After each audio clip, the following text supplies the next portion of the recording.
That's why I be out the way. I'm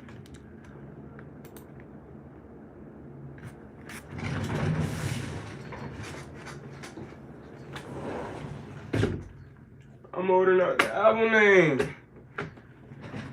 Duck me if you trying to preserve your face. I'm gonna bitch be going the same. Man, when a bean catch a new hair. Nah, what this?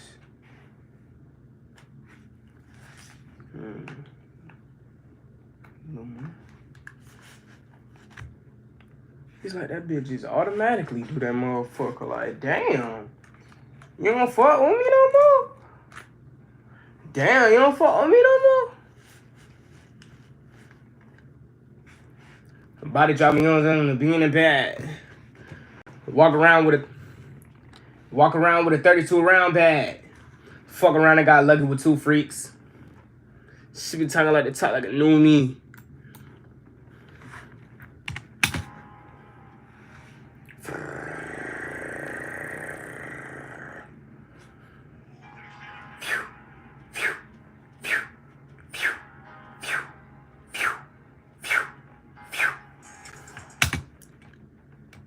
Ooh, nah, I'm gonna do it again.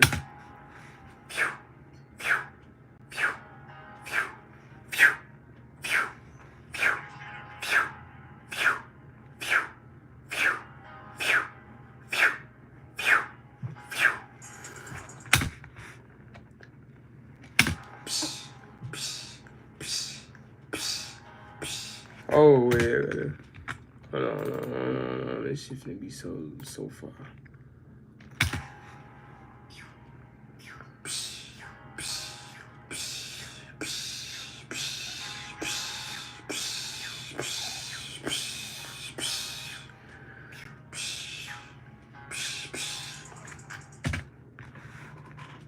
You like under the bed. That's funny. This nigga funny as hell. Sup, nigga. What's going on, Grayson? What's going on, fam? What's going on? Nah. Mess, Matt. Isabella, I like your headphones. Fuck you. No, my shit acting stupid, fam. Dead ass. I need some super glue for this part. Cause it's not broke. Like, I think just a piece like in that bitch. From so many heads being in these headphones. I subscribe. I appreciate you, fam. I appreciate you, Carl. I appreciate you. See? He said rap, bro. Hold on. I'm making an intro right now, gang. Hold on. Hey, nigga already know. Nigga already get on. Fuck going on? They talking about rap. I'm talking about rap. Nigga already know. I just be in this bitch. I just be coolin'.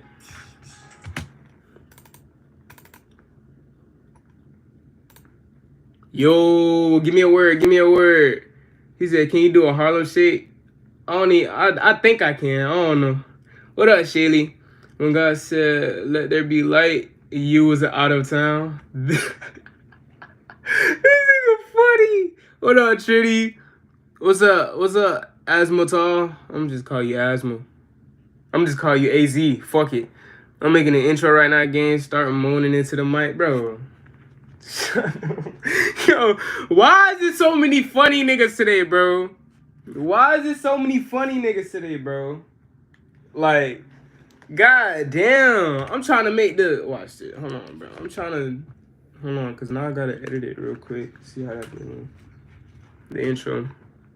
Because if the intro hard, I'm going to go even harder. So, shit. Hey, you already know. Y'all get they talking about rap. You already know. I just be in this bitch. I just be coolin'. Okay.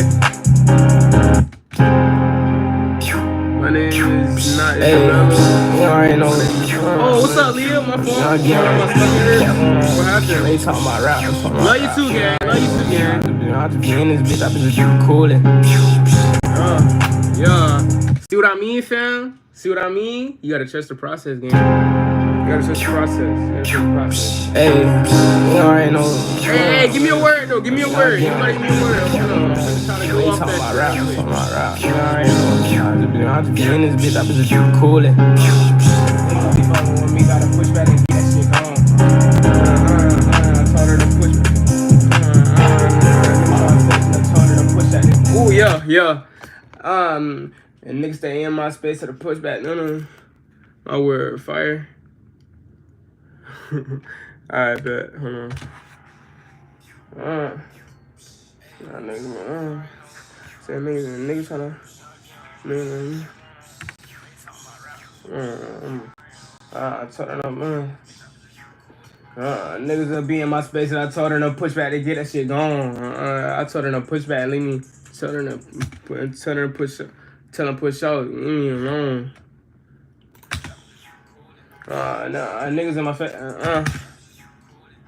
Nigga in my section, tell her to pushback and give me. Nah, it's fire. You look in your room? Yeah, I am in my room. I got a studio session. Not studio session. I basically got my own little studio set up in it, bit. Yeah, type shit. Wait. Who said Grayson? Grayson and you. Grayson and said. I'm chilling with Grayson. She said 75. I'm chilling with Grayson. She said I'm chilling with Grayson. I'm chilling with Grayson. She said it. She said I'm chilling with Grayson. Hold on. Yeah, I am. Yeah, I am. I see that. Yeah, I am. Chilling with Grayson. Chilling with Grayson. Chilling with Grayson. Yeah, we in the studio. She said say 5. Oh yeah. Chilling with Grayson. Yeah, we in the studio. She said say 5. Oh, that's a nigga. My fault. Chilling with my nigga Grayson. He said to say 5. Around that nigga like Hold on. On Spotify, what's your artist name? Nah, I don't post on Spotify. I post on YouTube, low key mainly. I ain't really get to like, you know what I'm saying, type shit.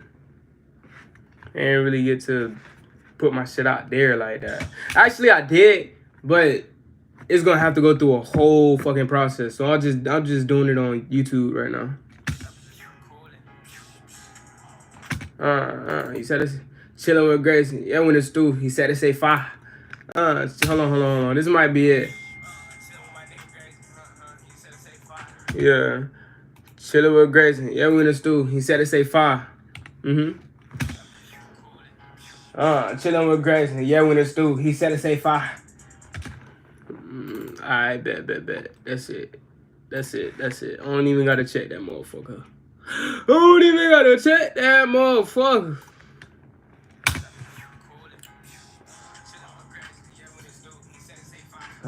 Saying he playing, he might not. Tell him don't play. Hold on. I was on Roblox, tell a nigga don't play out 5. Tell a nigga, like I'm on Roblox. Hold on, he said okay. Hold on. I'm putting up on mommy, man. He tried to act tough, he might die.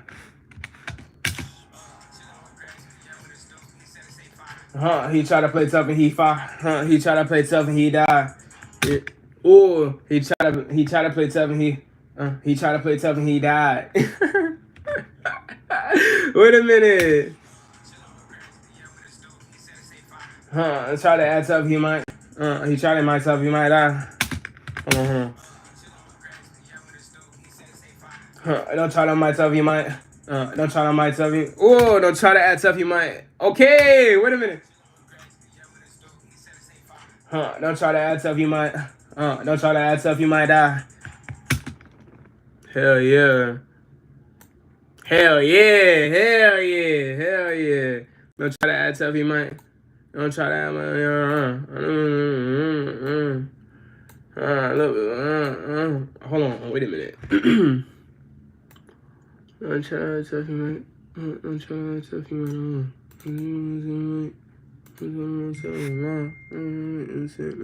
People always want to text me when I'm in the stew. I'm not texting back, twin. Sorry. I subscribe and like Isabella. We love you, fam. W's in the chat. I'm 17, fam. My fault. I ain't even see them, but I'm 17. Hold on. Yeah.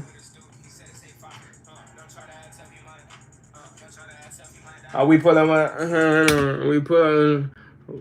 We posted in dry. We pull it, don't post. We dry. Ooh, hold on.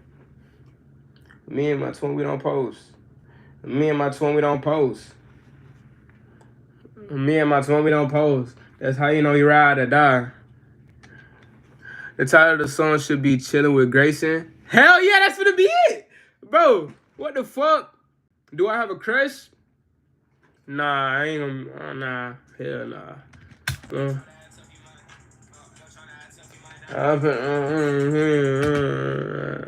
Me and my twin, we don't post. Whatever post. I'm saying, pull up the post. Stay on that grind, King. I appreciate you, Carlos. I appreciate you. Spread the love and positivity. I fuck with y'all for that. I love y'all for that, fam. Down. I told her, don't try to ass up, you might die. Fine, hold on. Chilling with Grayson. Hold on.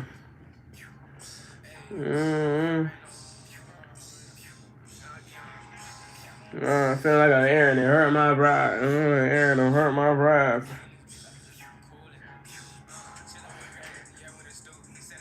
Feel like Aaron the plumber don't hurt my. Feel like Aaron the plumber don't hurt my pride. Don't hurt my pride. Aaron the plumber don't hurt my. Don't hurt my pride. Feel like Aaron the plumber don't hurt my pride. Feel like Aaron the plumber don't hurt my pride.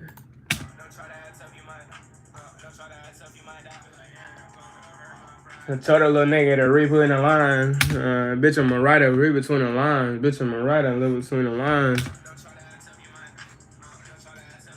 I feel like a writer, live between the lines. Feel like a, yeah.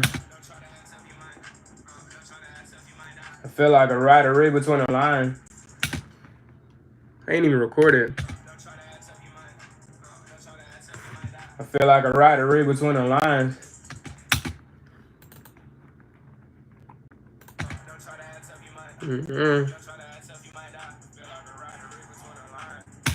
That was it right there, bro.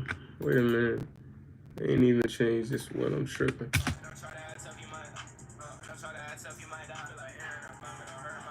Read between the lines. Feel like a rider, read between the lines. Hold on, I got him. That's why. I was supposed to move this. That's why. I feel like Aaron the plumber, read between the lines. I said read. I said don't hurt my pride. I feel like Aaron the plumber, don't hurt my pride. Bitch, I'm a rider, read between the lines. Bitch, I'm a rider, read between the lines.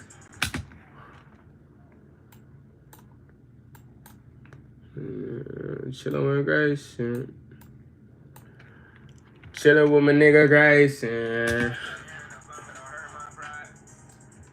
Chillin' with my nigga Grayson. Yo, chillin' with my nigga Grayson. Chillin' with my nigga Grayson. Bitch, I'm a rider, read between the lines. Bitch, I'm a rider, read between the lines.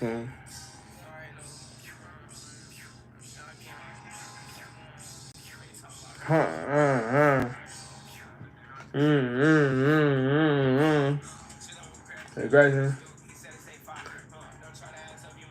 I'm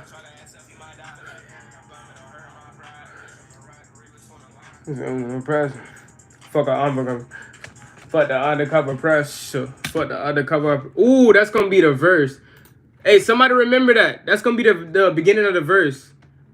For the undercover. For the undercover. For the undercover press or some shit like that. Some shit like that. Type shit. For the undercover pressure.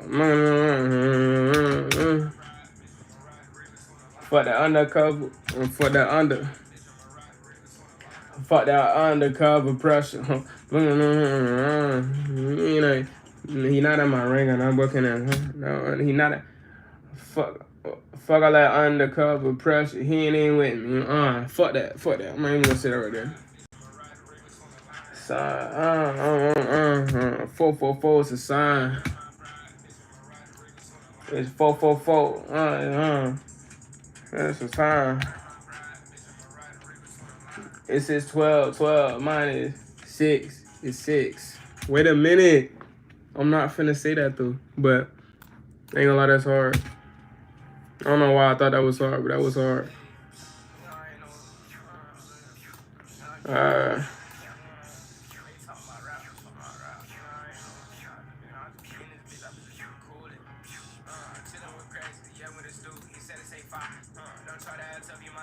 Damn, I'm trying to my.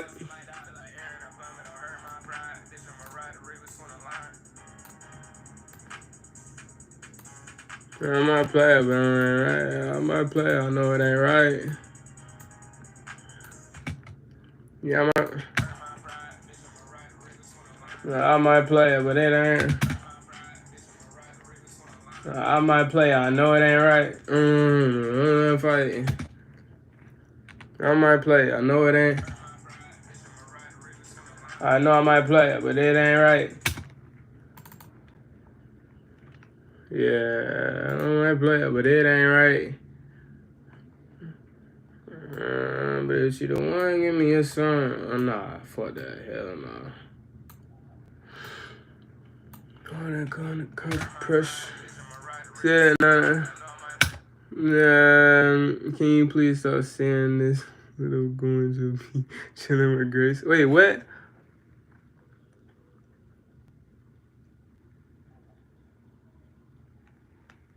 Good, nah. Wait, what happened? Oh.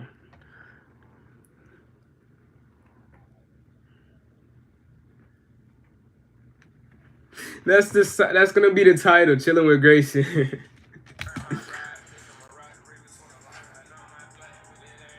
I don't know, I'm saying my line.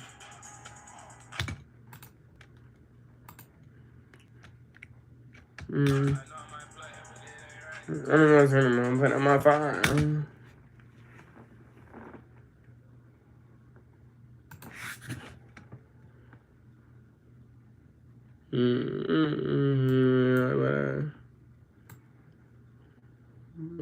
I think I might ghost is about that. Ooh. I think I might ghost is about that time. I think I might ghost it. Yeah, it's like, I think I might ghost it. It's about that. Yeah. I think I might ghost it. It's about that time. Hell yeah. That's it. Fuck that undercover pressure.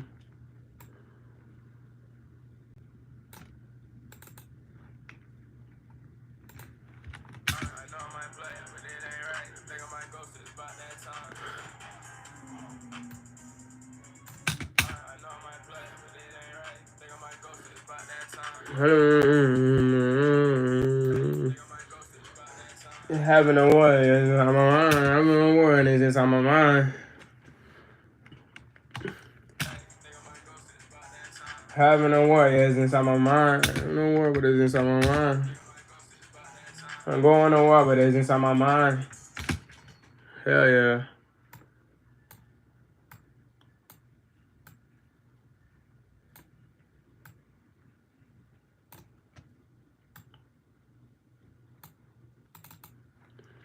Fuck all that undercover pressure. Playing right.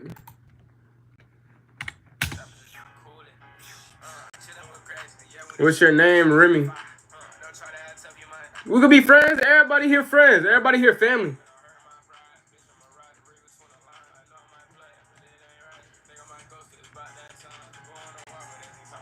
We gotta buy.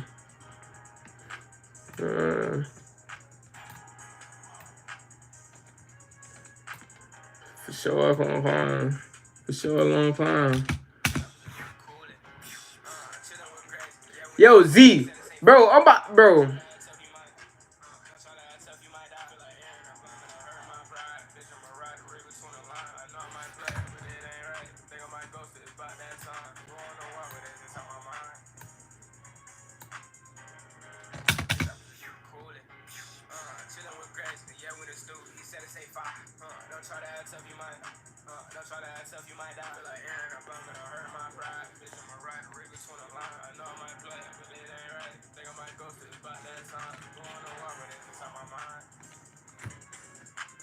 Yeah.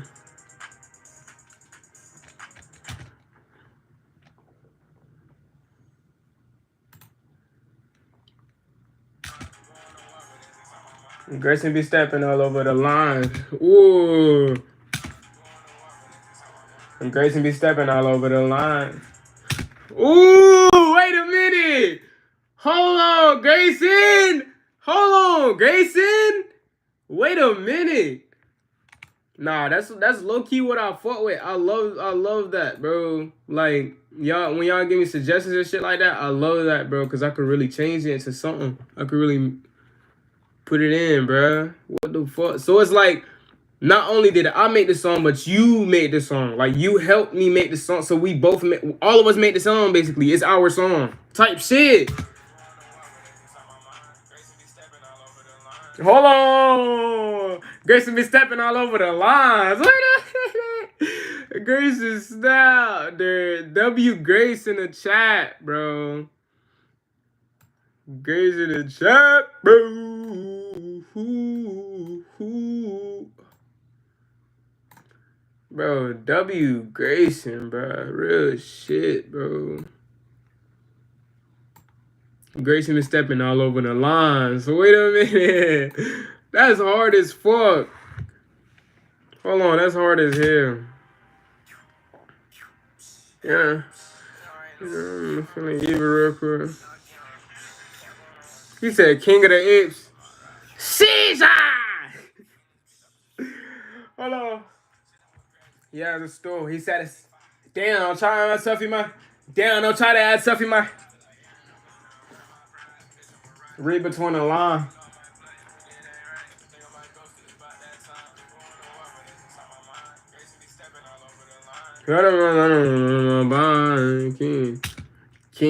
King pulled up. King pulled up. He rolled her. King pulled up. Oh, hold on. Is she for up? Hold on. I'm building an empire, it's gonna run. I'm building a family, it's gonna be mine. I'm building a family, it's gonna be mine. Building a family, it's gonna be mine. Hold on. I'm building a family, it's gonna be mine. Hold on. Don't play with a TS. Don't play with the TS, that'll be the guys. Don't play with the TS, that'll be the guys. Wait a minute. Don't play with the TS, that'll be the guys. Hold on. Don't play with the TS, that'll be the guys. Hold on. No fault with the TS, that'll be the guys.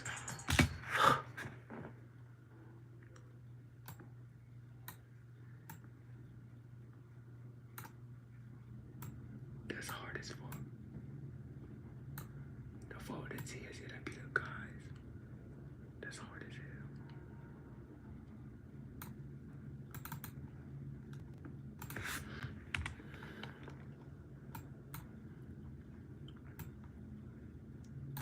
Right.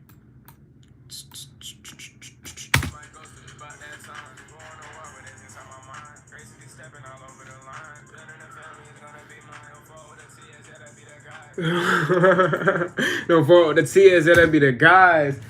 What's going on, Taki Kid? I'm gonna let y'all listen to to what we got right now. What's going on, King? What the fuck going on, King? They talking about rap, talking about rap. You already know. I just be in this bitch, I be just coolin'. Chillin' with Grace, yeah, with the stew. He said to say fire. Don't try to act tough, you might. Don't try to act tough, you might die. Feel like Aaron, I'm bumming, don't hurt my pride. Bitch, I'm a rider, read between the lines. I know I might play it, but it ain't right. Think I might go to it's about that time. Going to war, but it's inside my mind. Grace and be stepping all over the line. Building a family is gonna be mine. Don't fall with the tears, yeah, that be the guy. The tears here that be the guys. I'm doing good, fam. I'm doing good, fam. Hey, you already know. Y'all they talking about rap, talking about rap. You already know. I just be in this bitch, I be just coolin'. Chillin' with Grace, yeah, with the stew. He said to say fire. Don't try to act tough, you might. Don't try to act tough, you might die. Feel like Aaron, I'm bumming, don't hurt my pride. Bitch, I'm a rider, read between the lines. I know I might play it, but it ain't right. Think I might ghost it, it's about that time. Going to war, but it's inside my mind. Grace and be stepping all over the line. Building a family is gonna be mine. Don't fall with the tears, yeah, that be that guy.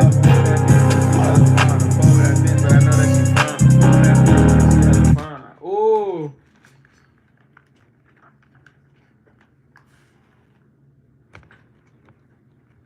Don't fuck with that bitch, but she hella fine.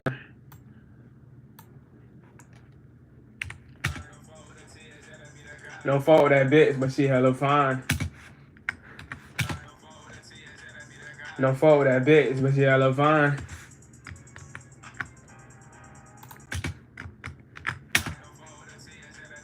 Don't fuck with that bitch, but she hella fine. Don't fuck with that bitch, but she hella fine. Don't fuck with that bitch, but she hella fine. On a steady decline, his paper steady decline. Yeah, his paper on a steady climb. Steady declining. Don't fuck with that bitch, but she hella fine. That's the Florida enemy coming out, twin. Don't fuck with that bitch, but she hella fine. Don't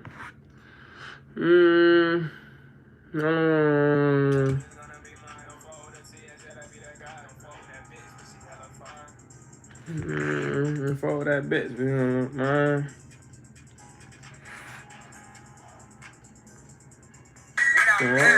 But she hella, don't fuck with that bitch, but she hella fine. Read between the line, read between the line, read between the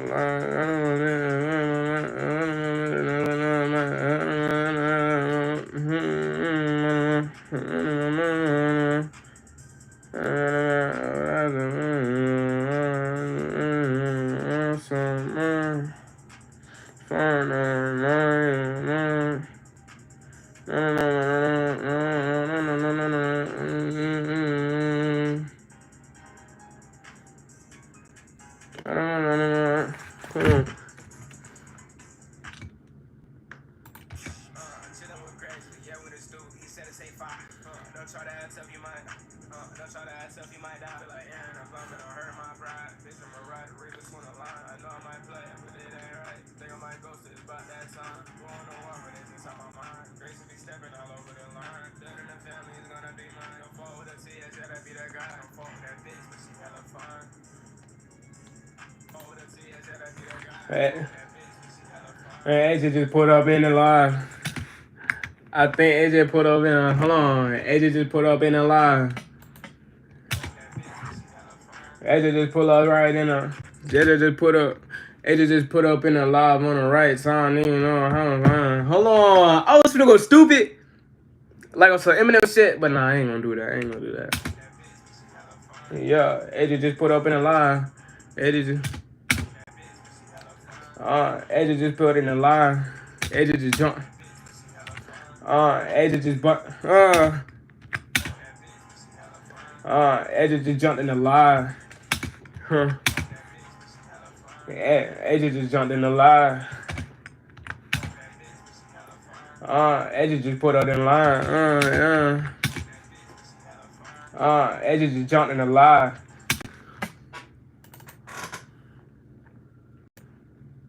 You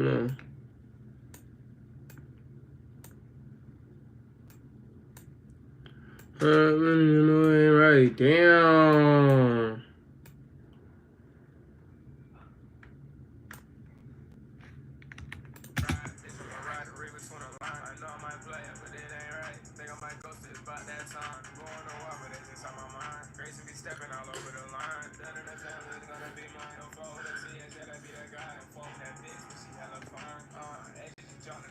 Send on you out of your mind. Can I break a set off of the line? I don't think they laced him. My boy had it. He don't think they laced him. Why is he dabbing?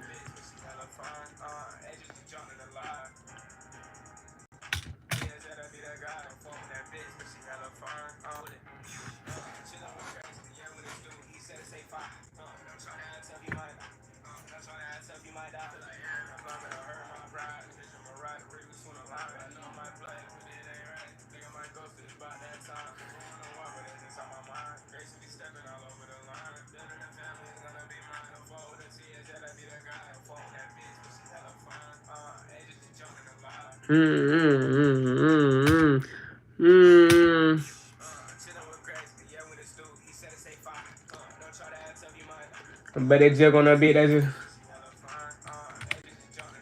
But they jump to this jet cause it's fire. But they jump to the song cause it's fire. But they jump. But they hold on. Oh, hold on. Got their heads bumming cause that shit fire. Got their heads bumming cause that kid fire. Oh, got their heads bumming cause that kid fire. Wait a minute. Wait a minute. That's hard. But that's hard as fuck. Got their heads bumming cause the kid fire.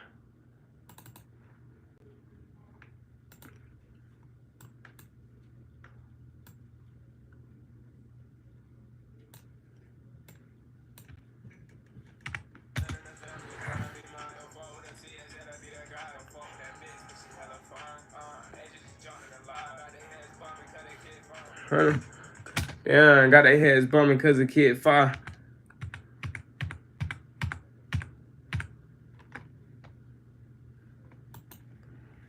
Ooh, wait a minute. Wait a minute, I'm gonna be like, got the head bumping cause it, hold on. Got their heads bumming cause it. I got their heads bumming cause the kid fire.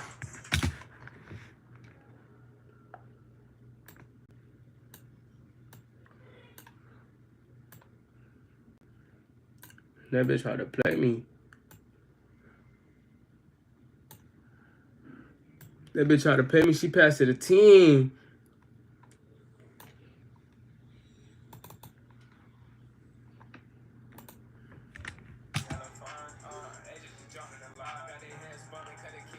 Running my center. Yeah, it happened. He said it happened. That boy's way size.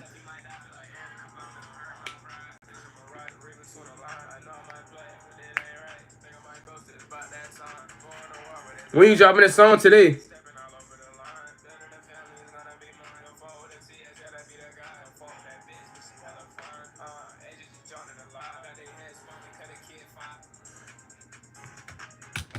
Yeah, Grayson.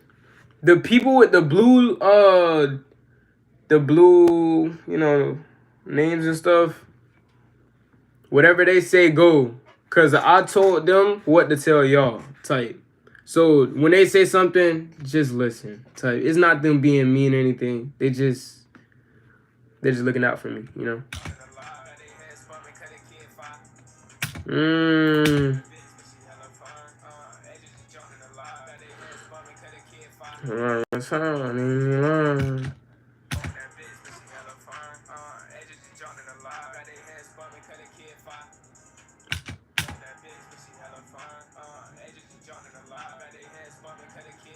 Get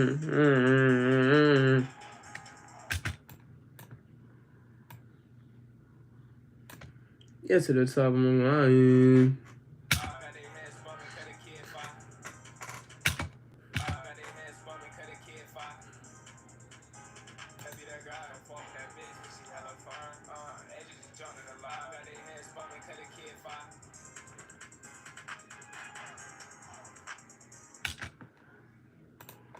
Let me know what y'all think about this.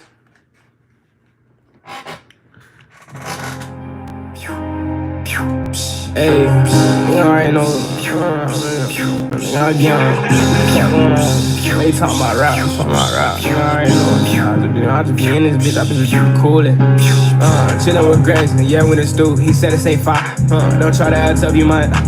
Don't try to act tough, you might die. Feel like Aaron Obama, don't hurt my pride. Bitch, I'ma ride the rig between the line. I know I might play it, but it ain't right. Think I might ghost it, it's about that time. Going on what, but that's inside my mind. Grayson be stepping all over the line. Building a family is gonna be mine. Don't fuck with the TS, yeah, that be that guy. Don't fuck with that bitch, but she hella fine. Edges just jumped in the live. Got their hands spun me, cut a kid 5.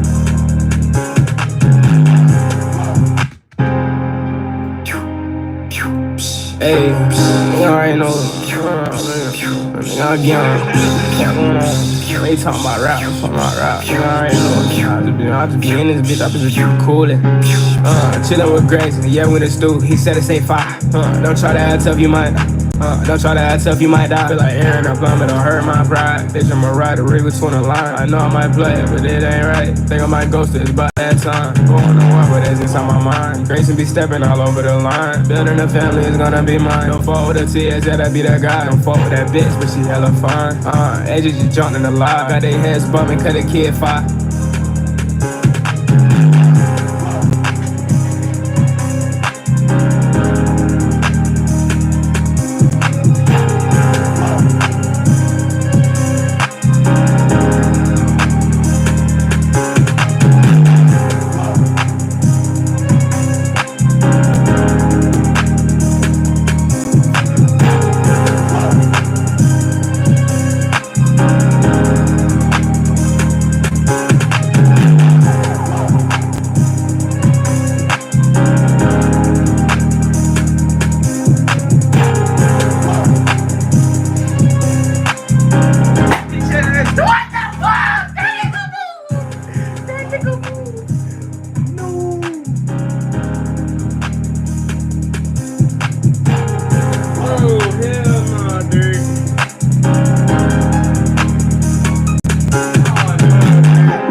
Go, twin. How you gotta go, twin?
Yo, I ain't scared, but that motherfucker move like a goddamn crab. That shit kinda freaked me out. I've never seen a spider move like that. And I thought I smacked him. That's why I'm like, what the fuck? They talking about rap, they talking about rap. They got invincible spiders before GTA 6? Hold on, we gotta pause. We gotta pause the session, Carl. Yo, I cannot find this nigga. This nigga just ran under 3 pairs of shoes, I guess. Cause I just flipped all these shoes and he's not here. Bro. Before GTA 6, bro, we got crab spiders. We got matrix moving spiders, bro. We got matrix spiders, bro. We got trick spiders, bro. Like, what the fuck?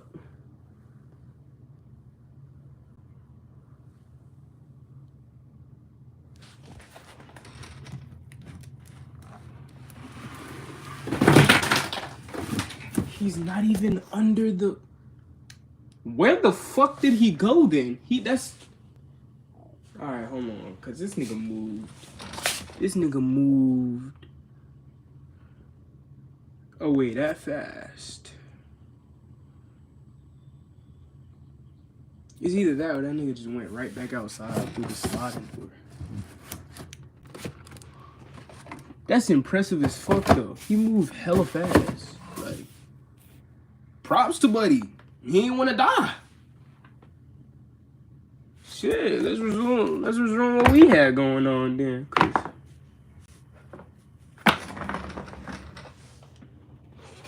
Like, if y'all would have seen how this nigga moved though, bruh, y'all would have screamed. I did not scream loud though. It was like a ah! No, it was a loud scream. It was a loud scream. Remy is dragging it, bro, because you didn't see what the fuck I seen, so you would think I'm dragging it. Like,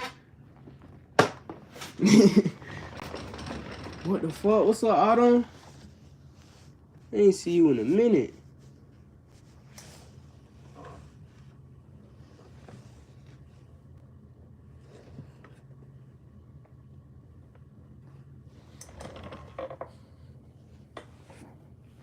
Nigga, I don't see Lil Buddy no more.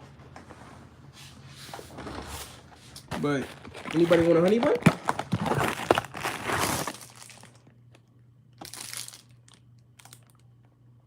Here you go, buddy. You got it? I'm popping in for a minute. I'll make your love tomorrow. Bet! Okay. Bet. We're gonna be here. You already know we're gonna be here tomorrow.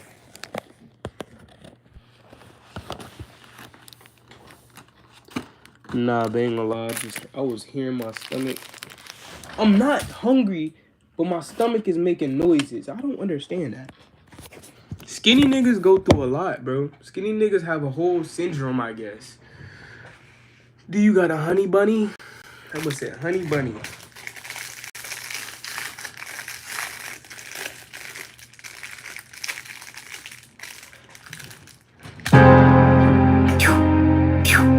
Hey, you already know.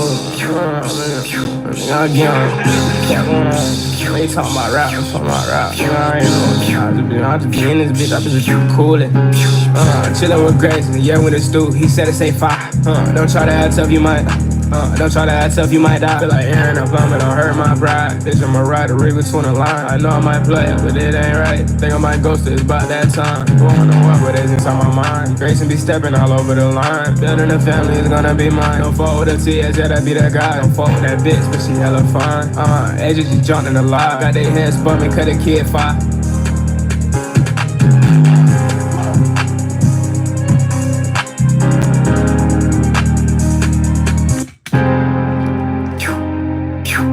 Hey, you already know. They talking about rap, I'm talking about rap. You already know. I just be in this bitch, I just be coolin'. Chillin' with Grace, yeah, with his dude. He said it's A5. Don't try to act tough, you might.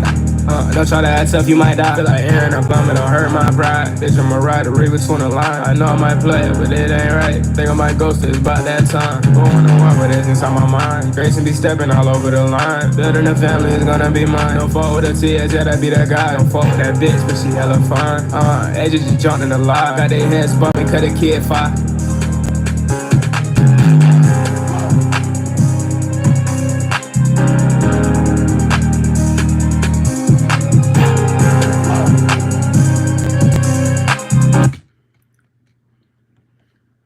Yeah. I remember. Wait, that's why you left? Hey, you already know. They talking about rap, I'm talking about rap. You already know. I just be in this bitch, I just be coolin'. Chillin' with Grayson, yeah, with a stew. He said it say fire. Don't try to act tough, you might. Don't try to act tough, you might die. Feel like Aaron, I'm blunt, don't hurt my pride. Bitch, I'm a rider, rig between the line. I know I might play it, but it ain't right. Think I might ghost it, it's about that time. Going to war, but it's inside my mind. Grayson be stepping all over the line. Building a family is gonna be mine. Don't fall with a TS, yeah, that be that guy. Don't fall with that bitch, but she hella fine. Edges just jumped in the live. Got their hands bumping, cut a kid fire.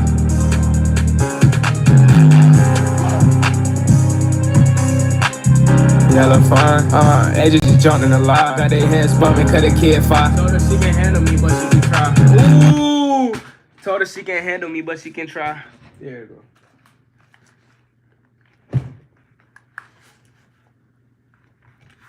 Told her she can't handle me, but she can try.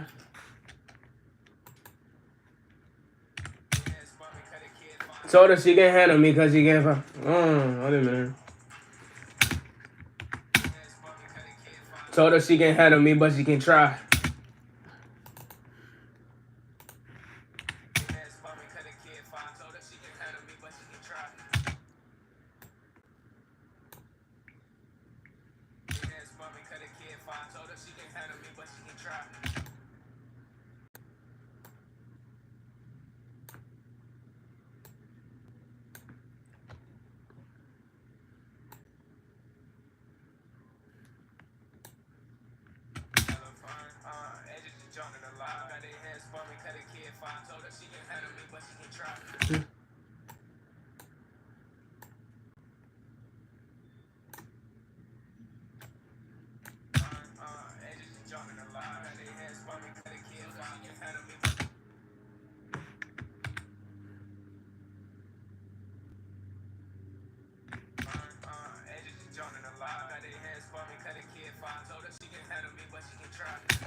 What's going on, 4G?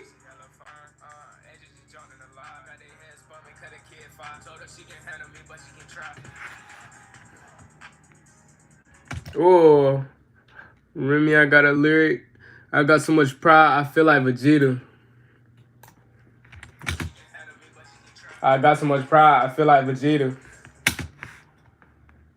Cause I needed to change it. I needed to change it. Yeah, that boy snap.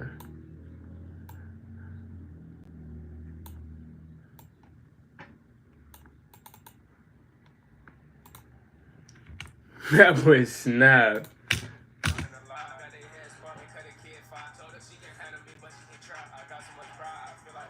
I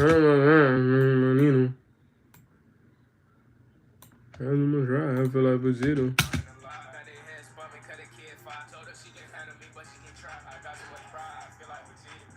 Babbage, but I don't even need her. She a Babbage, but I don't even need her. Yeah, that's a Babbage, but I don't even need her.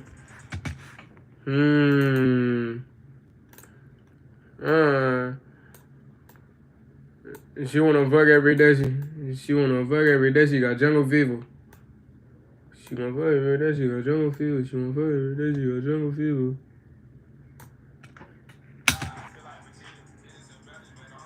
She wanna go fuck every day, but like I gave her. I think I gave her jungle fever. She wanna fuck. I think I gave her jungle fever. I don't know what I mean.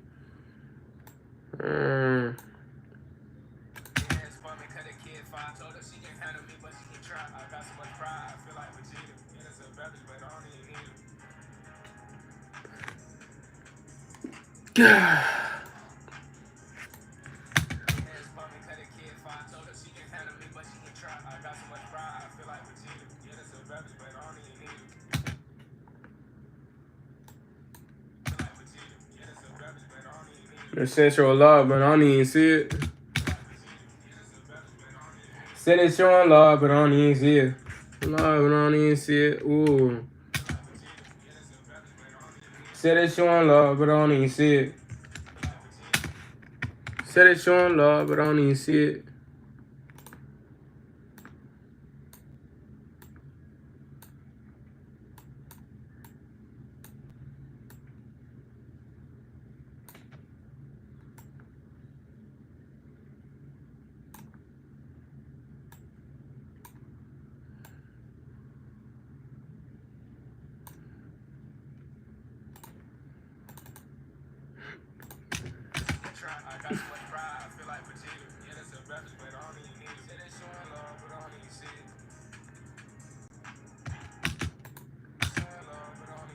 Get to the back, I bet I need it. God, I think I need it.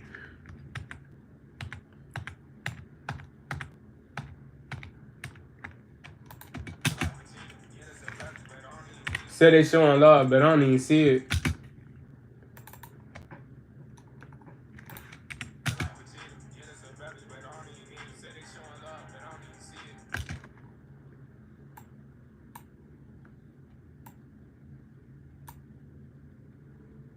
Rid of her rats, I feel like rid of her rats.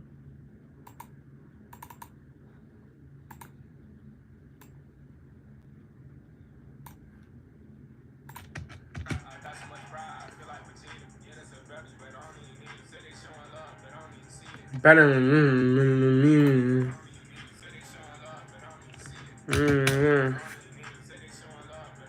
You know, I'm saying so much words, but that's what I mean.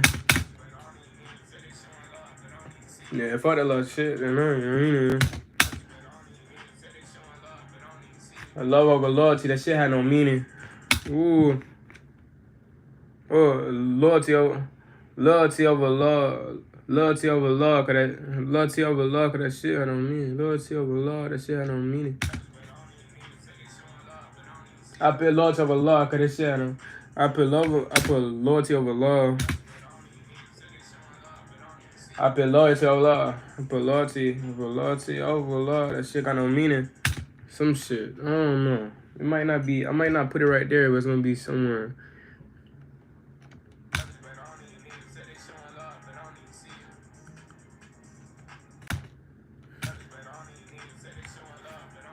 Wanna talk to me? I told her to beat it. Wanna talk to me? I told her to beat it. Chacha wanna talk to me? I told her to beat it. Chacha wanna talk to me? Chacha talk to me? I tell her to beat it. Chacha talk to me? I tell her to beat it. Nah, I ain't gonna do that. That's kind of mean. But I don't care. To be real. Chacha wanna talk to me? I tell her to beat it. Wanna talk to me? I tell her to beat it.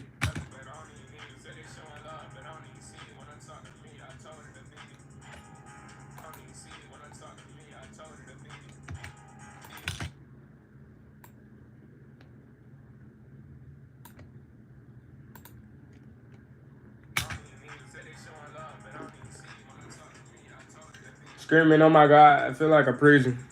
She's screaming, got her screaming, oh my God, I feel like she's screaming, oh my God. She's screaming, oh my God, I feel like she's screaming. Hold on. She's screaming, oh my God, I feel like a prison. She's screaming, oh my God, I feel like she's screaming, oh my God, I feel like a preacher. Damn. She's screaming, oh my God. She feel like her. Screaming, oh my God. She's screaming, oh my God. I feel like a preacher. She's screaming, oh my God. She's screaming, oh my God. I feel like a preacher. One more time. She's screaming, oh my God. She's screaming, oh my God. I feel like a preacher.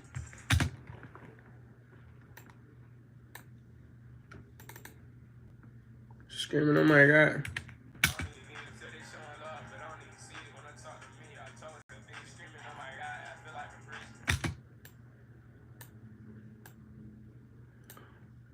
Don't believe in love, that shit got no meaning. Don't believe in love, that shit got no meaning.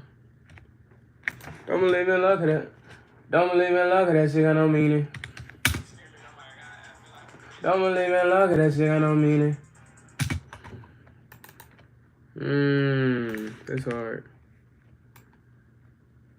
Don't believe in love, I don't mean it.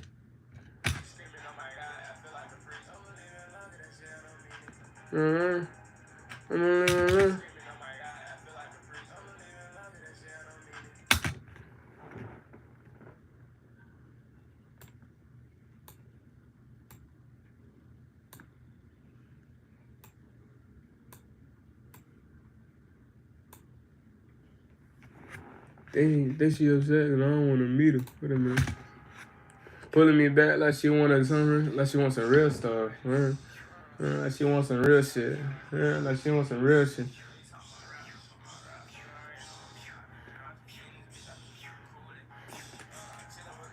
I'm in the store. It's Saturday, say 5.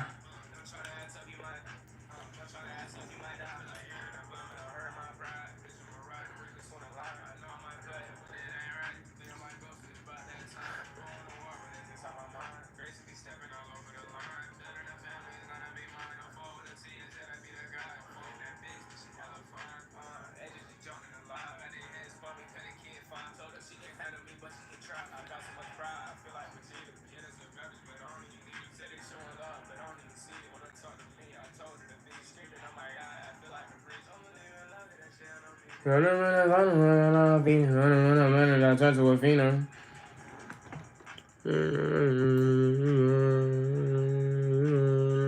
I'm a pain seeker. She a pain seeker. Like to be beat. She a pain seeker, but I'm not a pain giver. I'll let you know that right now. I'm not a pain giver. I love that shit. I don't mean it.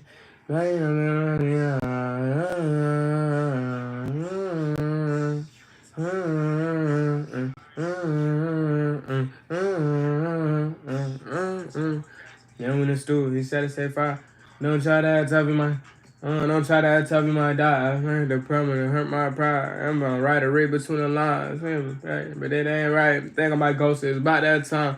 Boy, bring my mind. Stepping over the line. It'll be mine. It'll be a guy. 0 to 5. A lie.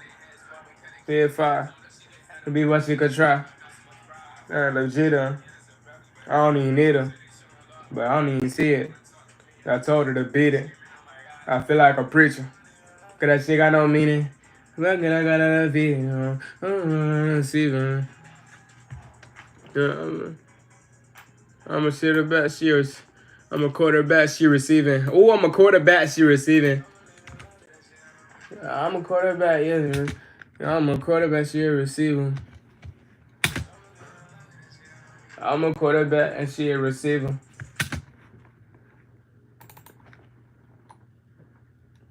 I'm a quarterback and she stay receiving. I'm a quarterback and she stay receiving. Hold on. She receiving.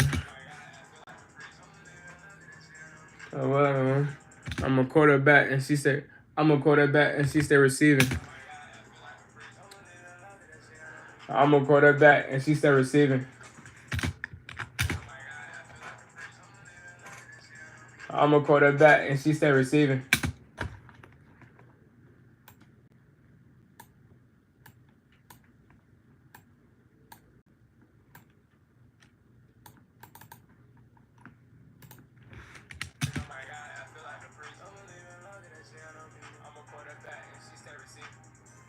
Yeah, receiving.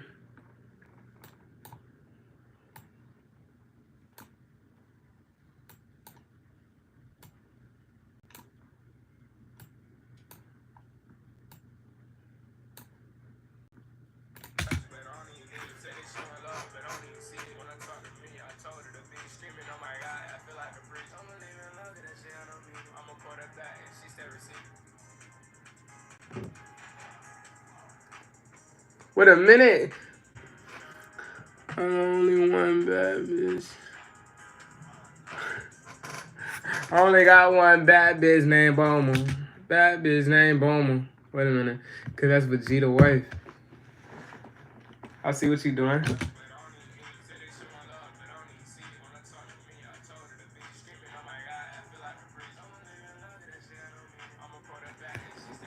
Yeah,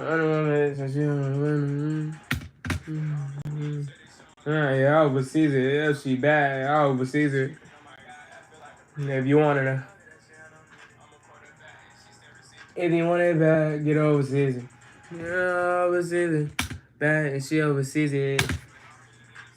Feezy, yeah. I turn her back on me, it's treason.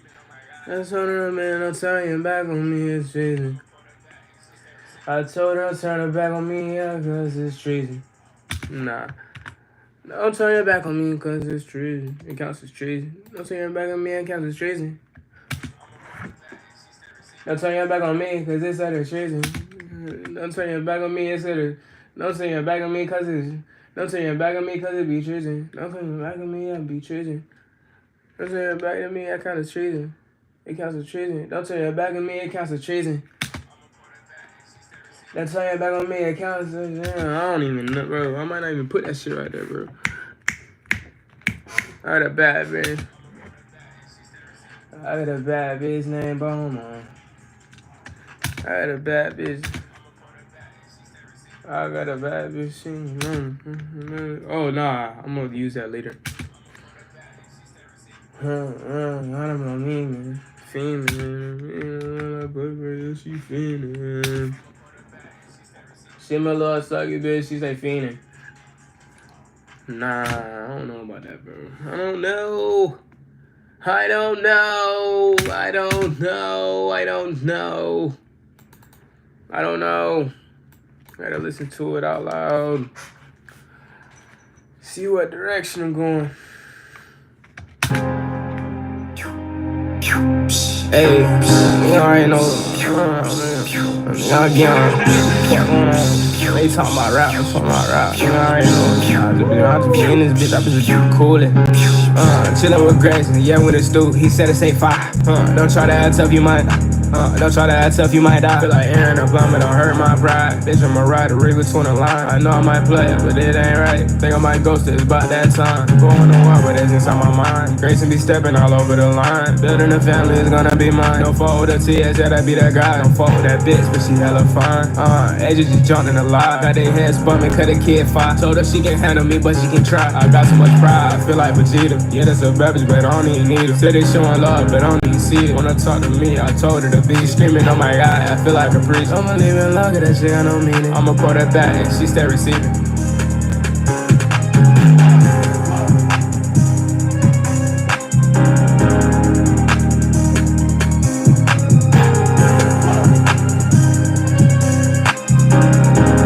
Oh no, I might take the singing shit out. I don't know. I might take the singing shit out. Hey, you already know. Y'all they talking about rap, I'm talking about rap. You already know. Make money, bro. I got prop money for the music video. Chillin' with Grayson, yeah, with his dude. He said it say 5. Don't try to act tough, you might.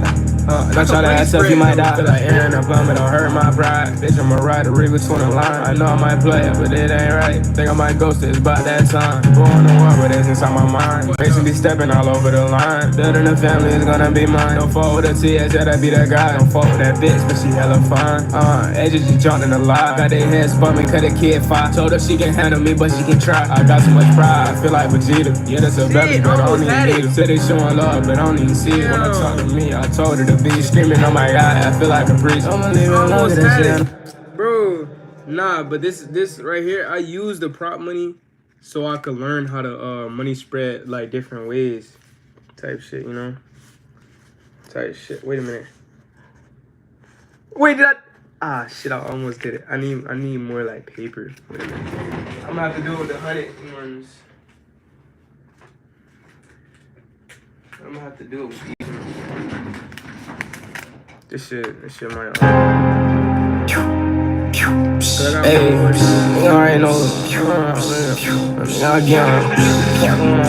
they talking about rap, I'm talking about rap. You already know. I just be in this bitch, I just coolin'. I did it! With Grayson, yeah, with his dude. He said it say 5. Don't try to act tough, you might. Don't try to act tough, you might die. Feel like Aaron, I'm coming, don't hurt my pride. Bitch, I'm a rider, read between the lines. I know I might play it, but it ain't right. Think I might ghost it, it's about that time. Going to war, but it's inside my mind. Grayson be stepping all over the line. Building a family is gonna be mine. Don't fall with a TS, yeah, that be that guy. Don't fall with that bitch, but she hella fine. Edges just jumping alive. Got they heads bumping, cut a kid fine. Told her she can handle me, but she can try. I got so much pride, I feel like Vegeta. Yeah, that's a beverage, but I don't even need it. Said they showing love, but I don't even see it. Wanna talk to me, I told her to be screaming, oh my god, I feel like a priest. Don't believe in love, that shit, I don't mean it. I'ma pour that back, and she stay receiving. I fuck with it, bruh. It's ain't gonna lie. I'm starting to learn. Like I'm starting to learn different ways to do it. Like I could do it. I think I could do it like in a little circle thing. Wait a minute.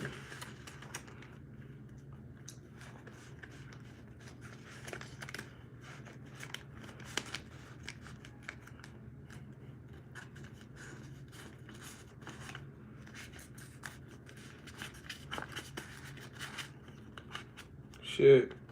I think I can. Wait a minute. Almost got it. Well, a fucking fan. I could do a fan. But that shit took too long, so I technically can't do it. So I'm gonna have to keep trying. But it's all good. It's all good. It's all great, guys. I'm gonna put this up. You know what would be a bamboozle of the century? If I'd be like, man, I'll give you this stat right here. I'll give you this stat right here if you be with me. Nah, not be with me. Look, I'll give you this stat right here. If you Leo man right now. And she like, what? Are you serious? I'm gonna be like, yeah, this right here. She leave her man, I'm gonna hang up and block her.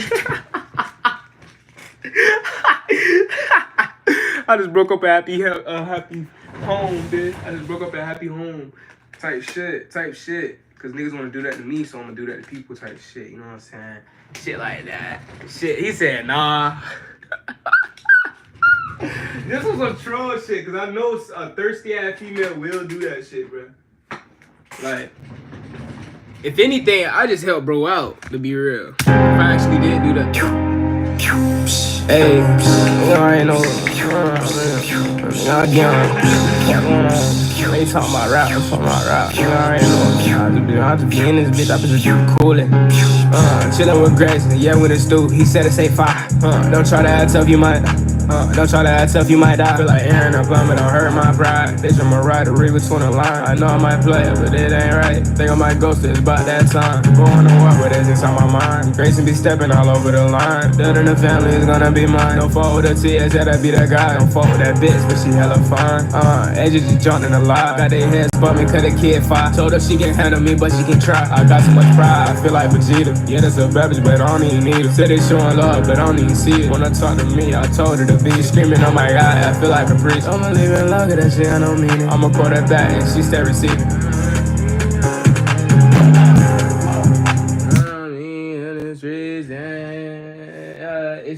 If she leave me, yeah, it's treason. And then I'm fade the beat out right there, and I'm gonna come back in. If she leave me, yeah, it's treason. If she leave me, yeah, it's treason. Oh shit. If she leave me, it's treason. If she leave me, yeah, it's treason. Yup. And then I'm gonna watch this. This shit finna be so hard. I did this shit on my other song before. That shit was so gas, bro. Like, so gas, bro. But I wanna learn how to really like I do know how to do it, but I wanna like do it so crazy on a beat one day. Like that's just gonna be so hard. Like just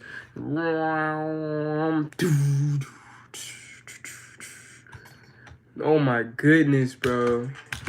That shit gonna be so hard. It's treason.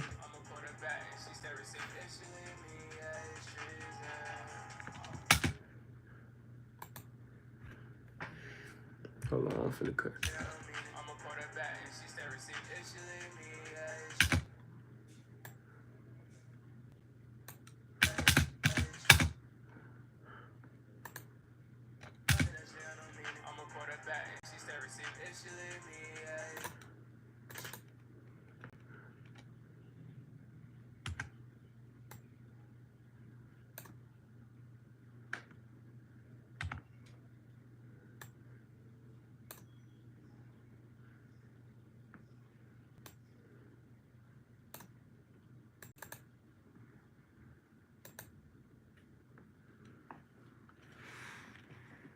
Bro, how do I make it like unique? Just fucking deleted it. Hold on. Hold on.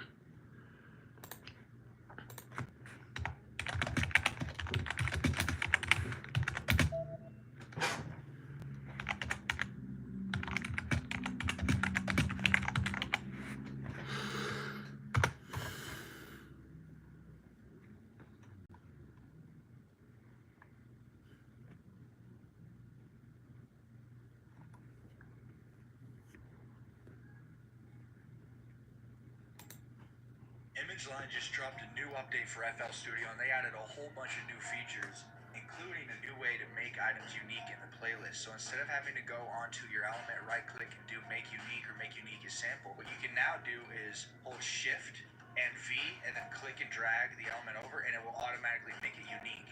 You can also do this with multiple elements. So if we highlight all of these and do Shift,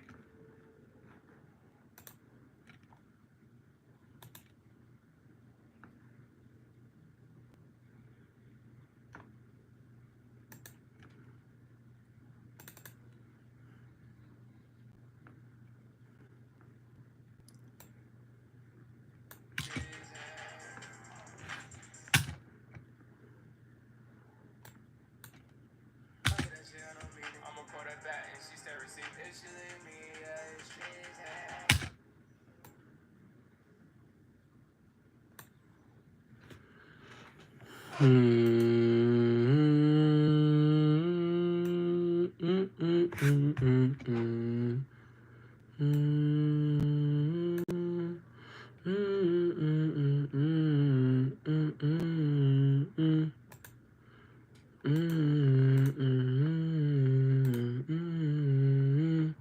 gonna have to put this into editing, bro.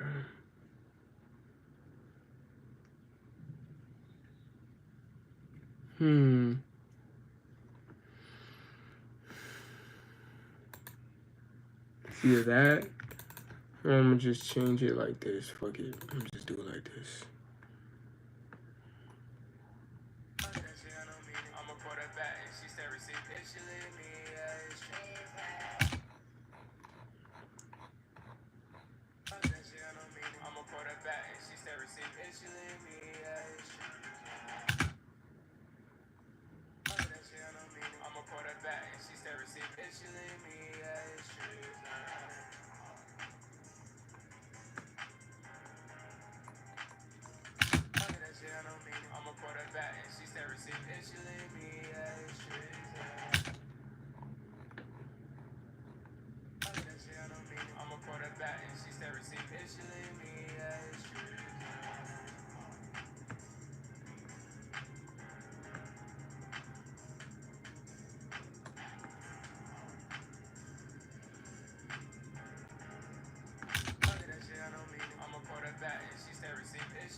There we go, right here. I'm about to see him.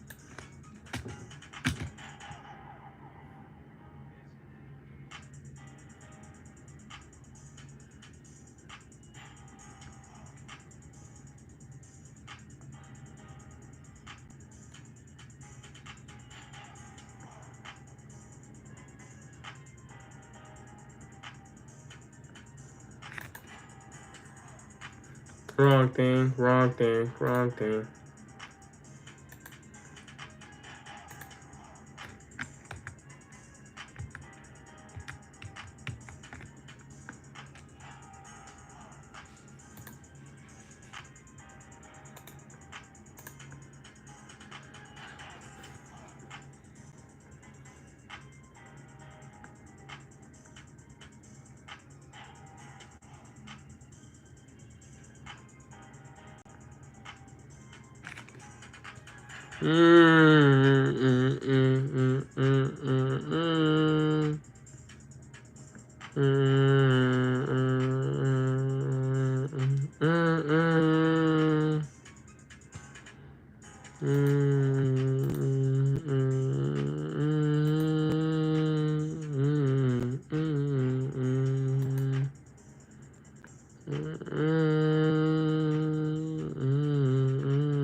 There it go, right here.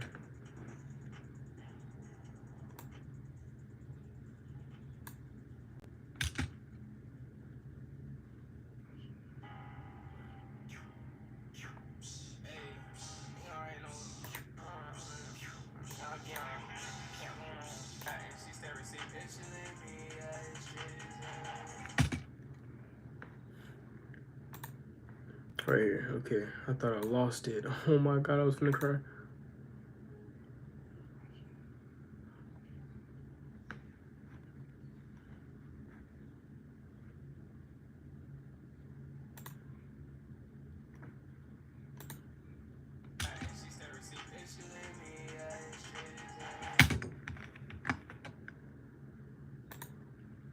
I'm gonna have to drag and drop, huh?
How the fuck do I send this to the main board?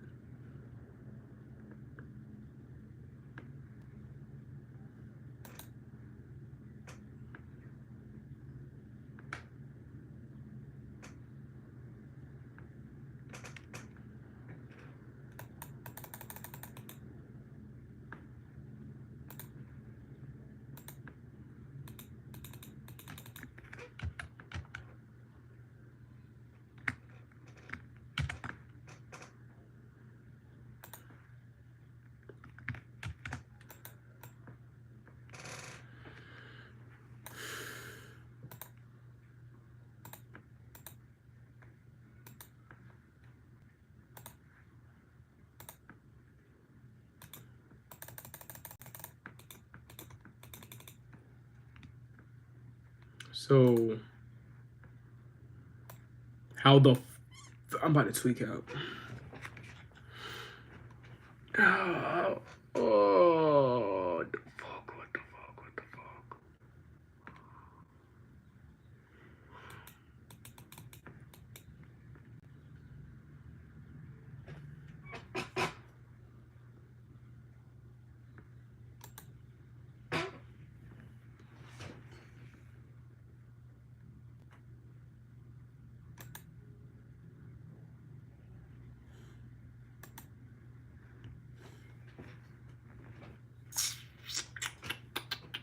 You good? Yeah, I'm just trying to figure this shit out real quick. How do I get it from Edison to the main board?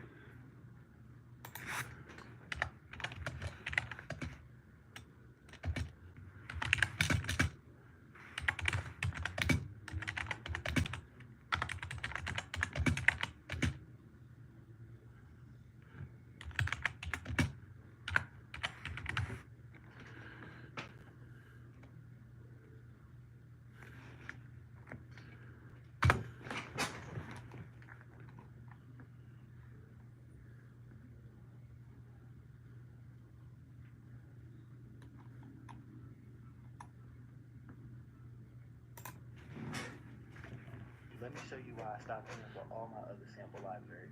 This is Arcade by Output. This thing has sound, Hello and welcome to another FL Studio video. Today we're going to be looking at the Edison plugin. We're going to be going into quite a lot of detail into this plugin because I know a lot of you have been asking for that. So I'm going to break this down into 3 really simple parts, but before that, I'm just going to explain what the Edison is and what it does. So it's a stock and free plugin that comes with all versions of FL Studio, and it's an audio recorder and editing tool. You load it onto a mixer track, and then from there you can record audio from an external source, such as a microphone or a guitar plugged into your audio interface, or you can record from an internal source, such as audio, more mono at the bottom. So I'm just going to go back to the Edit Waveform tab here, and let's take a look at a few more tools. As I mentioned at the start, a lot of the tools are doubled up, so down here for instance you can choose to display the spectrum or not, and you can choose to display the markers or not, so there's just some more view options down here. And along with this there's another menu down here which doubles up all the same features again, where you've got all your view modes, all your edit modes, and also your file modes. So of course if you don't want to just drag out a sample, you can just save a sample, save it somewhere onto your hard drive or your computer and use it in the future. So one of the last tools I want to show you, and there are a lot more tools that you should sort of just go through at your own leisure, is the blur tool. What's up, Shaley? Relatively misunderstood. So FL Studio have a really good tutorial for this, which I'll also link in the description. But if you press blur, and I'll just preview it to start off with, you can hear that it creates sort of like a rich atmosphere, even though this sound was very transient. So if I have a smaller amount of blur, we've still got a bit of transients there. If I have a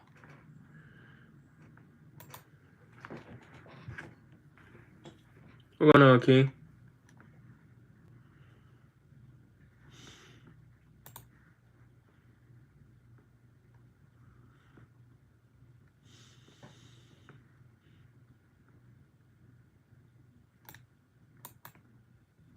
There you go. I was about to tweet for a second, boy.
I ain't gonna lie.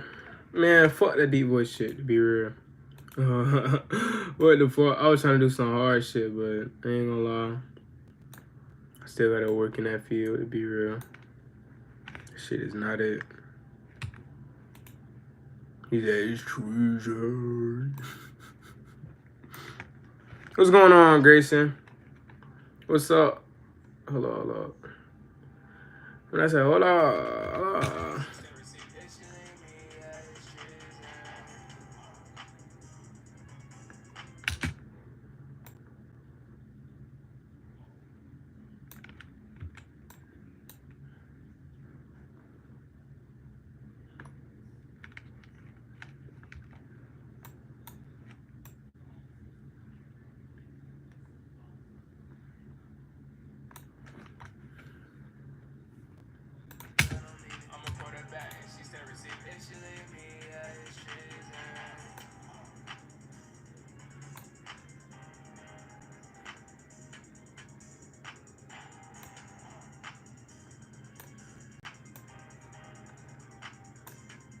Like 32 round.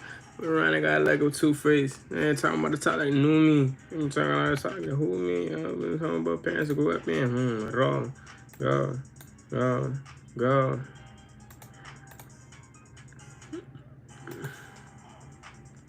Trying to reserve your face.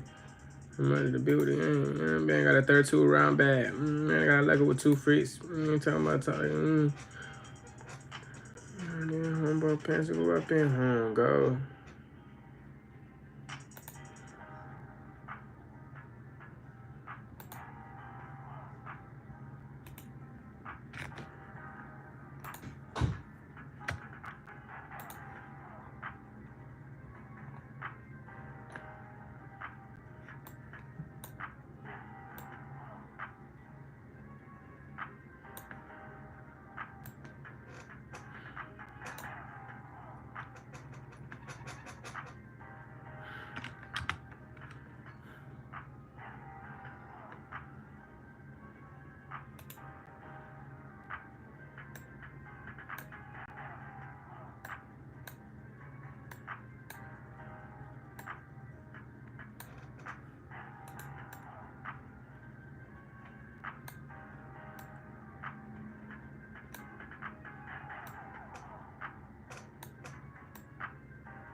What I will do is cut the beat though. I'm finna cut that beat up and go crazy.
What's going on?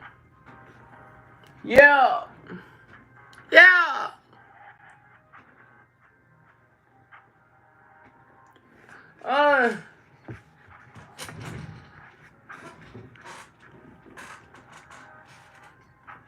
Hold on. This how I'm gonna do it. Yeah.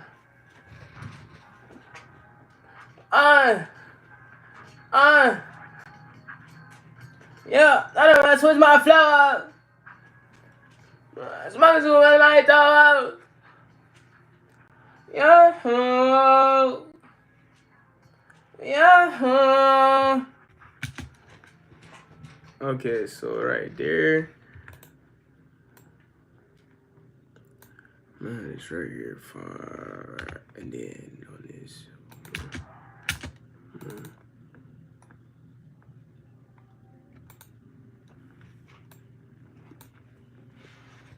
Wait a minute.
That's hard as fuck. Ain't gonna lie.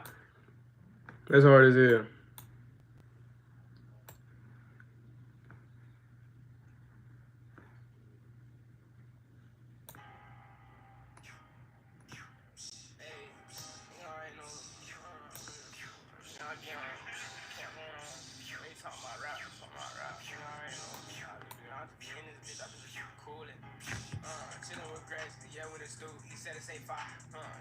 act tough, you might. Don't try to act tough, you might die. Feel like Aaron, I'm coming, don't hurt my pride. Bitch, I'm a rider, read between the lines. I know I might play it, but it ain't right. Think I might ghost it, it's about that time. Going to war, but it's inside my mind. Grace will be stepping all over the line. Building a family is gonna be mine. Don't fall with the tears, that'll be the guy. Don't fall with that bitch, but she hella fine. Edges just jumping a lot. Got their head spot me, cut a kid 5. Told her she can handle me, but she can try. I got so much pride, I feel like Vegeta. Yeah, that's a beverage, but I don't even need it. Said they showing love, but I don't even see it. Wanna talk to me, I told her to be screaming, oh my god, I feel like the bridge. I'm living love, that shit, I don't mean it. I'm a quarterback, and she said receive it. She leave me out the streets now.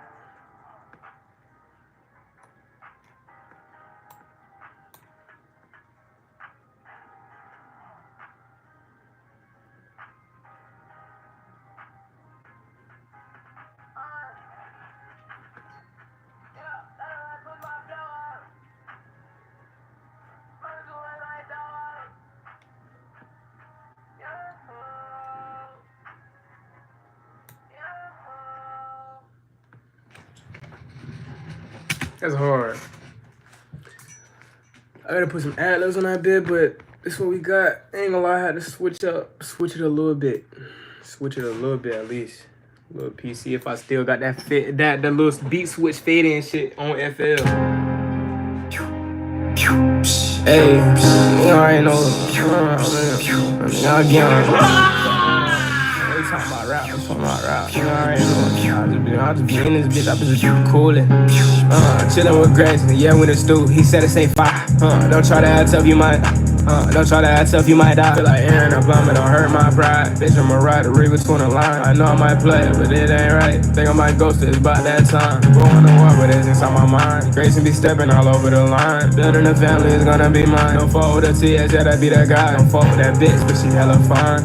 Edges just jumping a lot. Got their heads bumping, cut a kid 5. Told her she can handle me, but she can try. I got so much pride, I feel like Vegeta. Yeah, that's a beverage, but I don't even need it. Said they showing love, but I don't even see it. Wanna talk to me, I told her to be screaming, oh my god, I feel like a priest. I'm gonna leave it love, that shit, I don't mean it. I'm a quarterback, and she said receive. If she leave me out the streets now.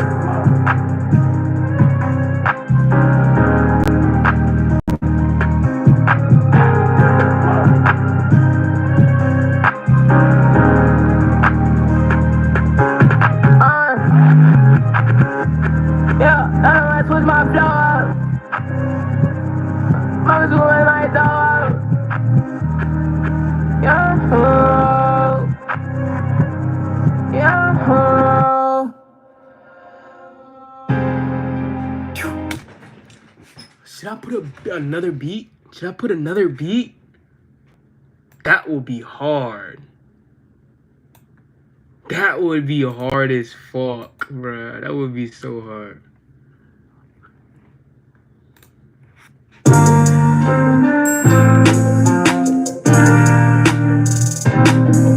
Wait a minute.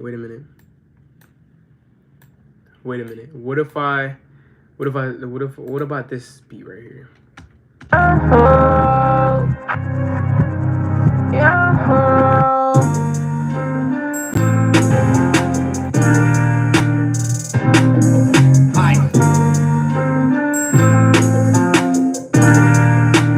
My nigga Sensei. She don't even know my name, but she don't know. I told her give me the name, really go.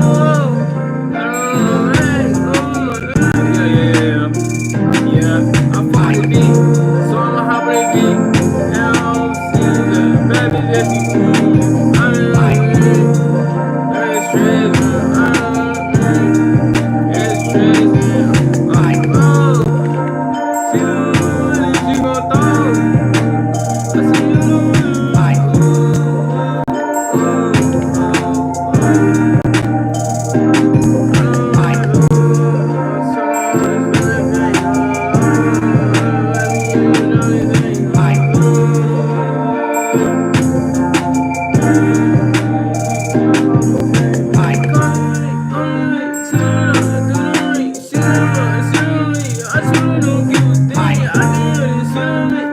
Whoa, that sound too much like Juice.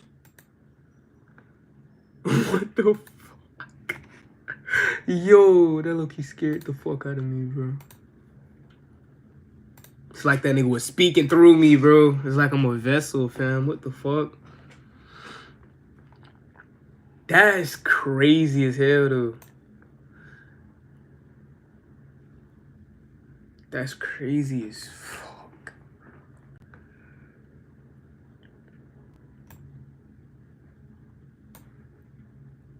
So this chilling with Gracie, nigga said vessel. All right, let me let me chill. Let me chill. Let me chill. Let me chill. Oh shit. I told her I'm gonna throw.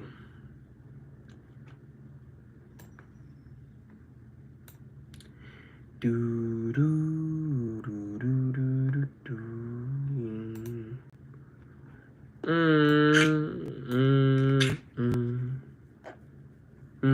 Love and happen. Oh, love and happen. Love and happen. Whoa, love and happen.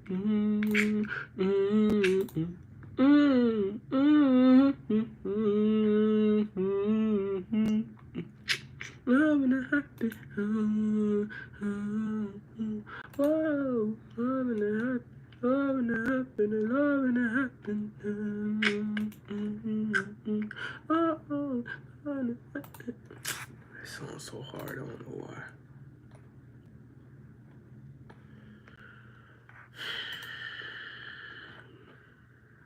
So I can't do it like that.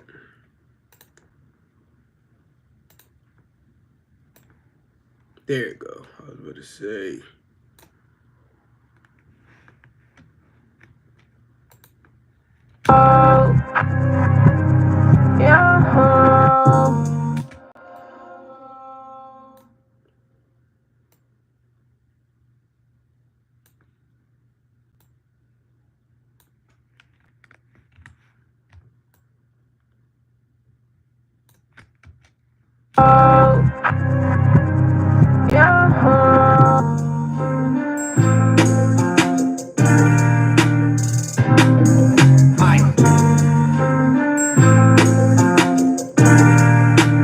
My nigga Sensei.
I'm not gonna do it like this. I'm not gonna do it like this. I'm not gonna do it like this. Whoa, wait a minute. Whoa, what's going on?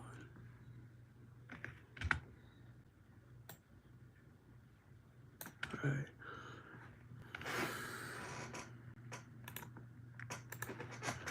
So I'm gonna release this song, chilling with Grayson today.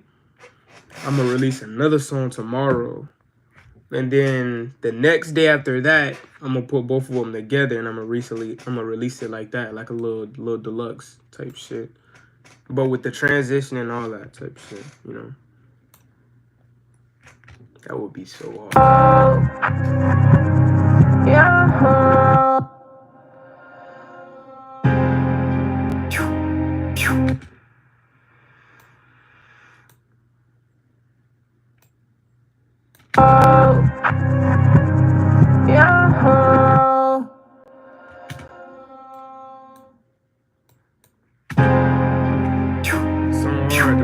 Hey, you already know. Nigga, again. Now I'ma make some cuts. I'ma see where I'ma cut the beat now. I just be in this bitch, I just be coolin'. Chillin' with Grayson, yeah, with his dude. He said it's A5. Don't try to act tough, you might. Don't try to act tough, you might die. Feel like Aaron, I'm plumbing, don't hurt my pride. Bitch, I'ma ride the rig between the line. I know I might play it, but it ain't right. Think I might ghost it, it's about that time. Going to war, but it's inside my mind. Grayson be stepping all over the line. Building a family is gonna be mine. Don't fuck with the TS, yeah, that be that guy. Don't fuck with that bitch, but she hella fine. Edges just jumped in the lie. Got their heads bumping, cut a kid fire. Told her she can handle me, but she can try. I got so much pride, I feel like Vegeta. Yeah, that's a beverage, but I don't even need her. Said they showing love, but I don't even see it. Wanna talk to me, I told her to be. She screaming on my guy, I feel like a preacher. I'ma leave it look at that shit, I don't mean it. I'ma quarterback and she stay receiving. If she leave me, yeah, it's treason. Hold on. I'm gonna edit this. This song, yo, I could vibe without the beat. That's how you know the song's hard as fuck. Wait a minute. If she leave me, yeah, it's treason. A little more.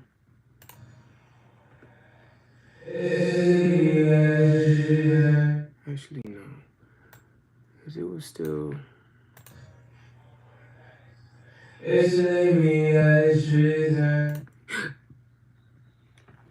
Nah, just add some reverb.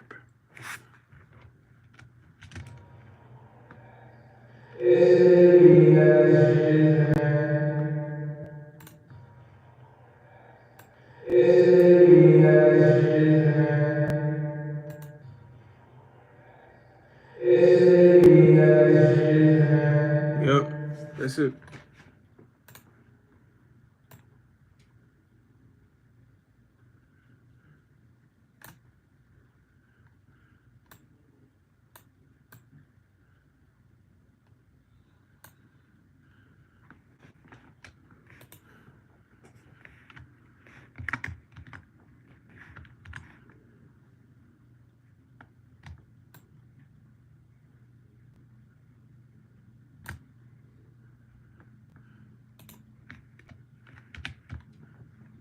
I'ma leave it look at that shit, I don't mean it. I'ma quarterback and she stay receiving.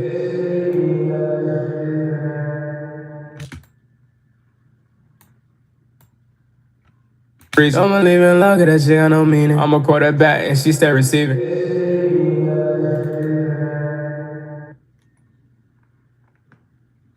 I'ma leave it look at that shit, I don't mean it. I'ma quarterback and she stay receiving. Wait, what if I turn it a little? I'ma leave it look at that shit, I don't mean it. I'ma quarterback and she stay receiving. What if I pan it?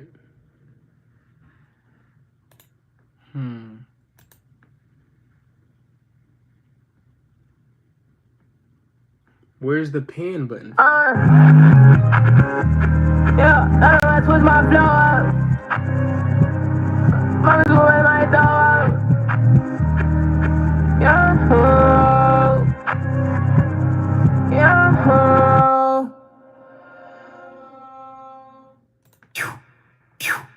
Hey, nigga already know. Nigga again. What's going on? They talking about rap. Nigga already know. Nigga, I just be in this bitch. I just be coolin'. Chillin' with Grayson, yeah, with his dude. He said it's A5. Don't try to act tough, you might. Don't try to act tough, you might die. Feel like Aaron, I'm plumbing, don't hurt my pride. Bitch, I'ma ride the rig between the line. I know I might play it, but it ain't right. Think I might ghost it, it's about that time. Going to war, but it's inside my mind. Grayson be stepping all over the line. Building a family is gonna be mine. Don't fuck with the TS, yeah, that be that guy. Don't fuck with that bitch, but she hella fine. Edges just jumped in the lie. Got their heads bumping, cut a kid fire. Told her she can handle me, but she can try. I got so much pride, I feel like Vegeta. Yeah, that's a beverage, but I don't even need her. Said they showing love, but I don't even see it. Wanna talk to me, I told her to be. She screaming on my guy, I feel like a preacher. I'ma leave it look at that shit, I don't mean it. I'ma quarterback and she stay receiving.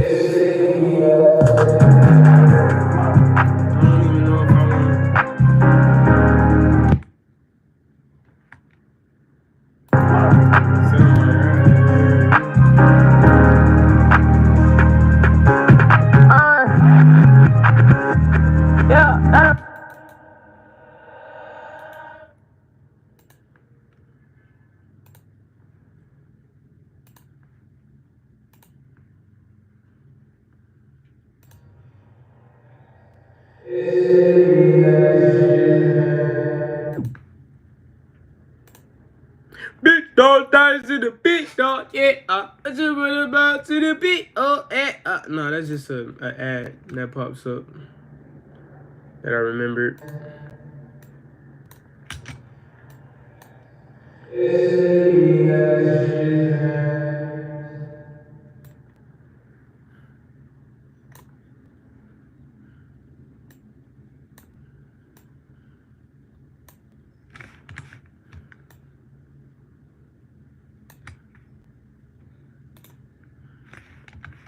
I'ma leave it long, that shit got no meaning. I'ma pour that back and she stay receiving.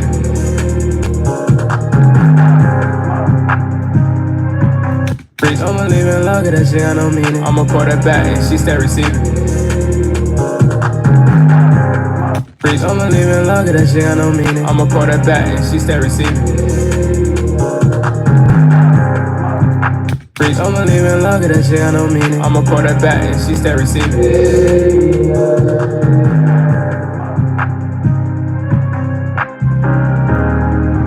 I'ma leave it long, that shit got no meaning. I'ma pour that back and she stay receiving.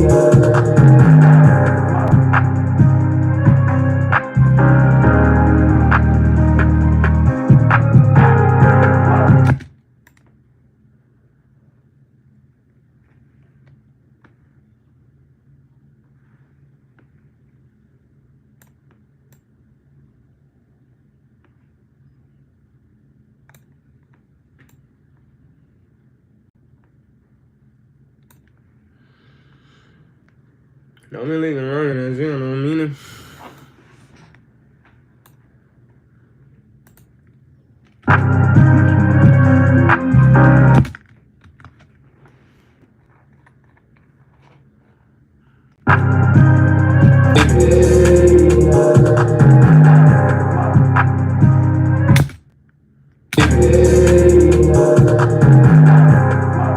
I'm gonna just say it regular, I'm gonna be real.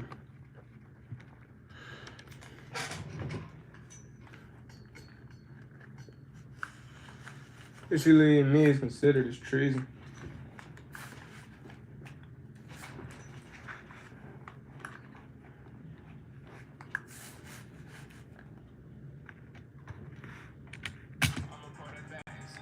Issue me is considered as treason.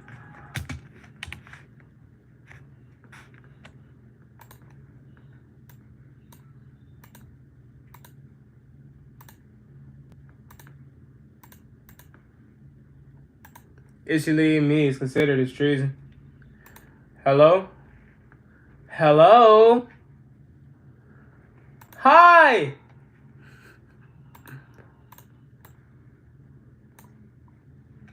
Issue me is considered as treason. Issue me is considered as treason.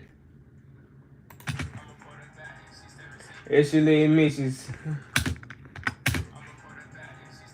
Issue me is considered as treason.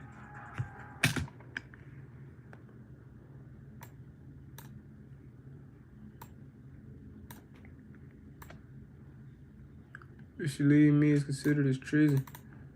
That's crazy. That's crazy as fuck.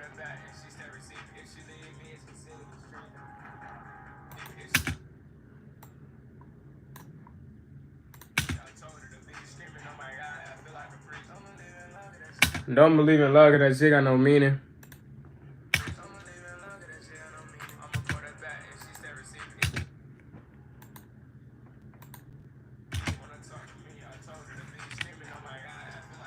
Don't believe in love, 'cause that shit got no meaning.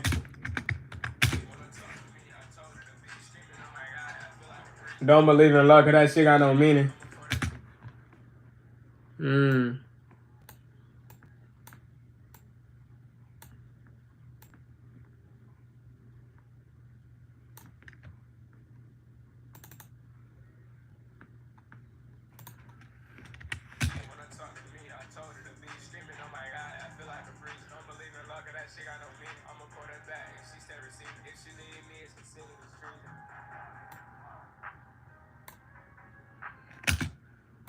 There you go. I took the singing out. That shit way better now, I'm not gonna lie.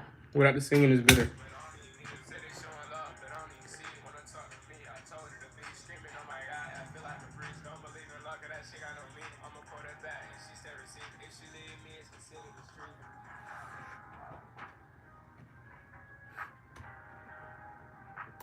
Hey, let's hit on my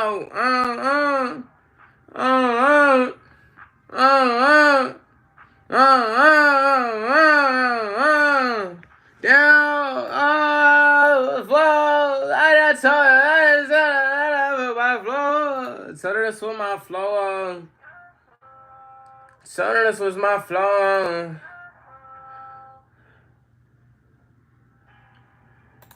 Told her this was my flow. Told her this was my flow. Baby, oh. Great. Say 5. Die. You might die. Right. Yo, right. It ain't right. I don't know. Mario. Lion. Yeah, yo. Yeah, yo. You're mine. Mine. Gita. I don't even need her. Treat her. Sit it, beat it, beat it. Preach I don't mean it. Just consider the trees,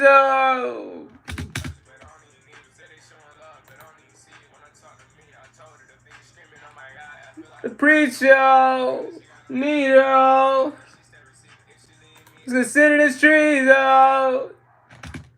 Yeah, it's consider the trees.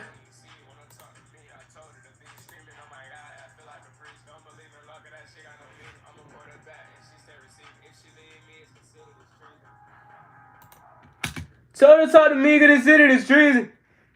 Yeah. I just made. Yeah. I think I just made my own. I think I just made another ad-lib preset. Yeah. Oh, never mind. Fuck. Hey, oh my god, I told her to beat it. Screaming, oh my god, I told her to beat it. It's crazy. Low pass into high pass. No. Low pass 2. And oh my god. Yeah.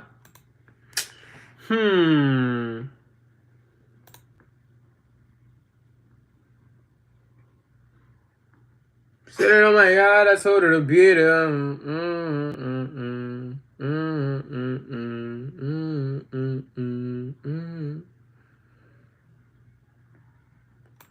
Yo.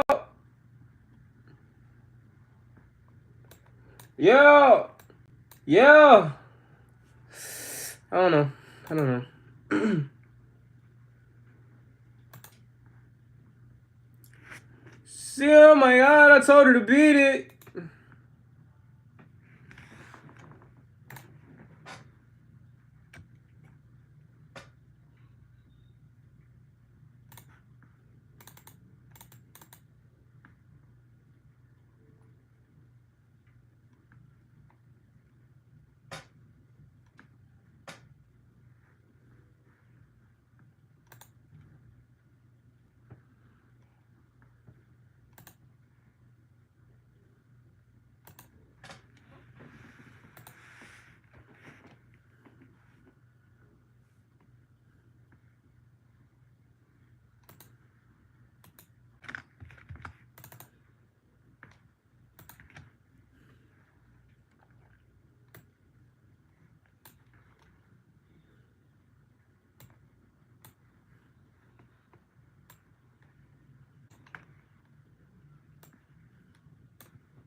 Yeah.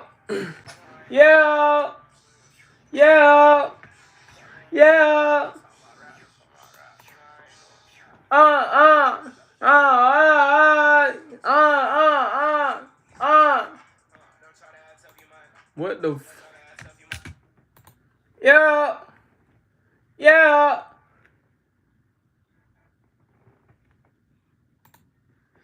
Yeah. What the fuck is this preset, bro?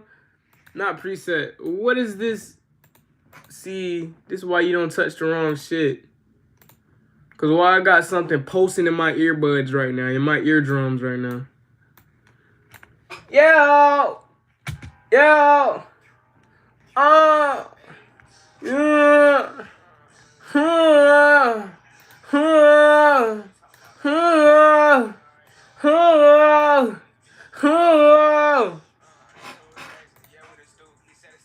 Five. Die. You might die. Yeah. Yeah. Yeah. Yeah. Yeah. Yeah. Yeah. Oh yeah. Oh yeah. Great.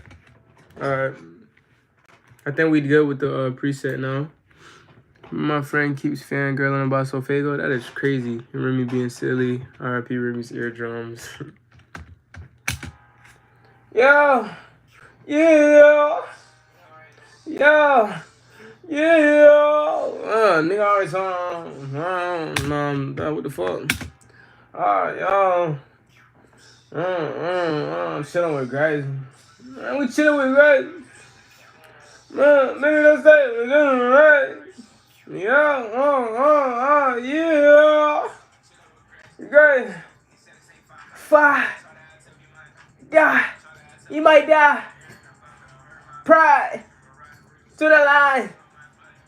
Right. Time. Mind. Line. Line. Fast. 5. Love. 5. Try. Vegeta. I don't even need her. But I don't even see it. I told her to beat it. Tell her to beat it. Yeah. Mean it. Steven. Trigger. I think I did it. I think I did it right. She ain't so in love, but I told her to beat it.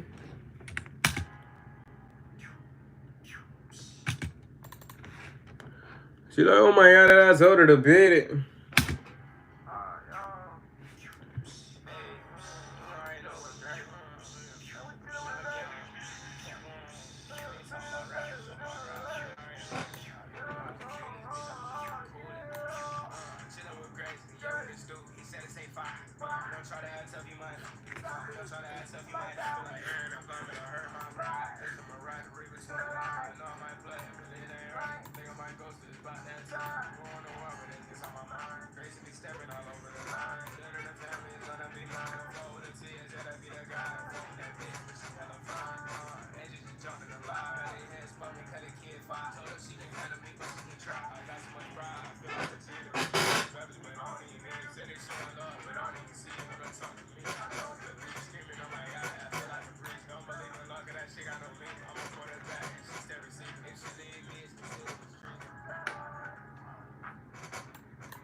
I don't know how that shit sounds.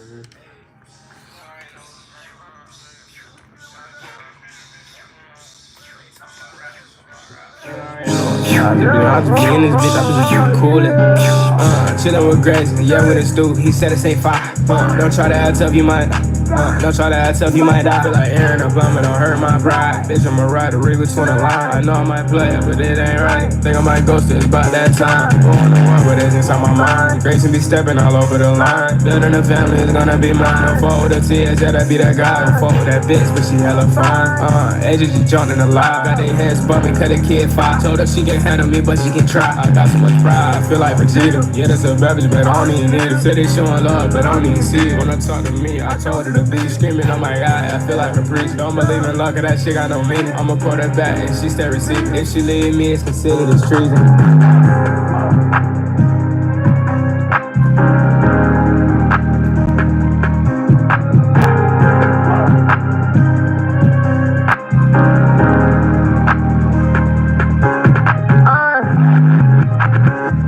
Yeah, switch my flow up. Mama's moving my throw up. Yeah. Yeah. Oh, yo. Hey, I ain't know they talking about rap, they talking about rap. I ain't know. I just be in this bitch, I just be coolin'. Chillin' with Grace, yeah, with his dude. He said it say fire. Don't try to act tough, you might. Don't try to act tough, you might die. Feel like Aaron Obama, don't hurt my pride. Bitch, I'm a rider, read between the line. I know I might play it, but it ain't right. Think I might ghost it, it's about that time. Going to war, but it's inside my mind. Grayson be stepping all over the line. Building a family is gonna be mine. Don't fall with a TS, yeah, that be that guy. Don't fuck with that bitch, but she hella fine. Edges just jumping the lie. Got their head spun me, cut a kid five. Told her she can handle me, but she can try. I got so much pride, I feel like Vegeta. Yeah, that's a beverage, but I don't even need it. Said they showing love, but I don't even see it. Wanna talk to me, I told her to be screaming, oh my god, I feel like a priest. Don't believe in luck, that shit got no meaning. I'ma quote her back and she stay receiving. If she leave me, it's considered as treason.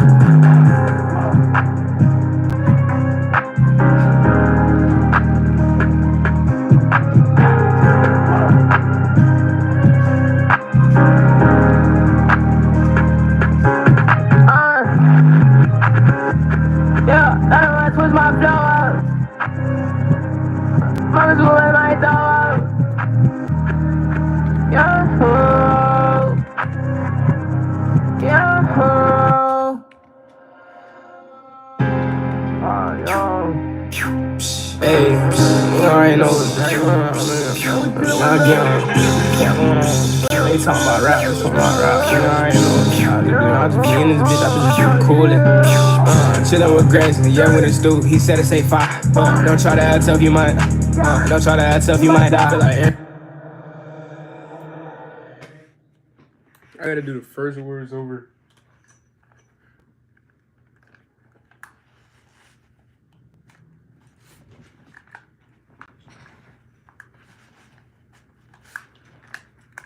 Come on, headphones. We're just doing perfect, bruh. Thank you. Chillin' with Grace, yeah, with his dude. He said it say fire. Don't try to act tough, you might. Chilling with Grace and we in the stew. She said it say fire. Yeah.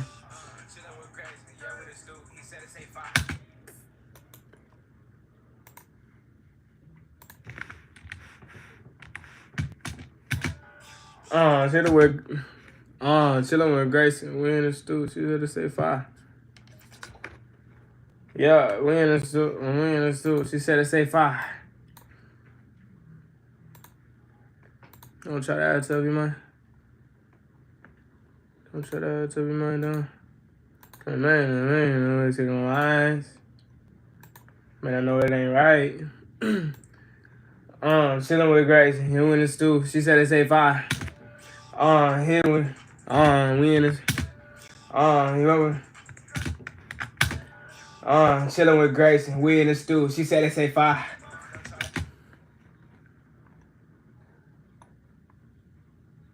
Yo.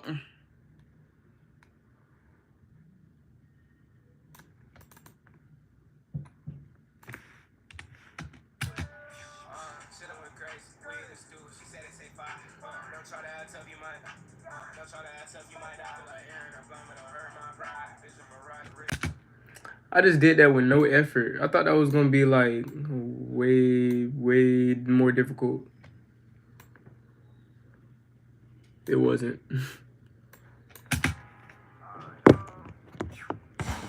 Alright, King. We chillin' with Grace. Man, we chillin' with Grace. Man, we chillin' with Grace. You know, man, we chillin' with Grace. Grace.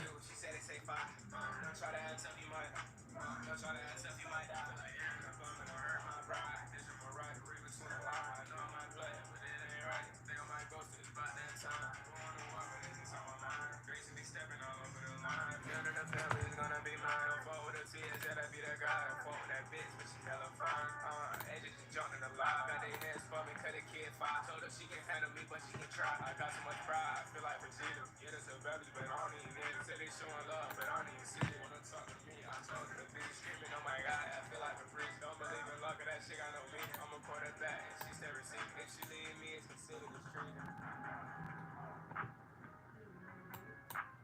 Mm.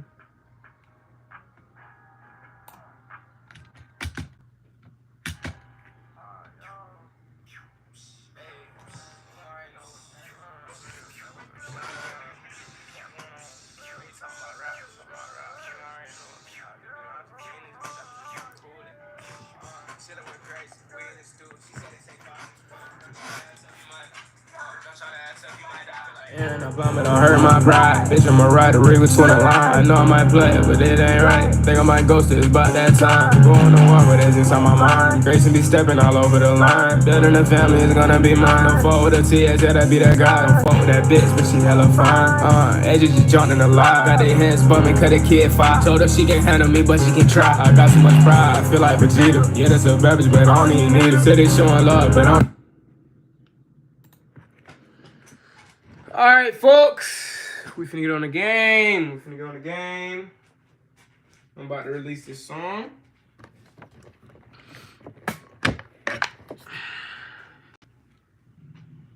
Yes, sir. Yes, sir. What should we get on, bro? What game should we get on?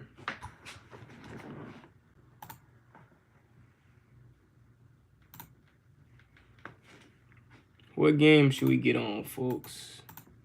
Oh, yeah. Y'all know Corey posted? Yesterday, I was so like, bro, I posted on my story and everything. We were supposed to watch it yesterday, but I low-key forgot. We were so caught up on the game. Shoot, if y'all want to watch that tonight, we can. I'm saying it's up to y'all. This is what y'all want to do, you know? Now I just turned to a fucking shadow. Here comes Z in the comments. Here comes Z in the comment. Z. Here comes Z in the comments.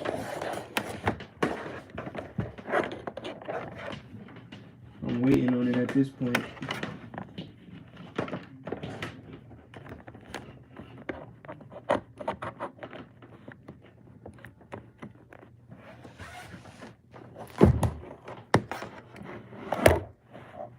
You should get on COD. Bro's blacker than black. Alright, that was funny. That was funny. That was funny. What's up, Zoe? When bro smiles, the stars come out. I'm smiling right now.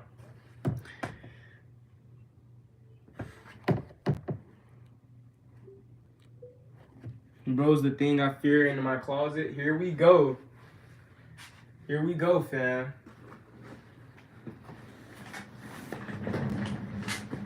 And the dick ride begins.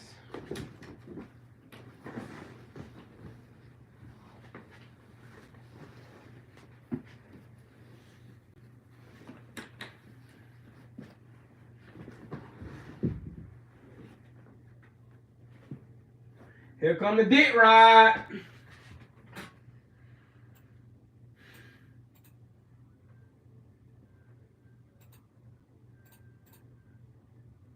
It's crazy how I turned the Goose Creek beat into something way different. That's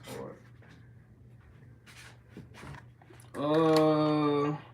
Batman and you in the shadows. That's crazy. That's green as hell. I hope you know that.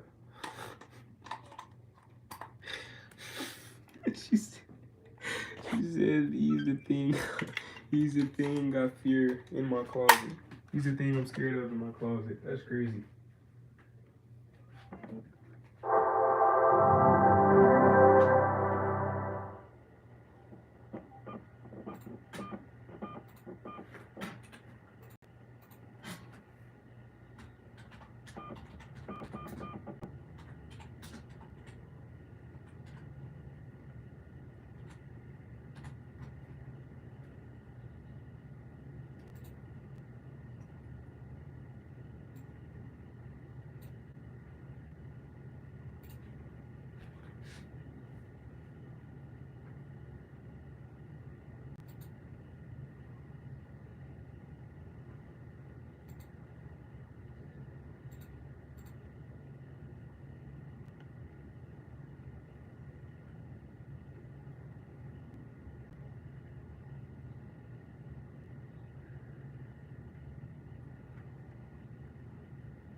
What's up, nigga?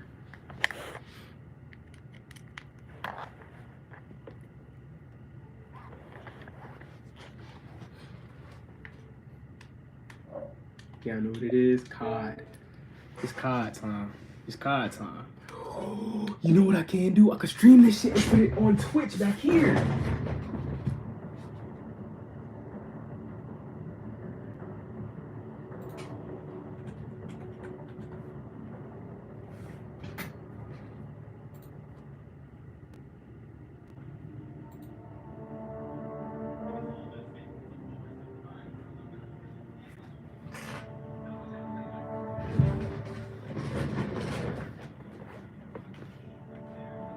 I had fun and relaxing with at my friend's house. Okay, okay.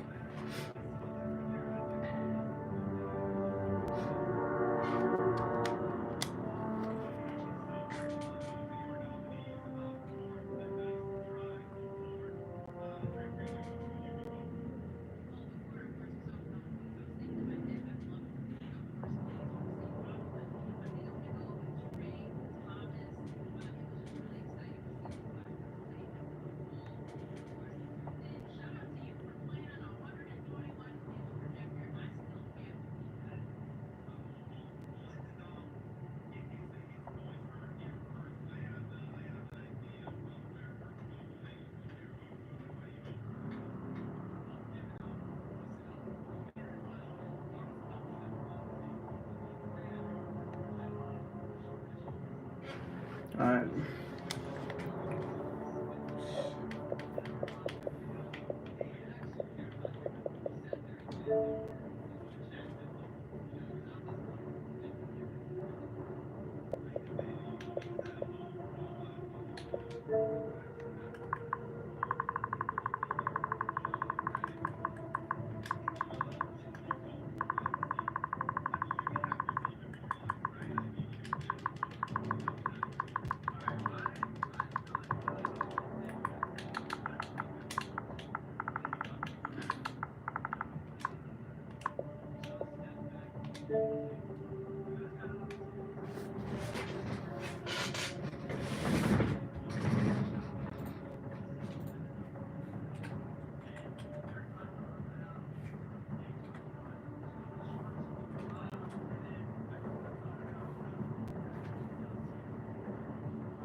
Type shit.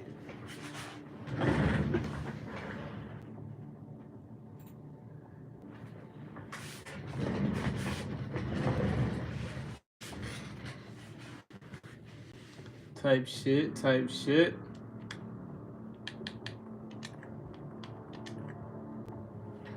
Damn, I wanna get it to where y'all can see. Hold on.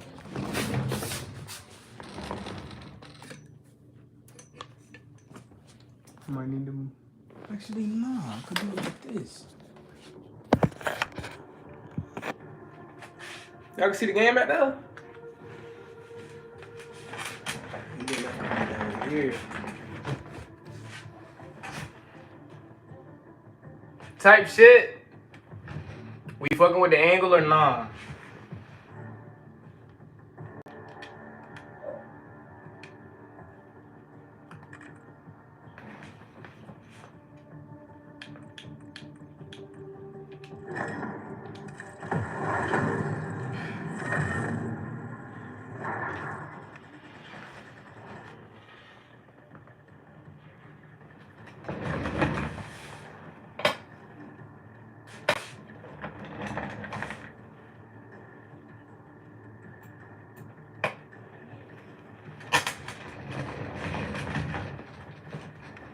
I might need to do it.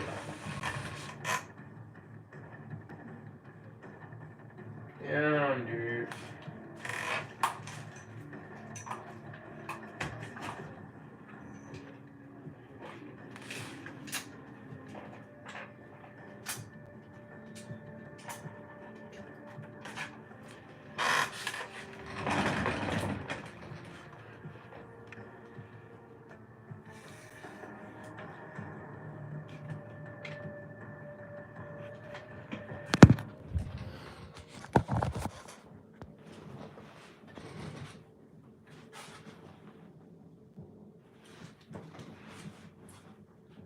Type shit. This gotta be it right here.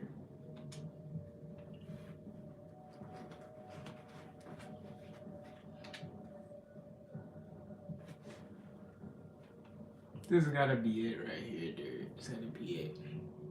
Yeah. This is perfect. This is perfect.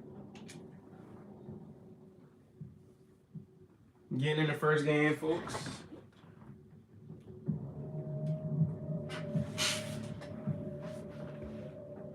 Actually, nah, we ain't gonna get in yet. I'm gonna come back. Finna see if I could go get some grub. Go get some grubbers. Get some yummers real quick.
Ain't gonna lie, peeps.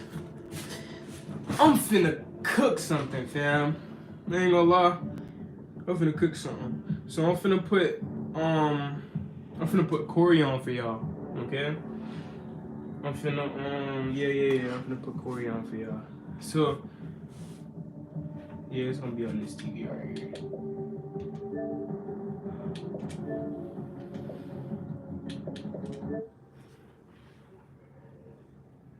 Cause I ain't gonna lie, I'm low-key hungry.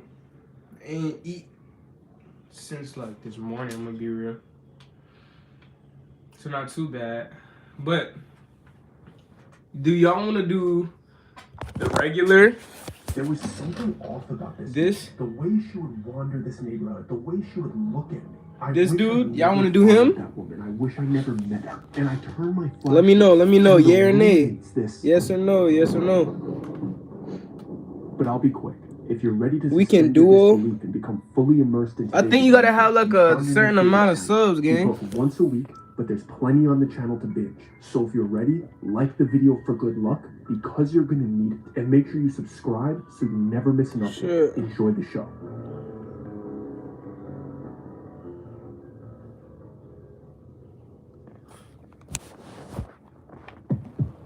You have big dreams. Warning. This story is very loosely based on true events. These events are very disturbing and not for the faint-hearted. You see, my life has been chaos from the moment that I can remember. One of my first core memories consists of this fake, half-freak of a cousin trying to drown me in a pool that had an air mattress recklessly floating in it. I remember being under that thing, and the floaties that were on my little arms being pinned to the bottom of the air mattress, fully submerged in the water, and the friction that my floaties were creating on the bottom of this mattress was too much for my little legs to propel me to the gap that could get me to the air. My sister saved me that day. Another core memory I have is a group of teenagers cornering some random kid and forcing him to fight. And I'm just standing there as a little kid, and they're repeatedly snapping his head back with every punch that they landed because they put big lighters in their fists to make them more dense. They kept making the kid attempt to fight back, and it went on for 30 minutes until they left this kid leaking on the ground with a knot on every inch of his face. He was on his hands and knees, half conscious, looking at little 8-year-old me playing Foursquare by myself. I didn't know what to do other than sit with him for a while so he didn't feel alone. We didn't say a word. No one saved him that day. I have no idea why this type of chaos finds me, but it does. It feels like a never-ending cycle of other people's problems finding me and becoming mine. No matter what I do, I meet people on their worst day. I'm at the wrong place at the wrong time. But no matter how much chaos comes to me, I've always felt like a spectator in it. Like these tragic things are occurring in front of me, but the consequences will never reach me. I feel like the cameraman. You know, like the cameraman never dies. He's just there capturing the chaos that's unfolding. And no matter how hard I tried to stay out of trouble, I couldn't. And it's not like my parents didn't notice this pattern in me. I could see it on their faces. I could remember the feelings on their face. Like, why can't this kid stay out of trouble? Why is he never home? Why can't we wrangle him? It's like no matter what friend he goes out with, whatever event he goes to, the trouble finds him. And this problem with the troubled teen gets magnified, especially when your parents have to separate from each other due to work for an extended period of time. And them as a couple have to decide like which one of us is going to have to put up with this kid alone. And my parents had to make that decision this summer going into my sophomore year of high school. They just removed me from the high school that I was at because they tried throwing me in private school for a year, but they decided to remove me because I never had any homework. And I guess my parents thought that they were paying the private school for homework and not a safe place with edible food. So it was back to public school for me with less than zero homework, way more dangerous, and not an ounce of edible food coming through those doors. Back to Pop-Tarts, hot Cheetos, and padlocks to the front teeth for bumping into the wrong person for me. But I still had an entire summer before heading back to the hellhole that is Chicago Public Schools. And that summer, my mom had to go to Phoenix for a month for work. It was because some company bought the company that she worked for, so she had to go there to train under some new software that this new company was using, or something along those lines. The moral of it was that she had to work 10-hour days in a different city to speed run learning this new software to keep her job and keep a roof over our heads. A true warrior, my mom is, the work that she put in to raise me. And on top of all of that pressure in her workplace, she had to bring me along with her. My dad had volunteered to teach summer school that year, so he didn't have the summer off as he usually did. He wasn't going to be around to keep me in check. So them, as a unit, as a couple, decided the better idea is to ship me off to Phoenix with her where I don't know anybody there and I can't really get in trouble. And they're smart. They only gave me 2-hour notice before this flight, so before I knew it, they packed my bags for me and I landed in the desert. And to be fair, that was the way to do it. Don't tell me a thing, because if they did, I would have been like, that's the day that we're leaving. I'm sneaking out of the house that day. I'm hiding in the local woods until my mom has to go to the airport because I know she's not going to miss the flight. I could stay anyway. I would not have gotten on that plane if they gave me more than 2 hours notice. I would have done anything in my power to stay in Chicago with my friends. I had this weird understanding of how the world worked at a very young age. I was very logical, but I used this early understanding in defiance in any way I could. I remember being in first grade and the teacher telling me that something was going on my permanent record. And little me is thinking, this lady is full of it. There is no way that she has any level of authority outside of this classroom. Like, I vividly remember thinking, as a small kid, I don't believe her, I don't like her, and I'm not going to listen to her. And if I knew that there was a flight to Phoenix with my name on it, I was going to disappear. And then I would reappear only during my dad's work hours so I could eat and sleep at the house, but I would avoid him for long enough that he would cool down and I wouldn't get a scolding from him. But my parents knew me way too well. They wrangled me, they blindsided me, and before I knew it, I landed at Sky Harbor Airport in Phoenix, Arizona. But we weren't staying in Phoenix, we were staying in a suburb called Peoria. And the company that bought my mom's company was nice enough to put us up in a nice rental. We had a whole house. And this neighborhood that we were staying in was so much different than anything that I'd ever seen. I was so used to Chicago that runs on a simple grid and has really accessible public transportation. Like, the whole city has grid-style streets running north, south, east, west, and obviously there's a couple diagonal streets and some cul-de-sacs if you go into very specific neighborhoods, but it's very different than the way Phoenix is set up. Everywhere in Chicago feels accessible and public, but Peoria was so different. Every single neighborhood was like its own cluster of homes that gave it a private community feel. And some of the communities are even gated, like you can't go in there unless you're from there. Ours wasn't gated, but when we arrived, it felt like we were trespassing driving through. Like, all the neighbors are outside, everybody seems to know each other, every street runs into a cul-de-sac and a no outlet. Like, there's no access to this neighborhood other than the one street that we took into this cluster. And I'm used to Chicago with the narrow streets, the identical brick houses. Peoria, in this neighborhood that I arrived in, every house was very similar. They had these earth tones and stucco walls. It felt so Southwest. And there was a surprising amount of palm trees. Not a surprising amount of cactus. There was tons of cactus. But the palm trees was a pleasant surprise. And to be honest, it was so much nicer than what I was used to. But in a way, it was very restricting to me. I was used to being able to get to wherever I wanted, whenever I wanted. But in Phoenix, you need a car to get anywhere. And I didn't have a car, let alone a license at the time. So I was confined to this little private neighborhood. So almost immediately, knowing that I can't get out of this area, I start scouting the neighborhood for potential friends. There was no way I was spending an entire month of my summer inside doing nothing, just sitting around twiddling my thumbs waiting for mommy to get home. I was like a hyperactive dog at that age. I still am now, to be honest. I need stimulation and activity, otherwise I get very testy and have trouble relaxing. I was really hoping there was going to be a lot of kids my age around the neighborhood, but as I was going around scouting, I wasn't seeing any potential prospects. This area seemed to be a very young family area. Just young couples with very young children, or old retired couples poking around their garage enjoying their retired hobbies. It wasn't looking good for me at that point. It was looking like I was in for an incredibly boring month. But that was until I saw her for the first time. And I know that last sentence sounded like I found a potential summer fling, but that is very far from the truth. I found an individual that deeply confused me at the time. I was only 16, so when you see a 50-year-old full-grown woman dressed like a little girl, wearing all pink with pigtails, riding a bike with training wheels, you get very curious about what's up with her. And I wasn't sure if she was doing a bit at first, but as she rode by me for the first time, I could tell that something was off with her. And the reason I say that is because this woman, this 50-year-old woman, was oddly rude to me. I made eye contact with her. She didn't say anything. She just rode past me shaking her head at me with a facial expression that conveyed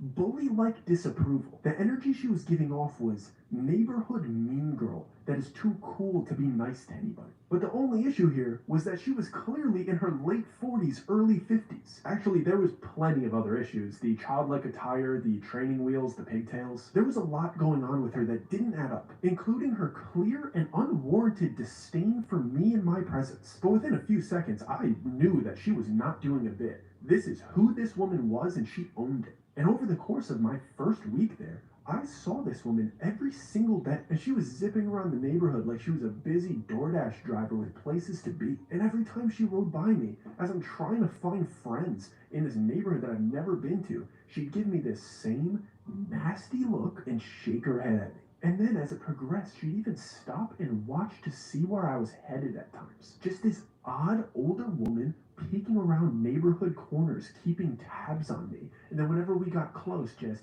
and when I'd be like, yo, what? She'd zoom off with her loud training wheels. And there was nothing stealthy about this woman. I could hear her coming from down the block. And I'm sure you've come to the same conclusion that I did already. This woman clearly struggled with some type of mental health or some type of development issue that must have stunted her maturity or her brain development. It was clear as day that she wasn't exactly normal. And even at 16, I had the maturity to recognize that and not be cruel to this woman. But I can't sit here and act like it didn't bother me a bit. But the reason it bothered me wasn't the type of creepiness that she gave off. It was the fact that she didn't even give me a chance. Like, come on, lady, you're dressed like that, riding around on training wheels, and you're shaking your head at me like I'm the problem. And I remember thinking I would have been nothing but nice to you, but you didn't even give our friendship a chance, scowling at me from day one. And to give you a better idea of why this situation was so confusing to navigate, I have to tell you about her appearance. And it wasn't just her clothing and hairstyle choices. Her overall appearance didn't give me any indication that she was challenged. She didn't have any facial features that were clear signs of an intellectual disability. Like, if you changed her hairstyle and gave her a nice, like, two-piece woman's suit, she could be a lawyer. She'd blend in fine. She looked like a regular, middle-aged woman doing an odd caricature of a neighborhood mean girl. It was almost as if she was cosplaying. So you could imagine that this woman was a fascinating person to observe, especially when you're in a state where you know nobody, you're 16 with nothing else to do, you kind of hone in on the very unique, weird woman that keeps flying by your house on training wheels. So that's exactly what I did. I watched this odd woman zoom around the neighborhood, coming back to her house, which was just a couple houses down from mine, every couple hours or so, refilling her backpack with seemingly new chalk to draw with. And as I'm observing her, I'm seeing that her facial expression is so focused that she is just so honed in on whatever activities that she's doing. And she'd just be intensely scowling in her own world, pouring sweat from all the bike riding she was doing. And the craziest part was she'd also be going out at night sometimes as well. It wasn't strictly a daytime thing. It was very random. Sometimes she would do a lot during the day. Sometimes she would do a lot at night. But at least it seemed random until we caught her. My mom and I randomly decided to get In-N-Out Burger one night, and as we were pulling out of our driveway, I saw a white bike tire lying on the side of the house as if there was a bike laying on its side there. So I tell my mom to stop the car, stop backing out. I hop out of the car to see what's going on. And as I get a better view of the side of the house, I see the woman-child's bike laying on its side with the back wheel still spinning, and the lady crouching near our AC unit, reaching into her little backpack for something. And whatever it was that she grabbed from her little backpack, she reached and tucked it in between the AC unit and the house as if she was trying to hide it. So when I confronted her, asking about what she was doing, she scurried over to her bike, picked it up, and started to flee the scene. And it's not like she took off running or riding her bike away.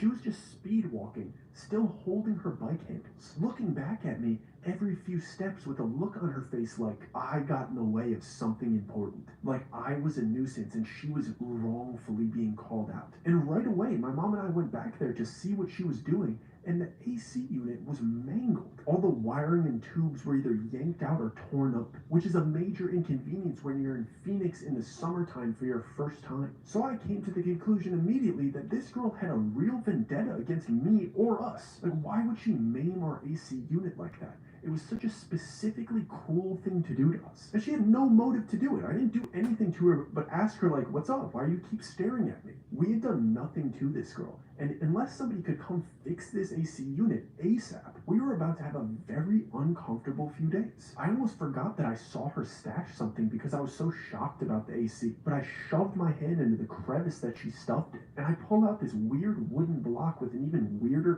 carving in it. And I'm just looking down at this wooden block, and it fits right in the palm of my hand. It was about the size of an old flip phone folded up, and the carvings seemed to be some type of made-up language, or they were reminiscent of like hieroglyphs. I guess it did look more like hieroglyphs than a language, but it was very amateur in general. It was almost as if a mentally stunted woman carved it with a switchblade in 20 minutes before cutting our AC unit's power lines with that same dull switchblade. And the cherry on top of all of it was, while we were still on the side of the house inspecting the damage that she had done, she had frantically come back and started scribbling those same hieroglyphs that were on this little weird wooden plank in chalk on our driveway. The behavior was so odd, but the oddest part was the clear intention behind each action. She had that same focus that I would always see on her face when she would be on her way zooming somewhere. She had a clear motive and goal in mind, which was punched home by the fact that when we were still on the side of the house and she was looking back to see if we went back there before fully fleeing, she saw that we went back there, she came back, and she had to finish her little chalk drawing on the driveway. She didn't care if she got caught.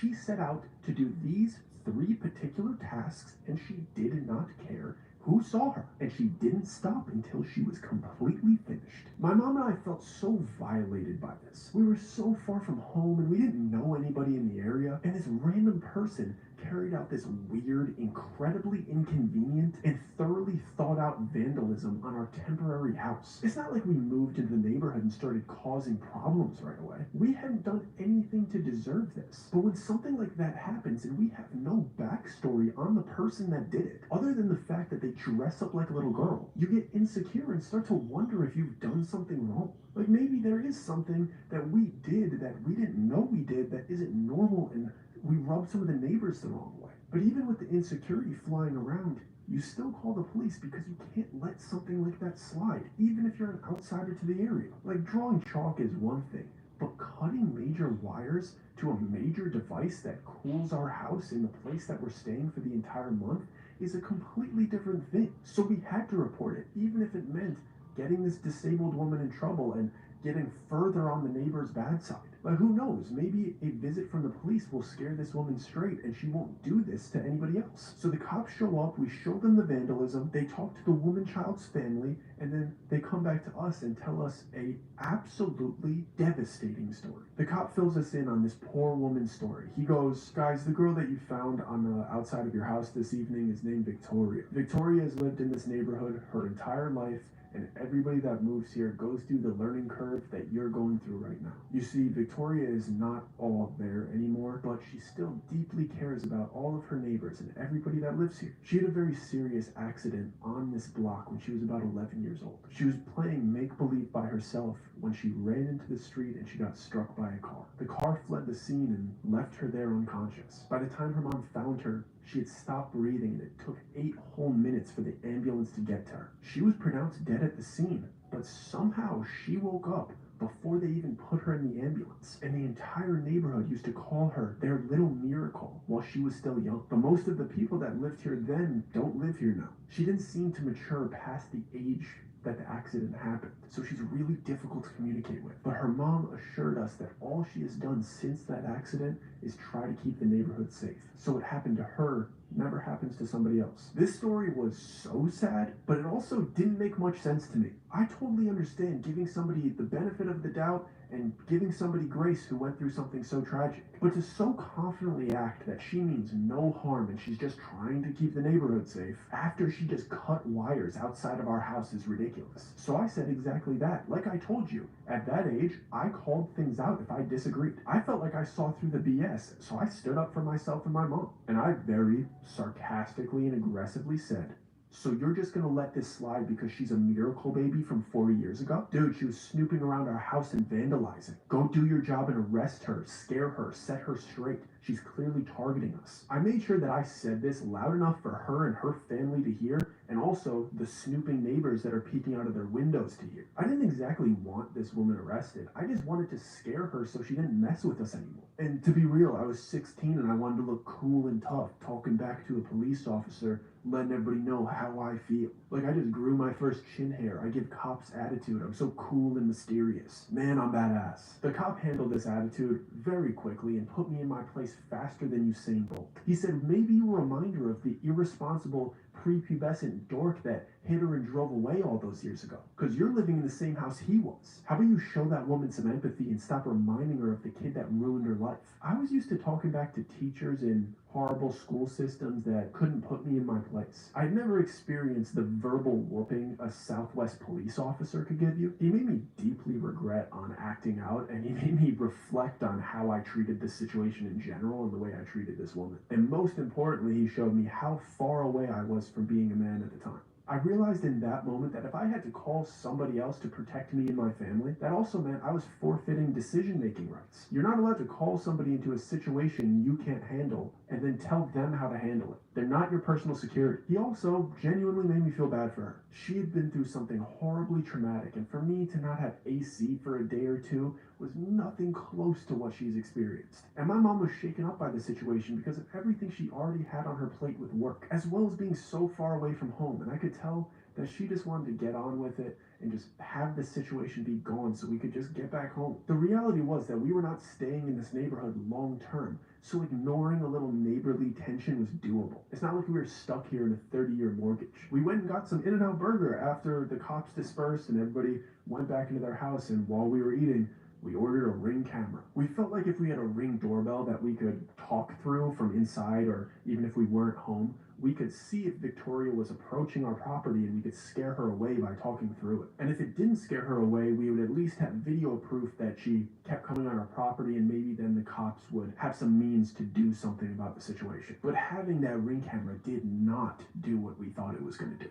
We thought it would be a deterrent, but what it turned out to be was the cause. If you've never had a Ring doorbell, when you install it, it also comes with an app to your phone. And the app is basically a forum for all of the neighbors to share what's going on in the area. People will post videos and pictures of coyotes in the area, or lost dogs coming into people's backyards, or porch pirates stealing packages. Anything that goes wrong in the neighborhood gets posted on that app, and you could also turn on notifications, so you could see in real time whenever somebody posts something going wrong. And since I was stuck in this house bored with nothing else to do, I would check every notification that came in. Anything going down nearby, anything to make life feel exciting, anything to pass time by until I could go home to my friends. And what I realized was Victoria would always leave her house 5 minutes before something went wrong. This is how it would go. Victoria zooms by, 5 minutes pass, Ring notification. Barbecue catches fire in backyard. Victoria zooms by, 5 minutes pass, Ring notification. Irrigation tubes burst, flooding the street. Victoria zooms by,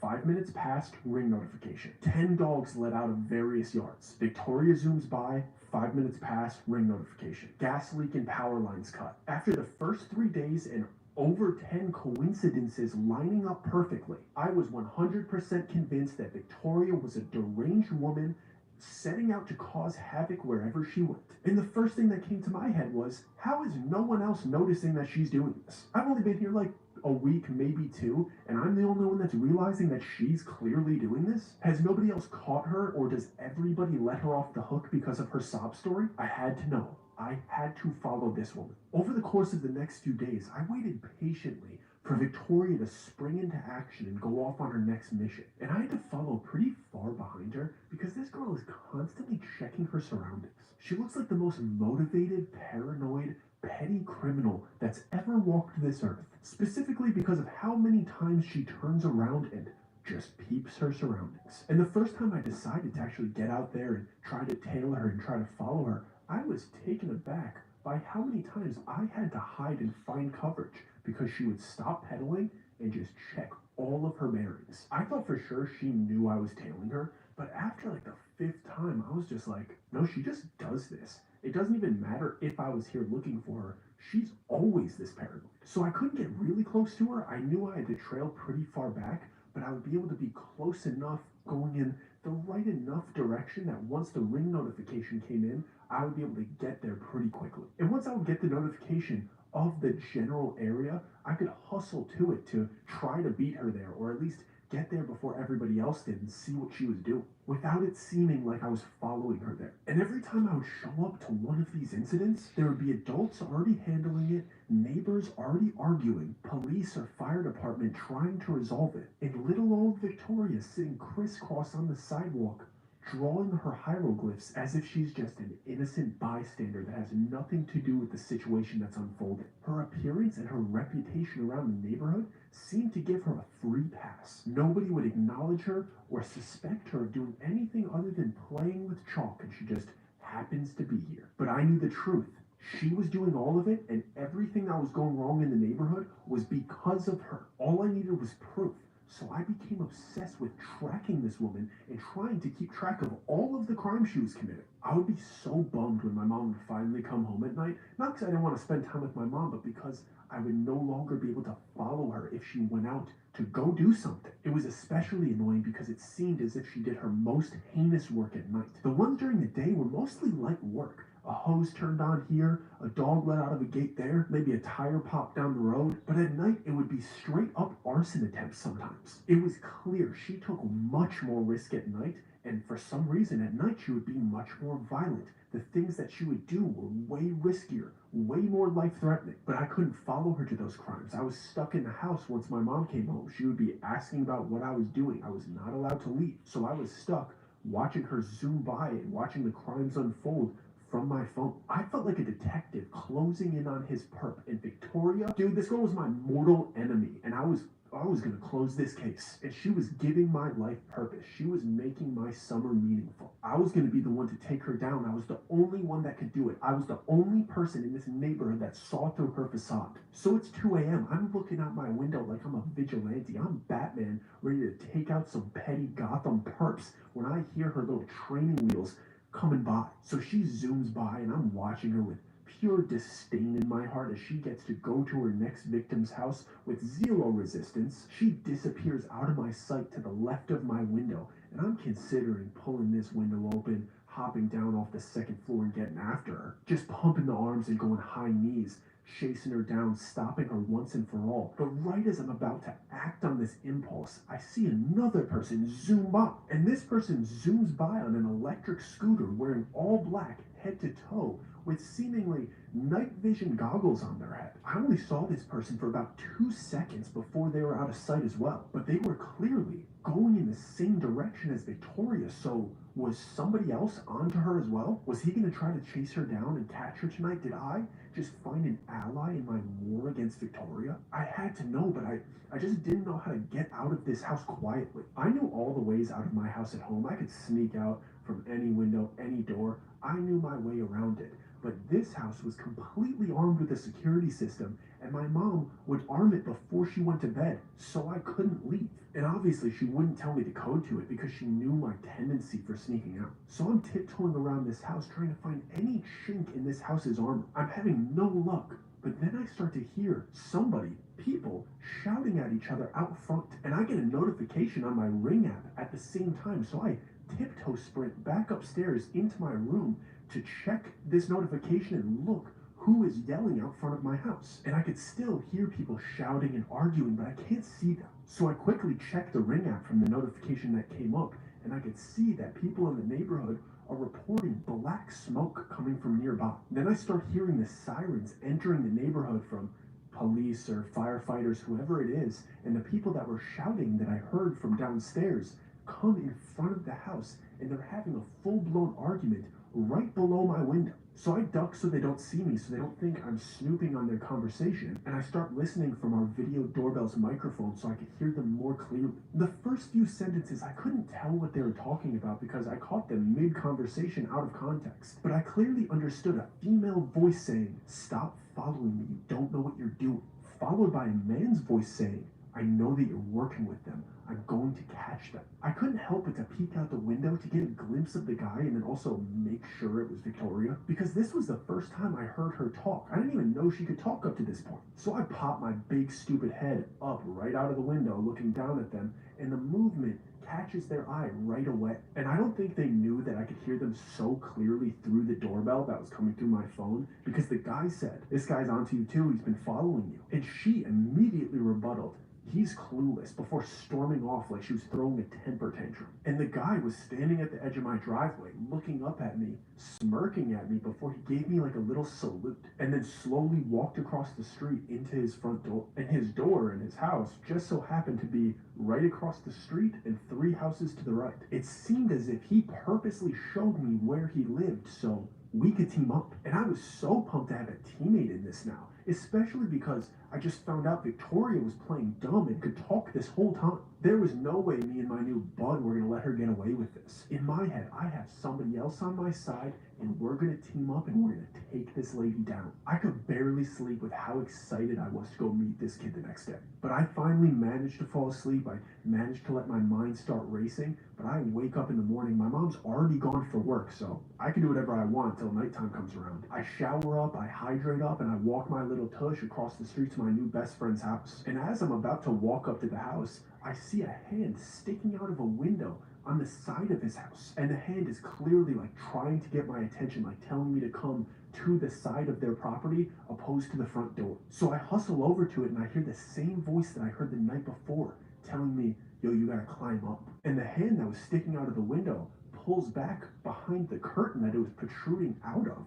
So I just jump up, grab the window frame, and start pulling myself up. So I pull myself up until my chin is over the ledge, and I try to get a good idea of what the room looks like to scope it out before I send myself into it. But these drapes or curtains or whatever the ones that you call them that go all the way to the floor were completely blocking my vision into this house. I thought it was a little bit odd in the moment that he didn't move the curtain for me to help me climb in, but I just went on with it. I got my stomach onto the ledge and I basically front flip somersaulted into the room, and even when I landed on the floor, the curtains were still in front of me. I still couldn't see my surroundings. So I sat up and I swam through the curtains in order to see the room. And when I finally parted the seas of these curtains, I was met with a barrel of a sawed-off. I didn't know what to say. I'm sitting there looking up at this kid who has this barrel to my face. I couldn't see anything behind, just the barrel of this shotgun. It was the only thing in focus in my vision, and everything around it was a complete blur. The figure behind it, the room behind it, the only thing that was vivid was the 2 points of this barrel of a shotgun. And that same voice that told me to come up into this window reached over me, slammed the window behind me, and barked at me, "Who sent you?" I didn't know what else to say in this situation other than, "I thought you needed my help." And this guy follows up with, "Are you scared?" And I'm still just looking up down the barrel of this sawed-off, and I reply, "Yeah, dude." And this guy has the audacity to say, "You shouldn't be. You're on scare tactics," before tossing the gun onto the bed and laughing hysterically in my face. And I saw once he tossed the gun, when I was able to see the full thing, it was clearly fake, but I couldn't tell when the barrel was just in my face. He thought his joke was hilarious, and clearly he had been waiting years to use it. I didn't find it nearly as funny as he did, so I get to my feet as fast as possible. And he followed up by saying, "You know that show? No. You're too young to know that show." I was not too young for scare tactics. I watched it all the time, but I wasn't feeling like I needed to correct him in this moment. I was still trying to figure out what kind of person I was dealing with. So I quickly start scanning his room, just trying to get any idea of who this person is. And the place is filled with 90s, early 2000s memorabilia. And in that moment, I knew exactly what kind of guy I was dealing with. He was the stereotypical dude that didn't grow up and still lives with his parents. I'm not sure if anybody else has dealt with this type of guy, but he was the type of guy that was very immature for people his age, but would act super mature around his younger siblings' friends. You know, like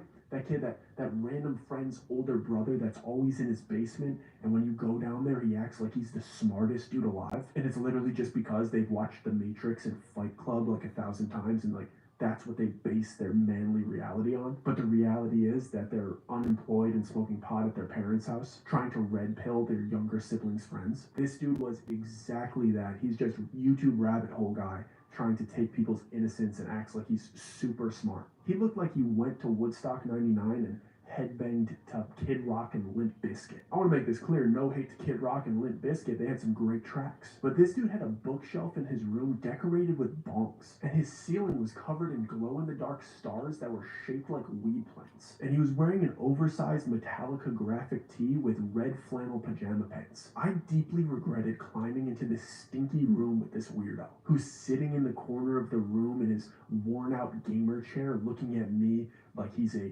straight-up Matrix agent. I give it a chance, though. I break the silence, and I'm just like, have you seen everything Victoria's been doing? And this guy ignores my question, then asks me a question as if he rehearses being mysterious and wise. And he goes, you know what these are? While he's holding up the pair of night vision goggles that I saw him wearing the night before. And I amuse him by answering what I think they are, even though I know he has some type of snide, slick answer for me. I just go, they're night vision goggles. And he goes, no, these aren't your average night vision goggles. I saw that coming from a mile away. He's about to tell me the exact correction that I got wrong. Here comes a snide over-explanation of a specific object, as if I'm just a civilian dimwit and he's some high-level secret agent with incredible information. And he continues, these are my grandfather's night vision goggles that he handed down to me. My grandfather fought in the Vietnam War, and he told me all about the wild things that he witnessed. But he never would talk about these. I only got to learn about these when he passed. He left me the goggles and a note, and the note instructed me to take these to the woods or a jungle or on a mountain, specifically at night. And he told me to put them on, but he told me to not do it until I was ready to become a man. So I waited a few years until I felt ready. And then I took them out to the Grand Canyon. And I don't know what I was expecting, but I wasn't expecting to see red. Then this dude started laughing as if he just told a joke, and then he continued to explain it. I didn't see red like I was mad. But I do see red like whenever I fight, but that's not the point. But like for real, like if I start seeing red, bodies start dropping. But that's not the point. My internal thought while this dude is explaining how bodies start dropping when he sees red with clearly no fight experience whatsoever is you look like you can be blown away by the wind. And it is very clear that your diet is Mountain Dew, Oreos, and Hot Pockets with Cheese Whiz. But I let him live in his fantasy where he's some type of action hero dropping bodies with spinning heel kicks. And I let him keep talking. And he continues, he goes, when I put these on, I didn't see any green. I only saw red. These are the first edition night vision goggles that the army banned. My grandfather smuggled them out of the war and left them for me so I could see the truth. You could see into a different world with these on. You could see past the veil. Me and my family were completely alone at a camping spot near the Grand Canyon. But when I put these on, I saw them, and they were everywhere. They were flying, crawling, hiding in trees, floating above us. There's a world that is on top of our world, and everybody's acting like it's not there. And in the note that my grandfather left me, he told me that all of the soldiers called these things Fays. He told me that deep in the jungle, in the heart of the war, the soldiers would communicate with them. And once the Fays knew the soldiers could see them, the Fays also wanted to communicate with them. They would tell the soldiers, my grandpa included, little things about the future. They started with small things, little predictions, to gain the soldiers' trust, and they were never wrong. And once the soldiers fully believed them that they knew the future, the Fays went on and told the soldiers that they were going to lose the war. And the word spread like wildfire, that it was predetermined that we were going to lose the Vietnam War. And once everybody knew the prediction, the willingness to fight, the fire in the troops was completely gone. The higher-ups caught word of why the troops were losing their willingness to fight. They found out about the Fays that the soldiers were communicating with, so they tried to confiscate every pair of these to cut off communication and continue the war going forward. They unintentionally gave all of their ground troops access to another world. And I'm standing there, I'm letting this kid finish, because it was a good story, but I've read plenty about the Vietnam War. And I'm pretty sure we lost because the Viet Cong were incredible at jungle warfare, and it was just a nasty war that we really couldn't get done. It definitely wasn't because red goggle entities brought down the morale of our troops. It was because the terrain was so horrible, and the Viet Cong knew it like the back of their hands, and they had various traps. But this kid continues, and he goes, the last thing that my grandfather said in his note was, we didn't know it then, but they can not only predict the future, but they can change yours. They grant wishes, but you need something with equal value to offer them in exchange. And nothing in this world is more valuable than freedom. That's why I risked my life for this country. Freedom. So if you trap one, they can give you everything that you want want in this world in exchange for their freedom. So I reply with what I think this kid wants to hear, and I say, wow, that's really cool, man. What's your name? And this dude replies, call me K. It's safer that we don't use names. And I was like, yeah, okay, very cool. You could call me D if we're doing code names, fun code names. Let's go ahead. Just call me D. So K, I thought that you were also trying to stop that Victoria lady from vandalizing everybody's house. That's the only reason I'm here. And K looked at me like I was the biggest moron on this planet. His facial expression told me that he thought I could not comprehend the vast knowledge that he had just bestowed upon me. And his next rant backed up the look on his face. This kid goes, you really don't understand, do you? It's all right in front of you, kid, but it seems like you can't put it together. Let me make this real simple for you, D. Victoria's the one that leads us to the phase. All we got to do is go catch it. I cut him off really quick because he just contradicted himself and I couldn't handle his patronizing for one more second. I go, sorry, Kay, I thought maybe I misheard you here. Maybe you could correct this for me. I thought the phase were everywhere when you put on those goggles. Why do we need Victoria to bring us to them if you could see them everywhere? And he could tell I was giving him some very legitimate sarcasm back. And he goes, they're everywhere when you go in the middle of nowhere. You know, they tend to stay away from civilization. I had another sweet comeback in the barrel to tear through his logic. I go, clear this one up for me, Kay. If there's so many out there in the middle of nowhere, why wouldn't you go there to catch them? And I said that because it is the obvious question and the obvious answer. Why do you need to follow this little woman-child criminal around to catch your phase when the wilderness is filled with them? You said you saw all of them at the Grand Canyon. If you're going to catch a fish, don't you go to a lake that's teeming with fish? And this was the first time that he looked visibly angry. Like, he was very upset with the fact that I was giving pushback and not respecting his overarching knowledge of this entire situation. He was looking at me like I was one of the bullies that definitely picked on him back in the day. And he gave me a comeback with a fresh, nasty tone to it. He goes, would you stick your hand in a beehive to catch a bee, or would you find one that was far away from its home, far away from its friends? These things can kill you, especially if there's a lot around, and they'll enjoy every second of it. Victoria over there, the girl that you're obsessed with, acts like these things are her little buddies. But I know what they really are. They're just little devils that are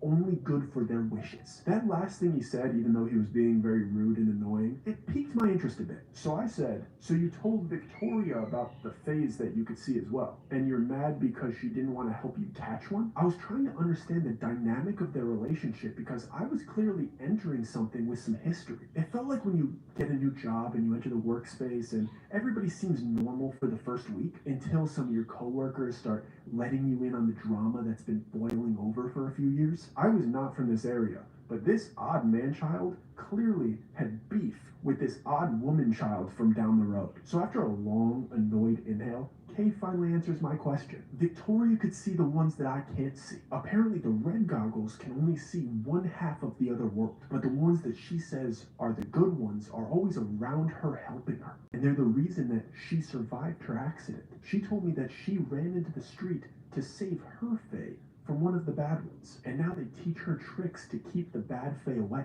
Little petty sayings and how to make talismans to protect people's homes. She drives away all of the fae that I could see, and her fae give her a head start whenever a bad fae enters the neighborhood. She's the only thing stopping me from my destiny. Up until that last rant that he did, I didn't believe a word he said. This dude was weird, and this was like an odd story that it seemed as if he had nothing really going on in his life. He was significantly older than me, probably like 25, and he was making up this lore that made himself feel important. But the one thing that I found very interesting was the fact that he said the faes were the reason that Victoria survived her accident. And the cop from the other night that told us about her accident referred to her as a miracle. And another very interesting thing that he said was that they teach her little tricks to keep the bad fae away. He said talisman and like little sayings. And I immediately thought about that little wooden thing that I found behind our AC unit.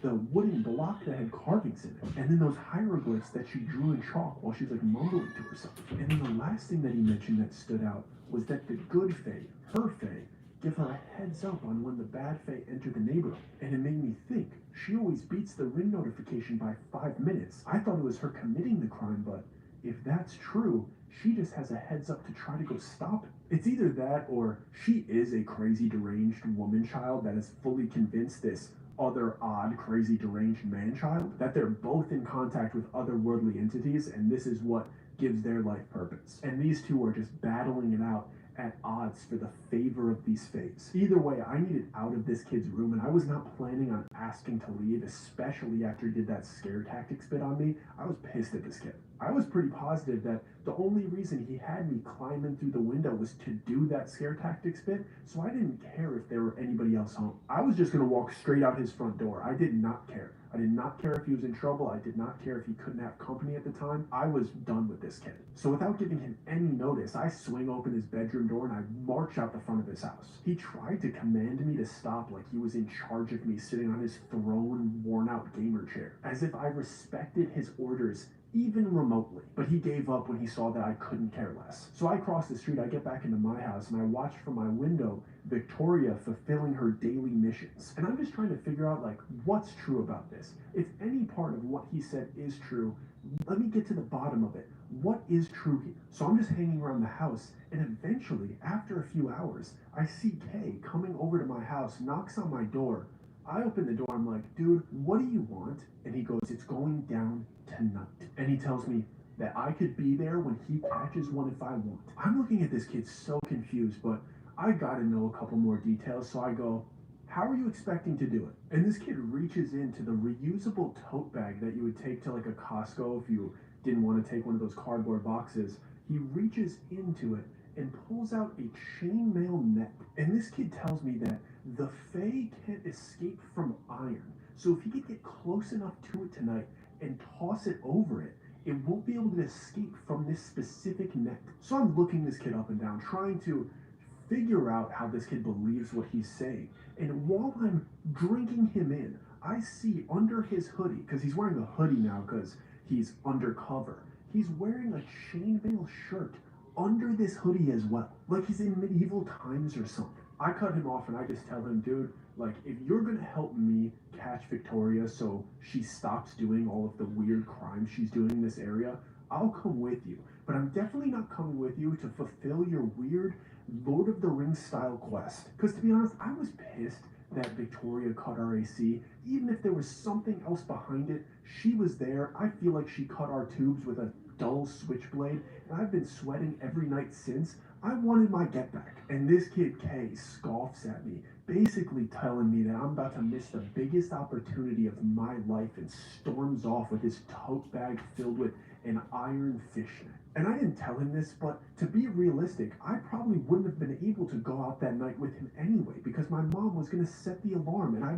was going to be stuck in the house once the sun went down. But I wasn't going to give Kay the satisfaction of knowing that my mom had me on lockdown and just give him more ammunition to talk down to me as if he was this all-knowing adult with free reign to go on quests. And even though I was considering it, like, could I sneak out? Could I figure out a way to get out? I gave up on it once my mom came home, because I could see in her face that the long work days were wearing on her, and the last thing I wanted to do was get on her bad side when she was like that. I gave a half effort to continue finding an opening in the alarm system, but if she caught me sneaking out while she was in that state, overworked, overtired, away from home, she would have my head. So it wasn't worth the risk. I settled in to watch some shows and just ignore the fairy tale life that's going on outside, and my mom went to bed because she needed the rest. I even muted the ring notifications because there was no point. I wasn't getting out. And after about an hour, I get up, I stroll over to the kitchen to get myself a beverage,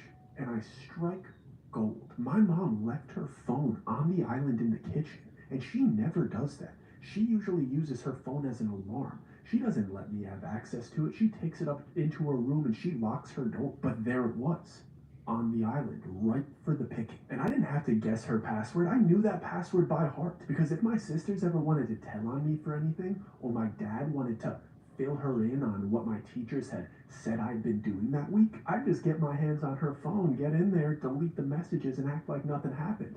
And my sisters and my dad would think that she just ignored it because she was too busy with work, and like, keep those problems to yourself, you solve it. Also, if you think your child doesn't know your phone password, I promise they do. Hand them your phone and watch how fast that thing pops open. So I'm in my mom's phone after I plug in her password that I memorized months ago, and I'm looking for anything that could help me get out of this house. And I see a little blue app that says ADT. that matches the logo that's on the alarm system. So I click on this app, and right on the homepage, after I clicked login that already had her saved credentials in there very conveniently, is a big red button that says click to disarm. And I risk it all. I don't know if the alarm system is going to be like disarmed, disarmed. I click this thing, and if something happens, I'm going to go pretend to be asleep on the couch, put her phone exactly where I found it, and she's just going to think it's a glitch. So I tap this thing, and silence. Nothing happens. The red circle turns green. Alarm disarmed. I was good to go. Now all I had to do was wait for Victoria, wait for somebody to make a move, and I could slip out and be a part of the action. But when I checked my phone for the ring notifications that I had been ignoring, I was already too late. The action had already started. Something had been going on 15 minutes earlier in the park at the edge of the neighborhood. So in my head, I'm like, they both must be over there already. I know that Kay was going to follow Victoria regardless to try to catch one of the Fays with his silly little net. And I know Victoria's out doing what she always does. So I'm late to the party. I got to get to it.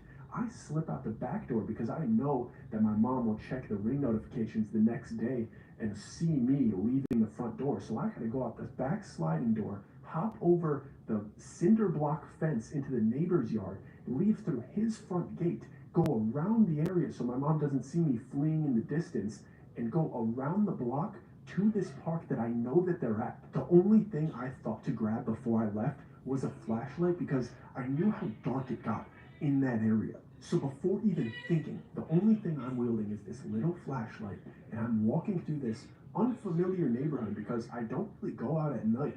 There aren't nearly as many streetlights as I'm used to. Like, Phoenix gets dark. This neighborhood is private. Everybody's lights are off. Nobody has any form of lighting on the outside of their house outside of like those like decorative Christmas lights that kind of make a gazebo look good.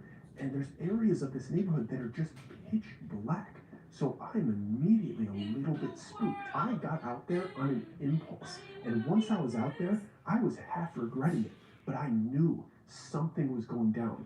I knew I could walk up on Victoria doing something and catch her once and for all. So I'm going around the neighborhood the long way to try to approach the neighborhood park in an angle that I feel is advantageous. Because this park has a downslope on all angles, it's almost like a really big ditch filled with grass. Like when you're walking around the neighborhood, you look down into the field where people walk their dogs and play fetch and kids play sports. It's like 5 feet down a light slope. But from this angle of the park, the slope is almost like 10 feet. So I just felt like approaching from that angle gave me the biggest advantage and the best vantage point to see things going on. But once I got there to the position that I felt like was going to be the best, I'm looking into this dark, black abyss that is this park that I'm used to seeing being this like lush, green, fun area for all of the neighbors to have activities in. But at night, there is not one source of light. It is completely black. You could not tell if somebody was sitting in this park. So I'm standing on the top of this slope, and I have no other option to go in. And I know that I need to go in because I hear subtle whispering, subtle sounds. Sounds like somebody's in this park, and I hear like flutes coming from somewhere in the source of this darkness. So I take a deep breath, I turn on my flashlight, I put it right near my face so it's following my vision, so I'm never looking off into the darkness, illuminating some other spot. I want it to follow where I'm looking so I don't run into anything. And I'm waddling through this black park with absolutely no bearings on what is around me. And I'm trying to see if there's anything. I'm trying to find where the sound is coming from. And I'm waddling around this park for 5 minutes, just staying on the edges initially, but I know internally that I gotta get to the middle. I know it's probably coming from there. So I turn, I start walking towards the middle of this field, and as I'm turning my flashlight to the left, I see Kay, and his face is illuminated by the shine of my flashlight. I can't even see his legs. I can only see his shoulders and his arms, and his face grimacing in pain. It was almost as if somebody was tasing him, like he was seizing up, and his arms were convulsing, and they were just moving in this weird pattern, and there was so much fear in his eyes, and he was breathing through his teeth like he couldn't open his jaw. It looked like there was electric currents going through his muscles, and he was seizing up and twitching, or like somebody stuck a syringe in his arm filled with rattlesnake venom and it was corroding him from the inside. He was completely contorted, and my flashlight had the ability to make the scope of light get a little bit wider. It made it less bright in the circle, but I was able to see a little bit more of him if I twisted the front of the flashlight. So that's what I did to see his entire body. And I saw that his arms looked as if they were strung up like he was a puppet, like somebody was puppeteering him from above. And as I'm taking in what I'm seeing, I realize that whatever flutes I was hearing, it seemed as if his body was following along with the music of these flutes, and he was doing some type of disturbing dance. And the flutes got louder and louder as I got closer to him, as if the sound of music was coming from him. And he wouldn't reply to me when I would ask him what was wrong. I was trying to figure out how I could help him or what situation he was in, but all he was doing was grimacing like he was in pain. He looked like he was not in control of his body whatsoever. And as I get up to him, when I'm about 2 or 3 feet away, I don't want to get fully close to touch him because I don't really know what's going on. I finally look down at his feet, and it looks as if they're hovering like an inch or an inch and a half off the ground, as if he's actually being strung up by strings. I had no idea what to do in this situation. He was giving me no signs of any way I could help him. So I frantically look around to see if I could find some type of stick, and in that situation, I just wanted to wave the stick over his arms to see if there was something stringing him up, because once I was close to him, it was clear he was not in control of his body. It was like somebody had a hook on each of his elbows, and his arms were just going up and down like he was some type of possessed ventriloquist dummy. So as I'm frantically twirling around, trying to find a stick on the floor, I see the other person that's there, and it's Victoria, sitting crisscross, a little bit off to his right, leaning back and forth, mumbling something to herself as she's drawing on a big stone with chalk. She was rocking back and forth aggressively, drawing on this stone the same way she was drawing on our driveway, and her face had that same expression of determination that she always has when she's flying around the neighborhood. So my body starts filling with rage because I'm catching her in the act. In my head, every assumption I had about her is completely true because I'm seeing her do it. The determination she has as she's drawing on this rock with no empathy, no sympathy for Kay, clearly in horrible pain right in front of her. She's just in her own world, doing her own thing. So I start yelling at her, like, stop doing this. Whatever you're doing to him, whatever you're doing to the people of this neighborhood, you need to stop it. And this woman child looks up at me from the floor, just like she's annoyed with me, and she just goes, I told him to stop following me. This girl was so much worse than I thought. Maybe Kay was right. Maybe she was privy to some type of magic that she was using to punish Kay like this. So I continued berating her with threats, trying to get her to stop whatever she was doing to him. And she's still shaking her head as if she's annoyed with me and I'm just this nuisance, this little fly in her life. And as I'm standing there trying to figure out what to do, completely engulfed by darkness, only able to see in the dull light of my dollar store flashlight, she starts to lean forward and grabs one of the rocks that's in a circle around Kay's feet and swiftly exchanges one of these rocks with the stone that she had drawn on with her chalk that clearly has her odd hieroglyphs on it. And I didn't notice until that exact moment that there was a perfect circle of rocks surrounding Kay, clearly placed there intentionally. Then Victoria stood up, got as close as she could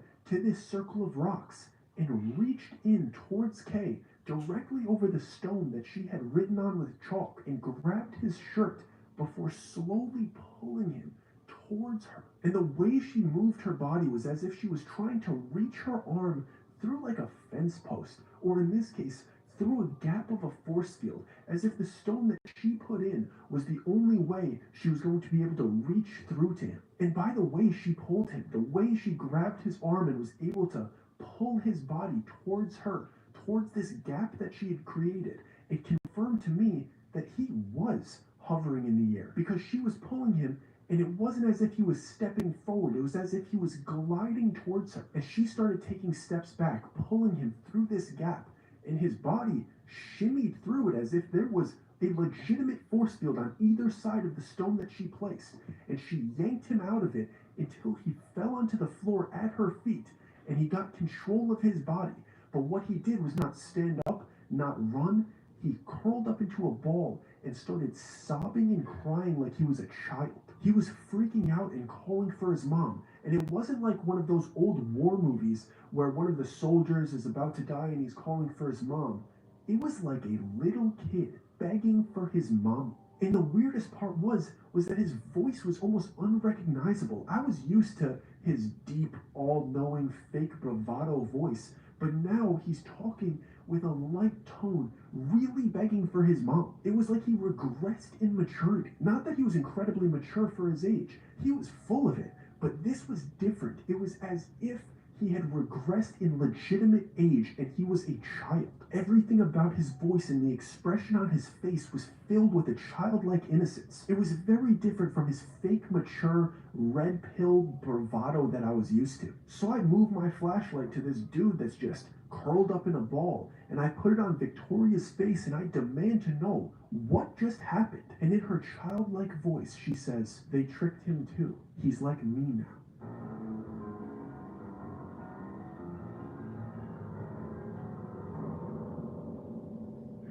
Thank you guys so much for watching. I hope you enjoyed this story. Please let me know if you want the full expansion of this story. There are some other juicy details, but that is the majority of that story. But please let me know, because we will listen and we'll make more of that one for you. I always appreciate you watching. I always appreciate you liking and subscribing. I'm so excited to continue creating for you. We'll see you soon, probably less than a week. And if you like this video, YouTube thinks you would also like this one. So go ahead and click it.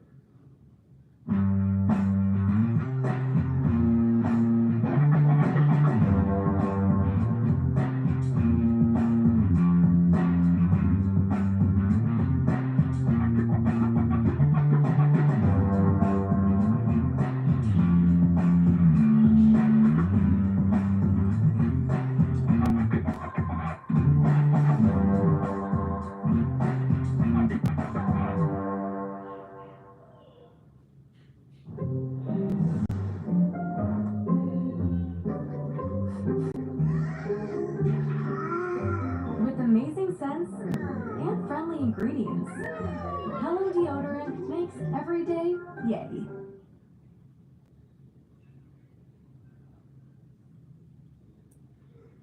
Didn't make me feel like kidnapper. He made me feel like I'm being stalked like prey. This is the story of when me and my sister almost got kidnapped. Let's go get a Subway sandwich. Let's go split a foot long. I'm probably like 8.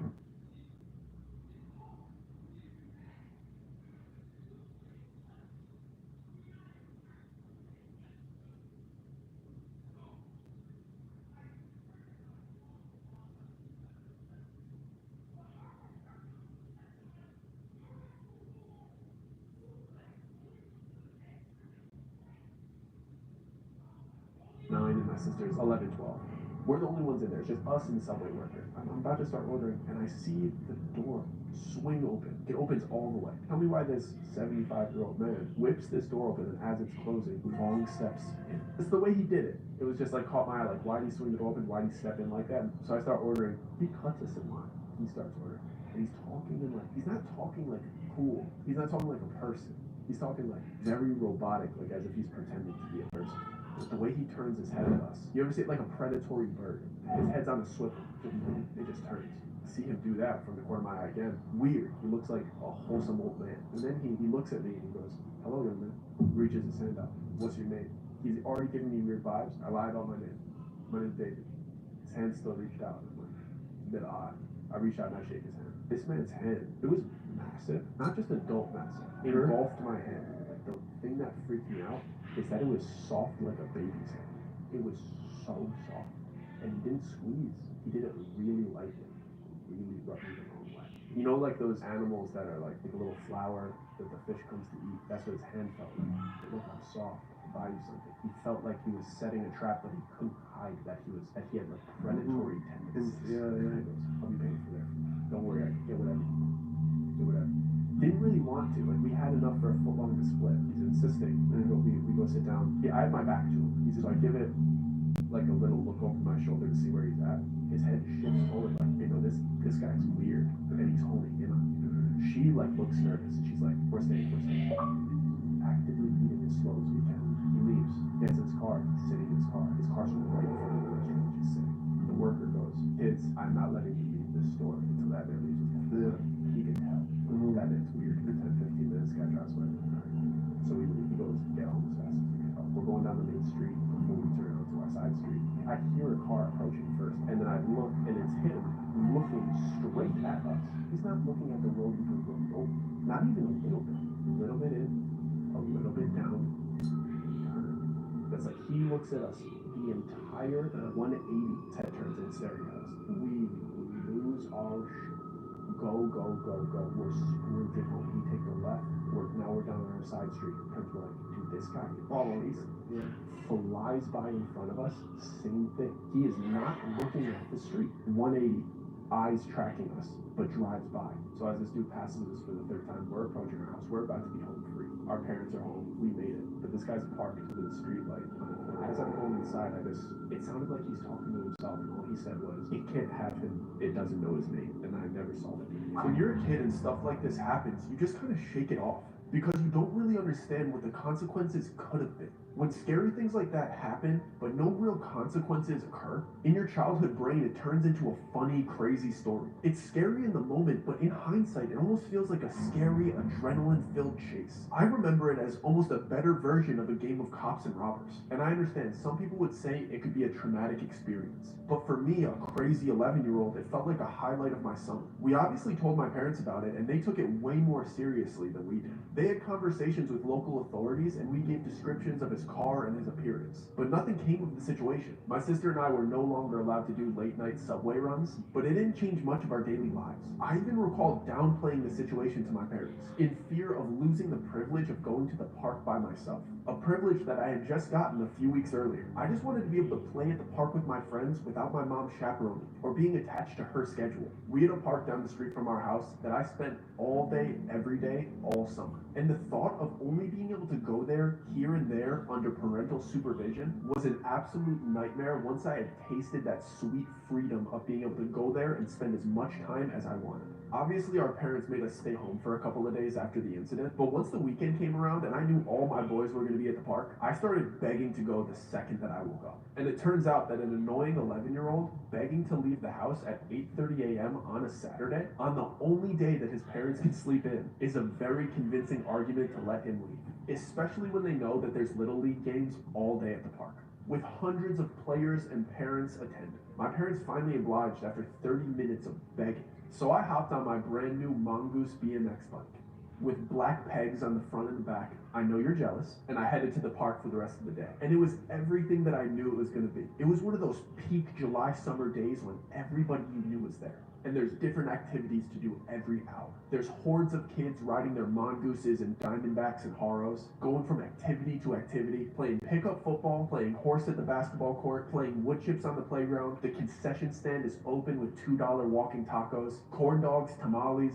with the Little League tournament at full steam. It was the perfect day. Per usual, me and my best friend Stan at the time stayed until the Little League tournament was completely over. And we watched the championship, of course. We lingered around after all the families started to disperse. And when the streetlights turned on, we both knew we only had a couple more minutes before we had to head home. So we chose to circle the park one more time on our bikes before heading home. And on the last stretch of the block before I turn left and he turns right, we always race. It was just the last little fun thing that we did before the day was over. We both give each other the look and we start picking up speed. And we stand up on our pedals and we're pumping our bikes as fast as they could go. There's only about 30 feet left before the intersection and we're at top speed. When a squirrel runs in front of Stan's bike and he swerves a little bit to avoid it. But when he did, his back spokes get caught in my front peg. He immediately falls onto his left side and my front wheel hits the grounded bike and I go straight over my handlebars. We were going so fast and I had such a tight grip on my handlebars that when I made the collision to his bike, I went straight over and landed on the concrete right on my face. I fell on the concrete like one of those scorpion falls where your face hits the floor and then your legs get curled up behind you. I must have skidded for 10 feet on my face. It took me like a full minute to really come to after the collision of my head to the concrete before being able to look up up and see if Stan is okay. My entire face hurt, but I had no real gauge of how bad my injuries were. And the worst part for me was just banging my head. It didn't really hurt so bad after the initial impact, but Stan was clearly in much more pain than I was. I stumbled up to him to check on how he was, and he was crying hard, and he was just holding onto his left hand. I asked him what was hurt, and he just showed me his hand. His hand was bleeding pretty bad, but the real issue was his fingers.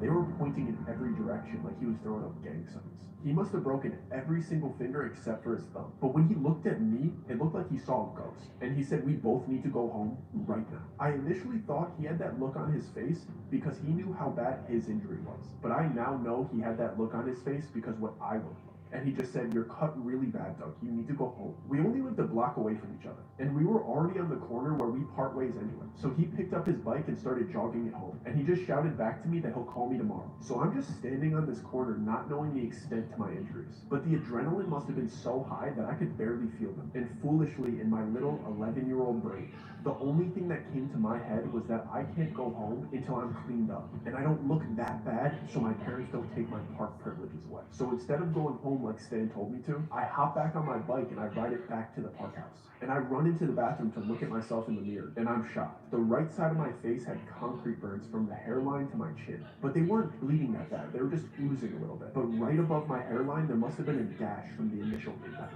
And the stream of blood was running down my hairline behind my ear, and it was getting all over my right shoulder. I didn't think it was that bad initially because when I touched my face, there wasn't much blood. But when I spun to look at my shoulder, the whole sleeve and my backside was completely red. And I knew I could not go home looking like that. I start splashing water in my face and into my hair to start cleaning up the cuts. But the faucet is one of those hand sensor faucets that won't stay on. So I'm barely getting tablespoons of water into my hands. And the process is taking so much longer than it should. I take off my overshirt and put it into the sink to try to wash out the stains. But it just turned the whole shirt red. So I just start wringing it out in an attempt to sop up as much blood as I can. The sink and the surrounding areas look like a murder scene at this point, and I'm doing a horrible job containing the mess. So I start pulling out all the paper towels in an attempt to start cleaning it up, but they're those dark brown ones that barely even get your hands dry. So I'm just smearing old blood all over the sink as I'm dripping new blood onto it. And I start to get scared at this point because the adrenaline's wearing off. And I hadn't stopped bleeding, so I frantically pick up all the paper towels. I'm just planning to throw them out and leave immediately. Now, not only do I think I'm going to get in trouble with my parents, I feel like I need to leave before somebody sees the mess that I made. I don't know why getting in trouble was my number one concern, when any normal adult would just be worried about my well-being.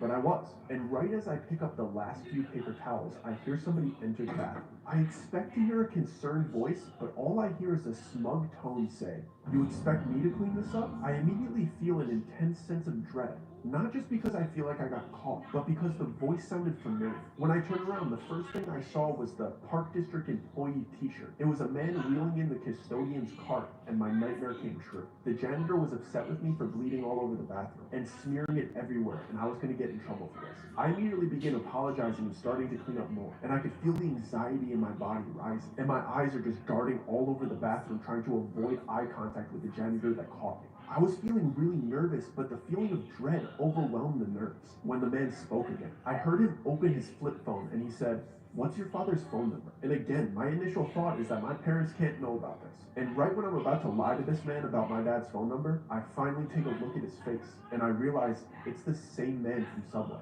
looking at me with that same predatory look. I came to this park every single day and I had no idea that he worked here. And now that he's in here, the only thing that I want is for my parents to come. So I just stand there frozen, feeling the blood pouring down my face as I recite my dad's phone number. And he's standing in the doorway with his cart, so there's no way for me to run around him. I just wanted to get on my bike and leave, but I had to stand there and wait for him to call my dad. He typed the number so slowly, he wasn't even looking at his phone. He was looking at me while he was typing, and he finally clicked the call button and put the phone by his ear.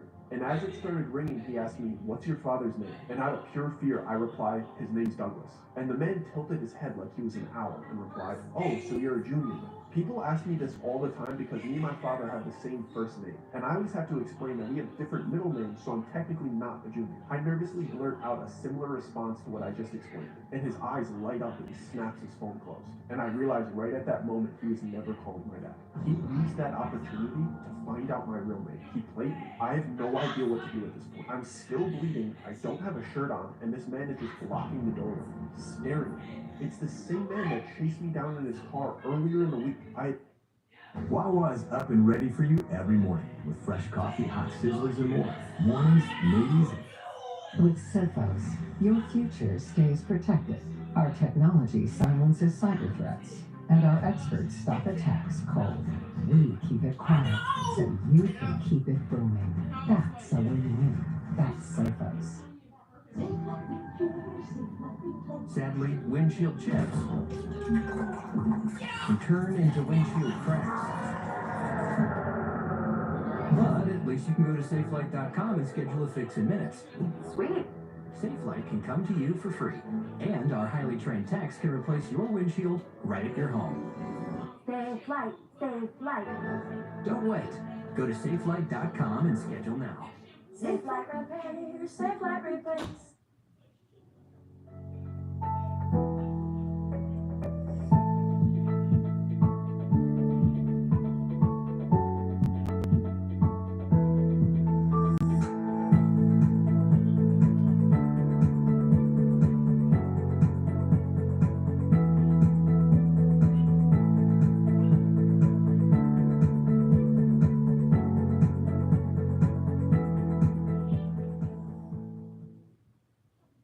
I had never felt so vulnerable in my life, and the adrenaline starts to pick up again because he starts to slide the custodian cart out of his way. And I start to get this feeling that he might attack me by the way he's looking at me. But right as he takes his first steps towards me, another adult barges into the bathroom. And he's just announcing, "Did anybody find any keys in here?" It was one of the baseball dads looking around for some keys that he lost. And when he stepped into the bathroom, he immediately started acting like any normal adult would. He had pure concern for my well-being. He grabbed my pink stained t-shirt out of my hand and immediately pressed it onto the top of my head. He started applying pressure to the cut and escorted me out of the bathroom. He asked me where I live and if I was comfortable with him taking me home. I recognized this man because I had played with his sons on multiple occasions, and I trusted him. At this point, I was overstimulated and in a real adult's presence. So I finally broke down crying and begged him to take me home. He clearly didn't get a good vibe from the janitor either, and once we got into the car, he asked me if that man had done this to me. I told him that I had fallen off my bike, which was true, but I didn't have the composure or the understanding that I should have explained to him what that man had done to me. He asked me where my bike was, but once we had gotten to where I had left it, it wasn't there anymore. Somebody had stolen it.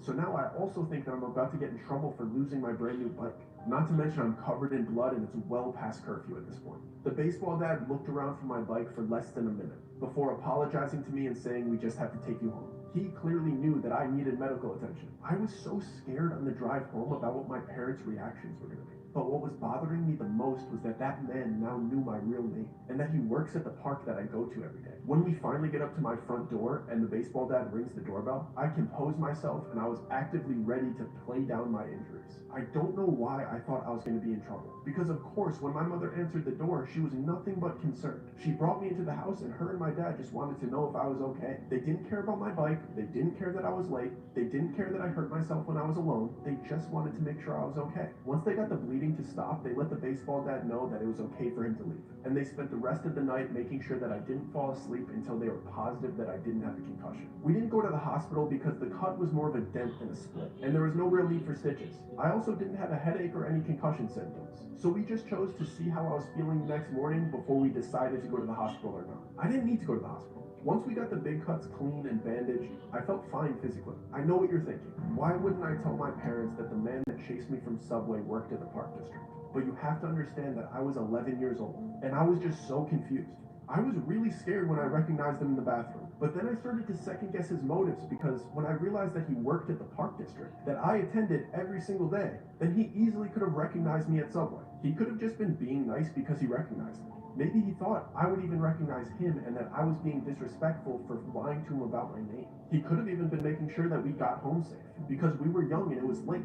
Plus, he's very old, and the way that he looks at me could very well be poor eyesight. At least those were the questions and concerns that were going through my head. And my parents were already so worried about me. I didn't want to pile on with the issues of last week, but not telling them was one of the worst decisions that I've ever made. Stan called me the next day and updated me about his hand. He was in good spirits by that time, and he was just laughing about how he looked like Freddy Krueger because all of his fingers had those metal stints on them. He had broken 3 fingers and dislocated his pinky, but his thumb was fine. So in his words, we were all good to play Dragon Ball Z Budokai 2. I planned on avoiding the park house for a while, because even though I had doubts about the janitor's intentions, I still didn't want to be around him. But when the weekend came around and I was headed over to Stan's house, I had to walk through the park to get there. Stan's house is one of those houses where his backyard is the edge of the park. And I'd go through his back gate to enter his backyard. And I'd use his back door to go directly into his basement where his consoles and games were. I purposely went around the baseball diamonds to avoid the Park District building. But behind the baseball diamond near Stan's fence, there's this big field house where they store the concession stands, the field maintenance equipment, and the Park District vehicles like golf carts and club cars. The back door to that field house is only about 10 feet away from Stan's back gate, and when you go behind there, nobody in the park can see you. It was such an isolated area that we would go back there if we had firecrackers or if we had to go to the bathroom and we didn't want to run all the way to the park house. I start to get that sense of dread again, so I did one of those scared skip runs up to his back gate. And right when I'm reaching for the handle to his back gate, I hear the back door of the field house open, and somebody grabbed me. They put their left arm around my waist and their right arm over my shoulder and around my neck. They lifted my feet off the ground and started backpedaling towards the field house. I start to press down on his hand to try to get my hips free, so I could get my feet back on the floor and turn around or run away. But he was too strong. We get all the way to the back door and I try to let out a scream. But right when I was about to, they took the arm that was around my neck and covered my mouth with their hand.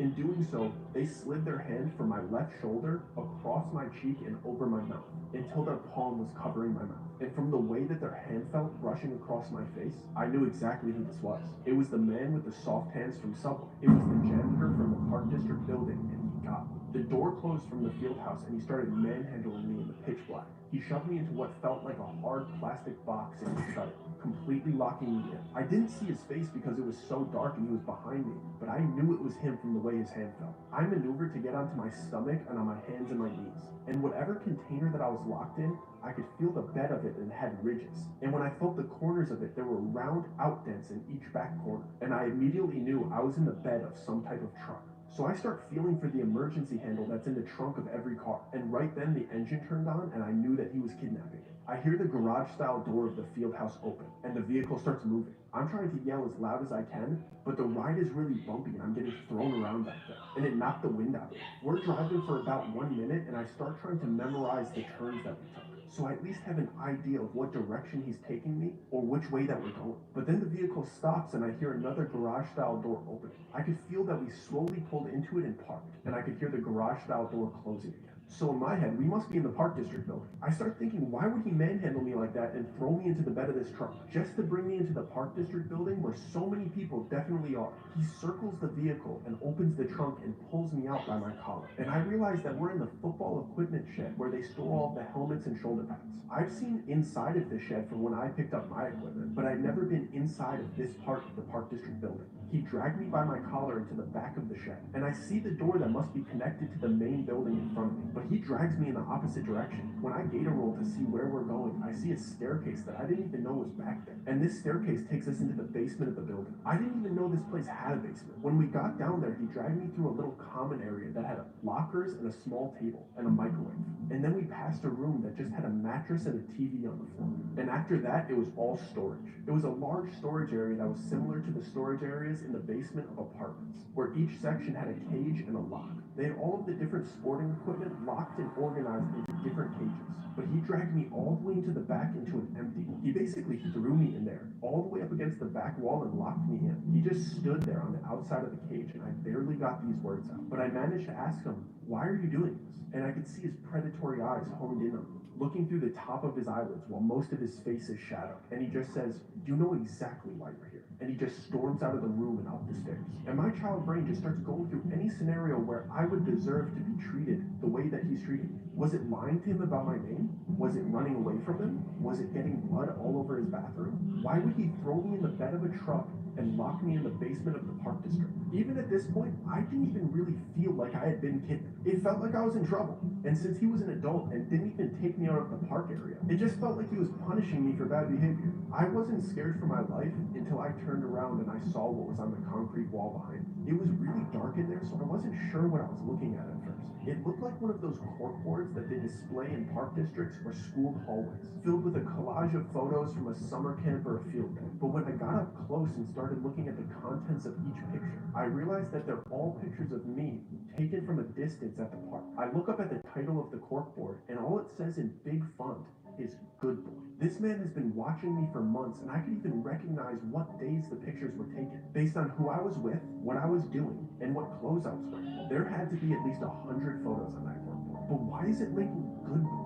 Why am I locked in a basement if I'm a good boy? Why does this man have this collage of photos of me? As an adult, I know now that this man was stalking me and had an unhealthy infatuation with me. But as a kid, it just confused me. I didn't truly understand how much danger I was in that exact moment, but I knew that I had to try to escape before he came back. Seeing all of those pictures scared me, and all of these thoughts started flooding him about what he could possibly do when he comes back. I was too young to have any context for how bad this could get, but I knew this wasn't good. I knew that I had to get out. So I started looking for weak points in the cage, or if I could slip my fingers through and unlock the door. But I couldn't find any. The thing was solid. So I started looking through the fence and the storage units next to me to see if there's anything useful that I can reach. But I don't spot anything useful before he starts storming back in. I instinctively back all the way up to the wall to get as far away from him as possible. And I just watch him walk all the way up to the door. I just stand there waiting for him to say something. When he mumbles out, "It's such a shame, you were such a good boy." I had no rebuttal to this because I had no idea what he was talking about. And he follows up with,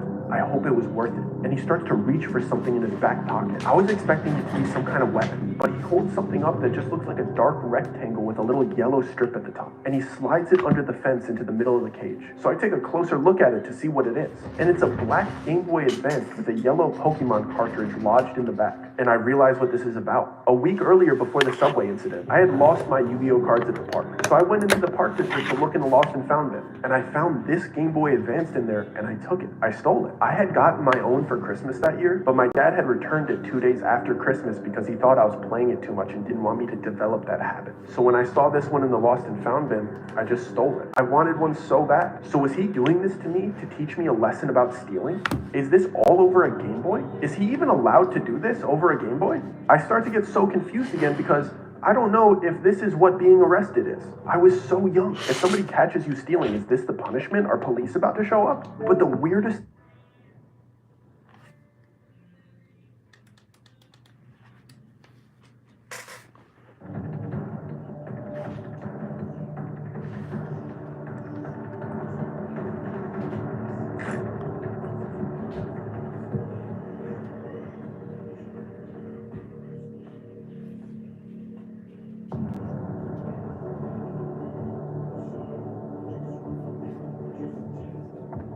I don't wanna be alone. So save me.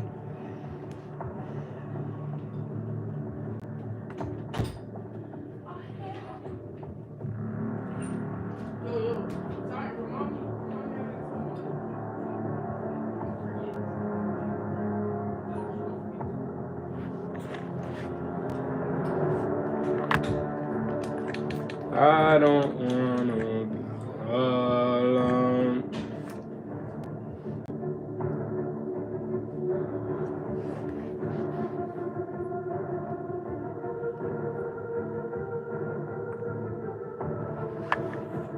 Fra. I don't wanna be alone.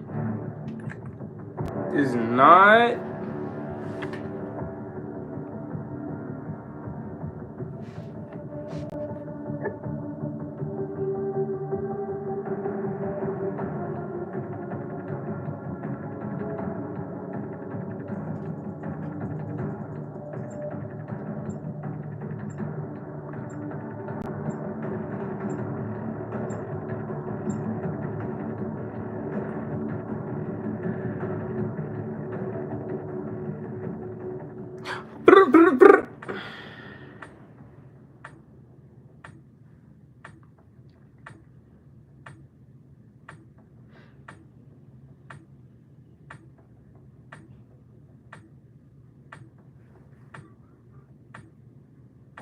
Yo le digo azúcar, bueno.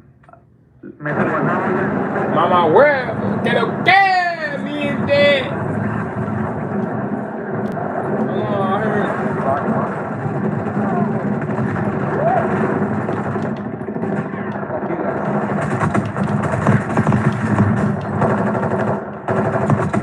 Fucking bitch.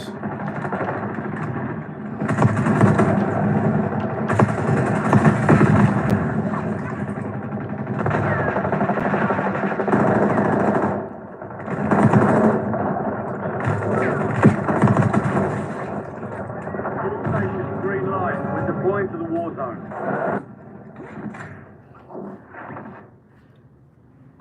I had made.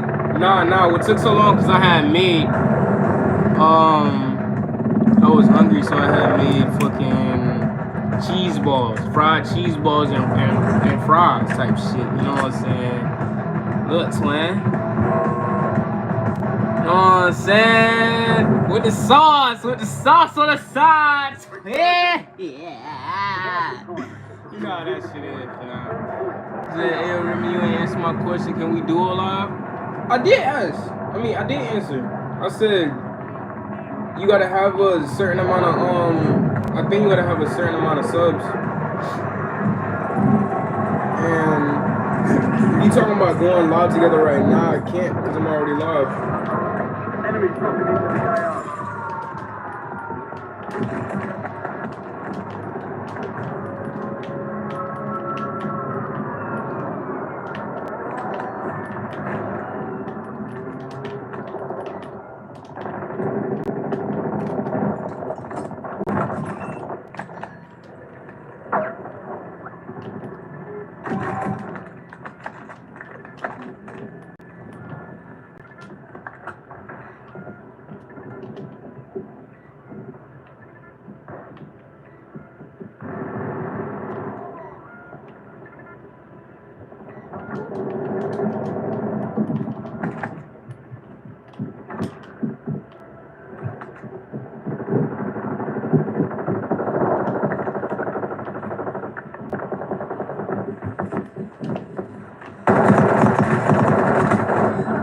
Enemies are dropping into the area. Watch the skies.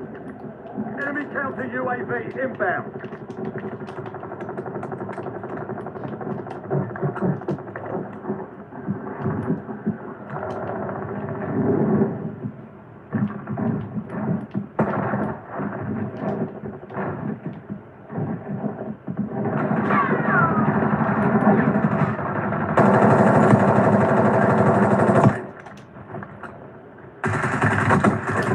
What this nigga thought he was gonna do to me? You should have finished plating, buddy. I don't even know why you thought you was like that.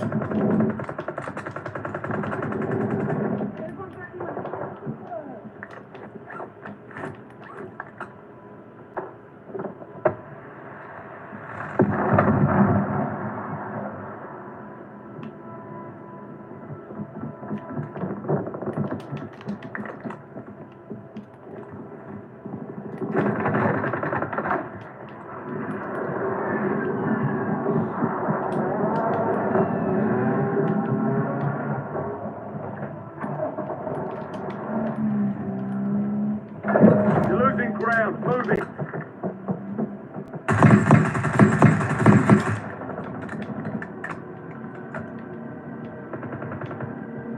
Before I fall, was eating crunchy muffin, bro. No, I wasn't, bro.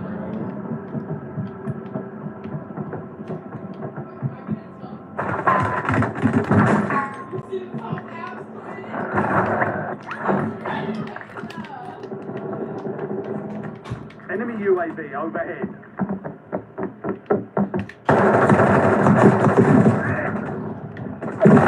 You a hoe! You a bitch! You a hoe, a bitch! Everything in a book, fucker! Time for engine. You're redeploying.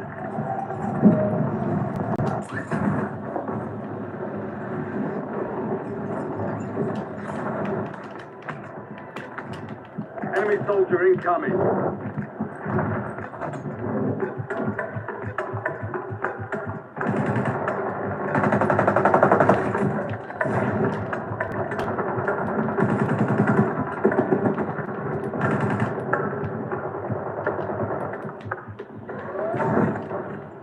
You've got a loadout drop inbound.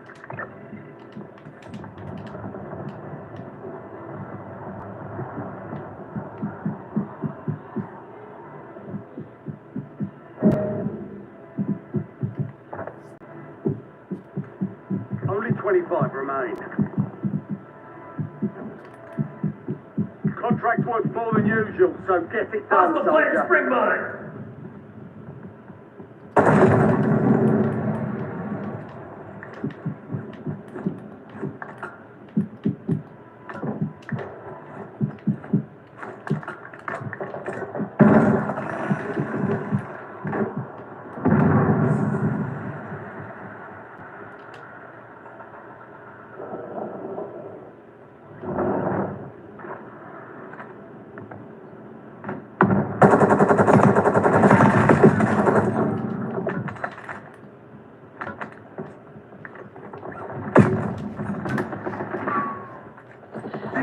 always that one nigga across the whole map with a fucking sniper. You are a hoe.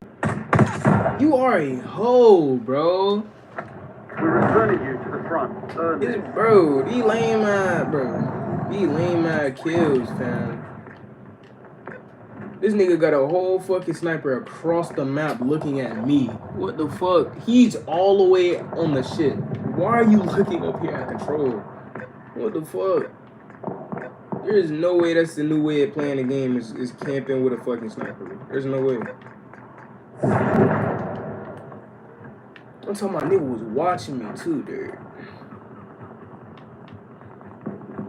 Enemy counter UAV inbound.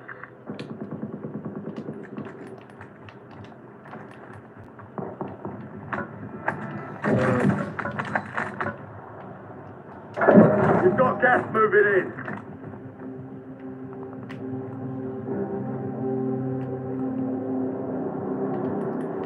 Damn, I'm finna go over there to him. I'm finna find that boy, bro.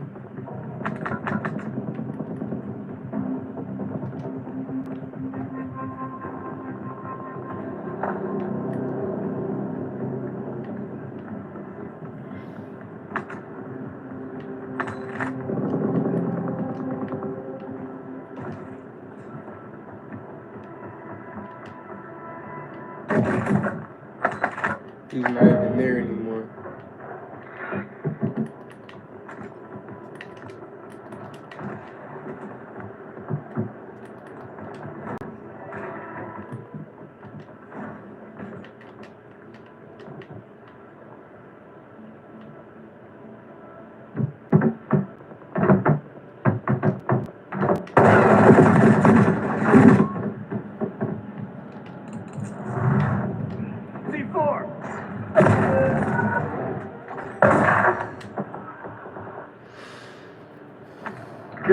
Face on him and said, "Who is this grown ass man?" That is insane.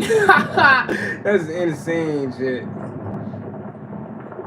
You about to get in trouble. Fire sale active. Buy station prices have been reduced. Give me this. Give me this.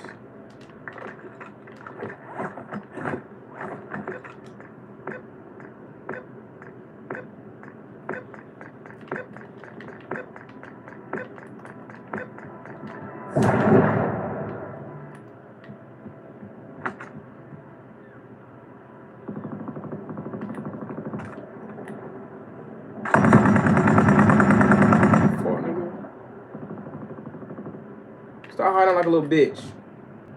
Resurgence In the window is field, ending. nigga. Watch your six.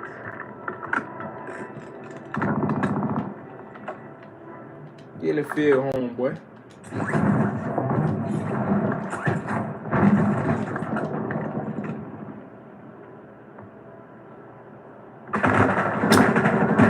Are you kidding me right now?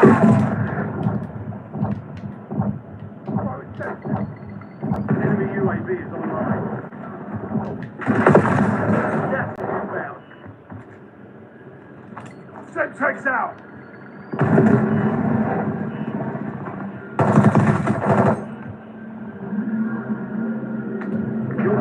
Where's your shirt, fam? Why do people keep asking me that, bro? I'm not wearing no goddamn shirt, man. It's too damn hot for all that, man. Fire sale's done. Prices are back to normal. You don't like it? Oh well, twin. Stop looking at me. What the fuck? Oh wait, that's the only thing you can do. So just, suck it up. Keep it pushing. You know what I'm saying? Enemies are dropping into the area. Watch the skies.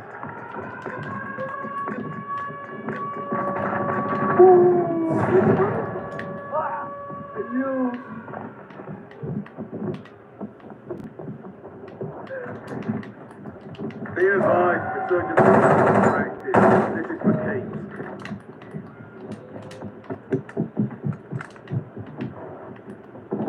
Only 10 left. Got an extra man in the Be ready.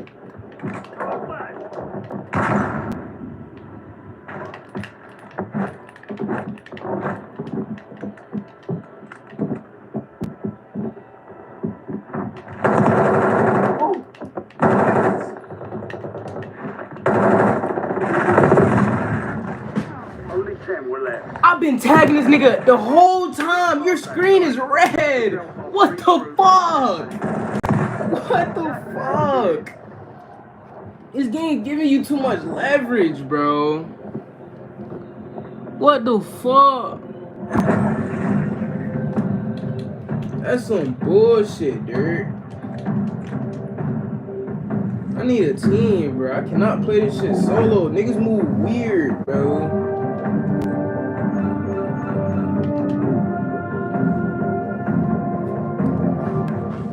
And I bet this nigga ain't gonna fucking answer his phone, dude.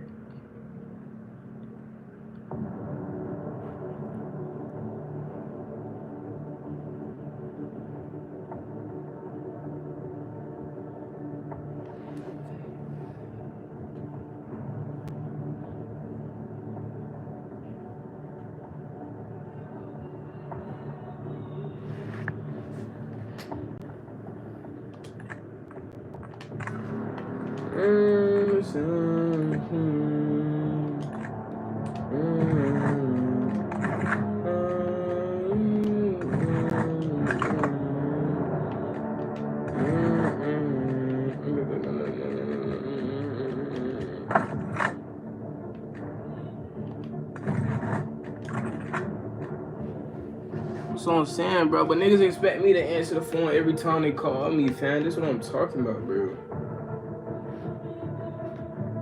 Niggas better not ask me, better not call me, better not even hit my phone, twin. Word is born.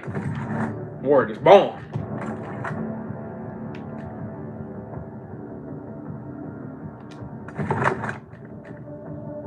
.40mm grenades. I fuck with that.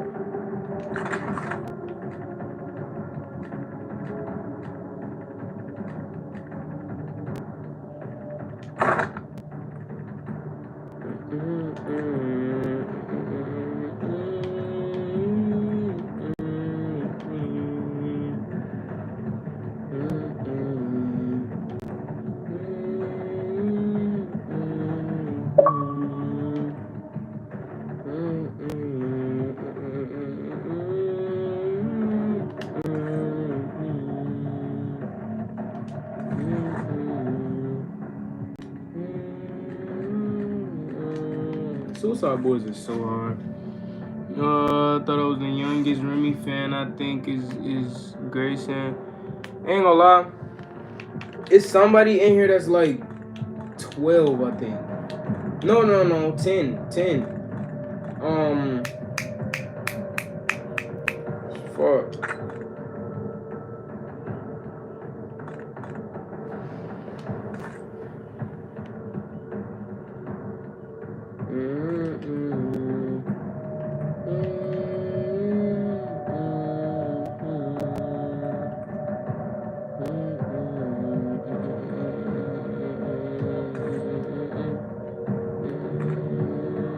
This is why I don't even play Resurgence. I play Plunder, fam.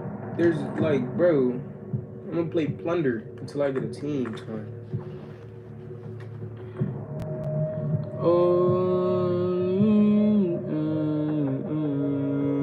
Wait, AJ just posted? No, nah, he been posted. This is an old post.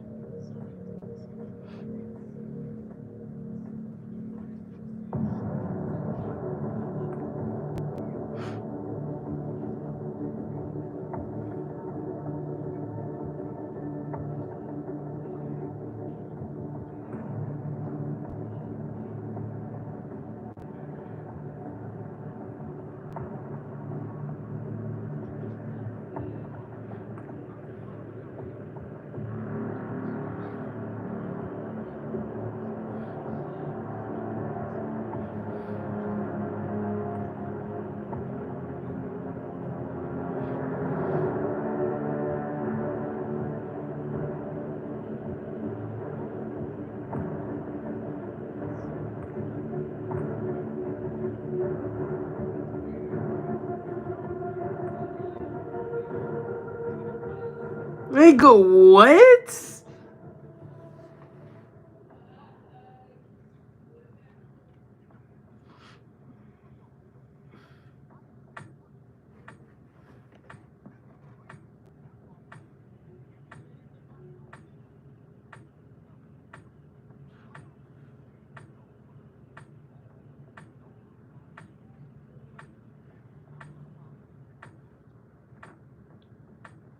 headed to the war zone.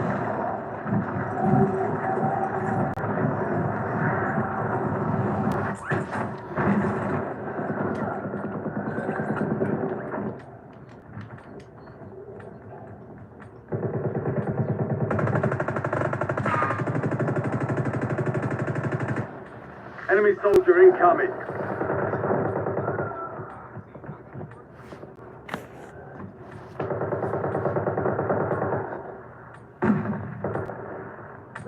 All stations, we are green to go. Stand by for deployment.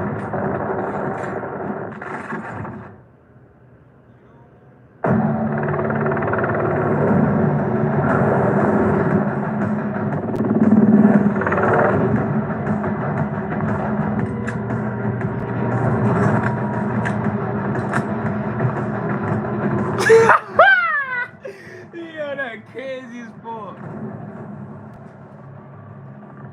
Plunder. Secure as much cash as you can. You are green to get greedy.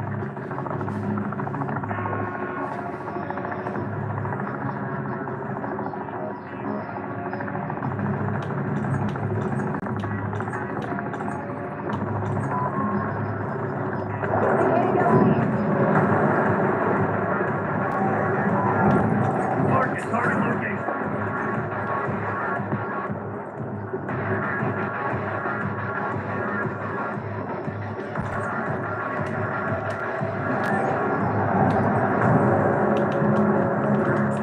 Squad mate is marked as the most wanted target. Kill enemies and secure supply caches to help remove the bounty on their head.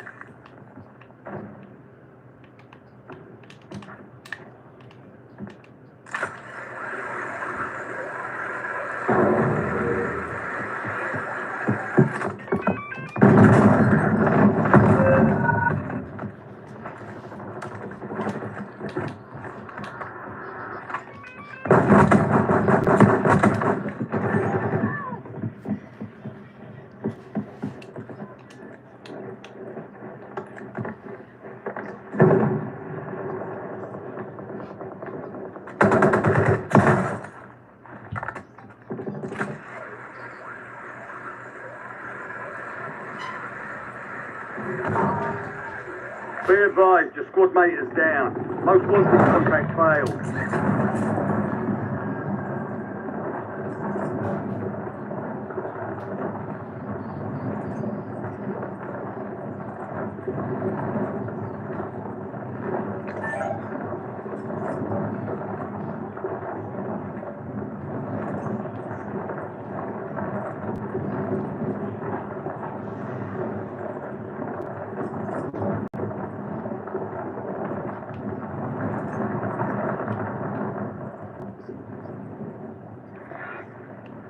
Enemy SAM turret active. Enemy UAV overhead.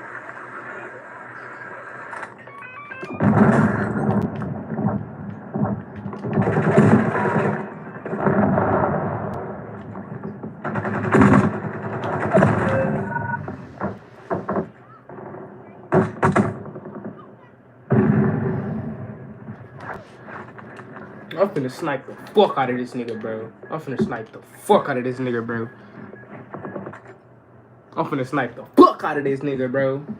Straight snipe work. Snipe, snipe, snipe, snipe, snipe, snipe, snipe, nigga. Snipe, nigga. Snipe, nigga. He's I'll be right back. Oh shit.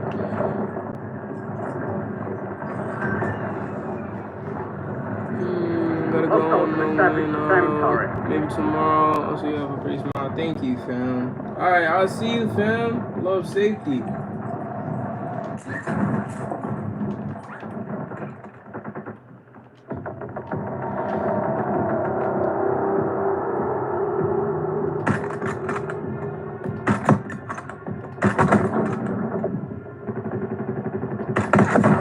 That's right. I don't need new tricks.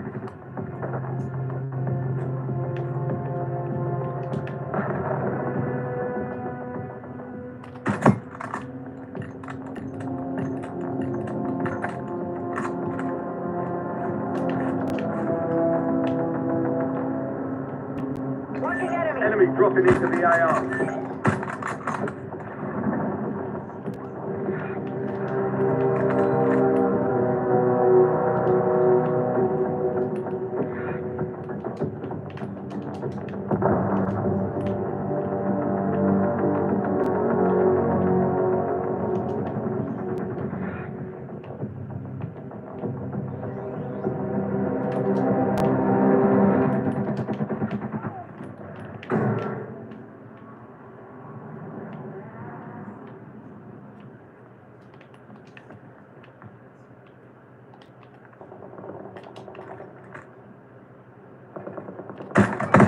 En route.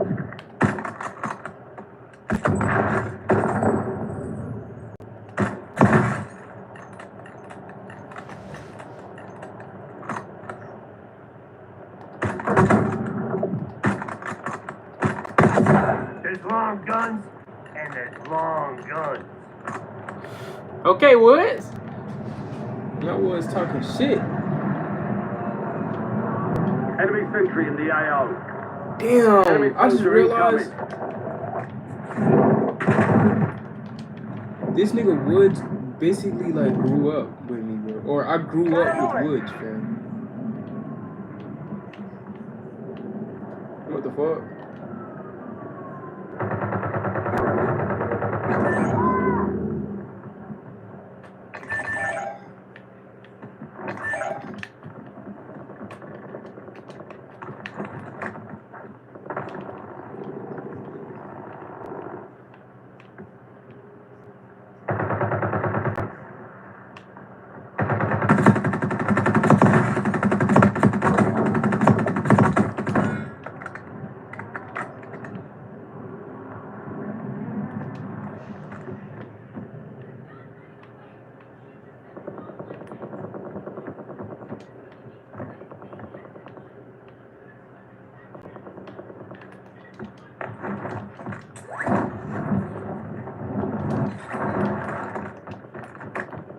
Hostile UAV in the area.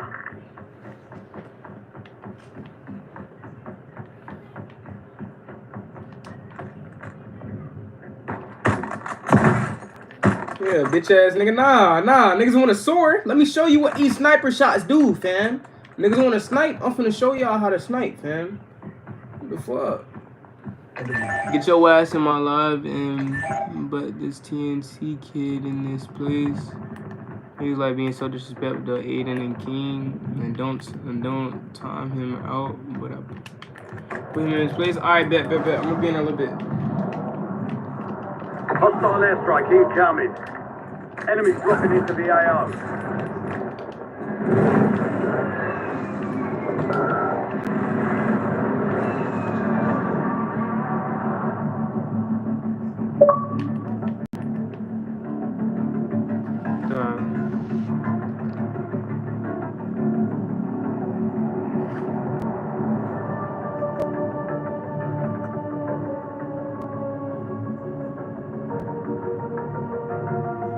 Yeah, say you not live no more, twin. What happened?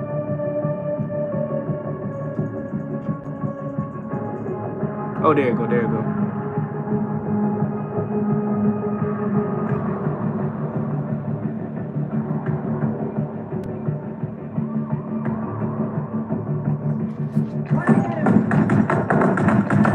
Enemies are dropping into the area. Watch the skies. Enemy sentry is active.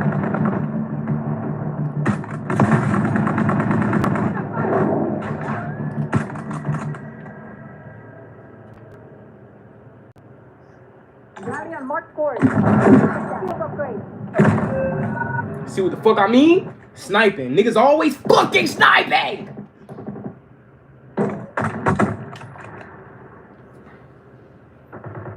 What's going on, Ken? What's going on, Maya? What's up?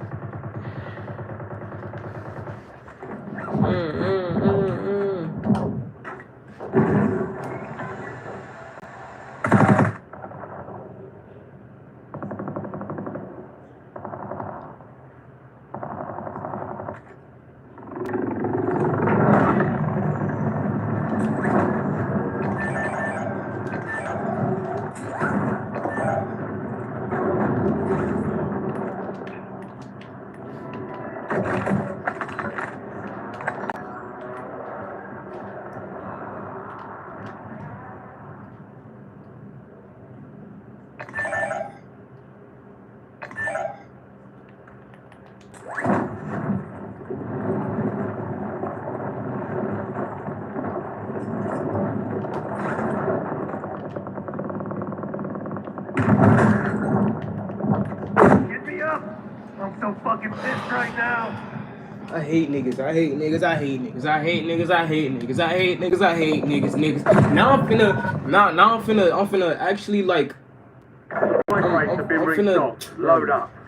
I don't even, bro.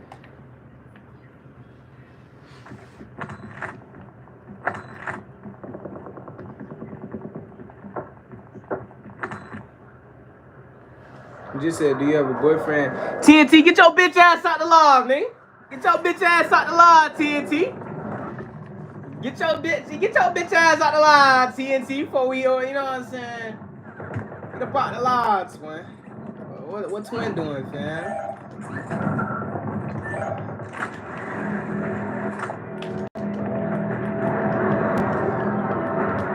Enemy counter UAV inbound. Hey, somebody tell TNT I get out the fucking log, bro.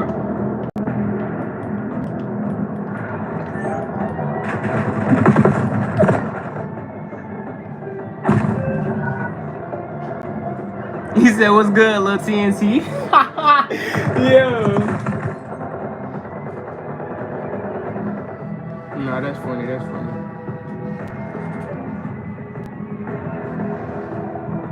Yeah, I'm here.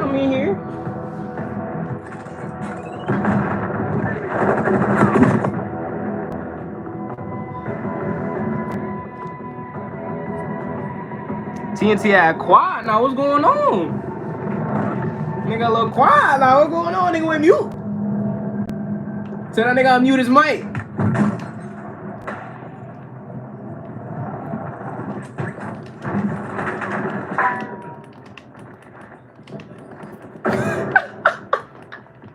Unmute your mic, nigga.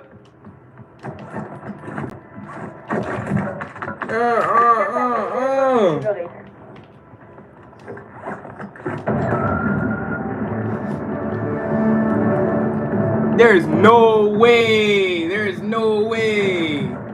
Why this nigga so quiet now, bro? What's going on? I'm trying to find out.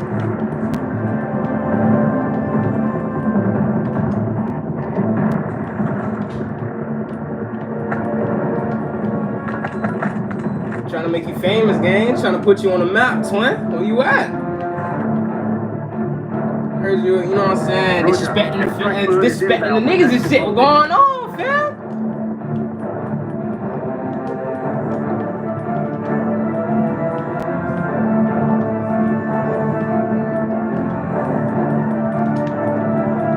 And they gonna hush me over, fam. He don't even want that shit.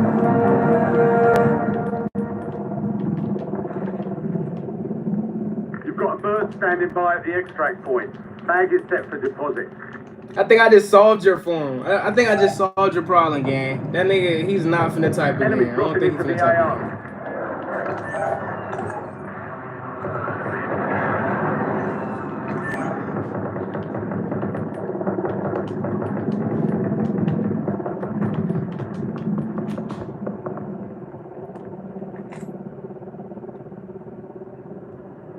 Cargo secure.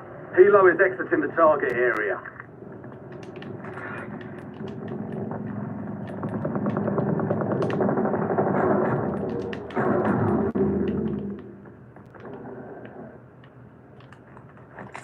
Send an impact grenade.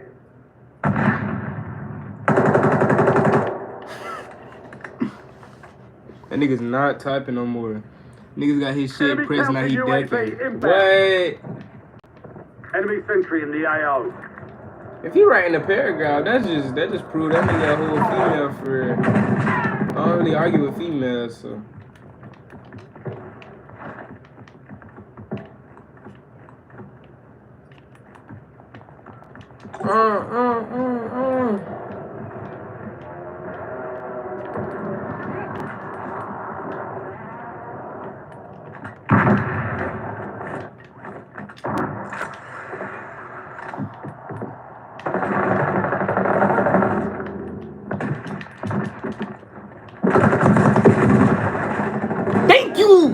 Thank you!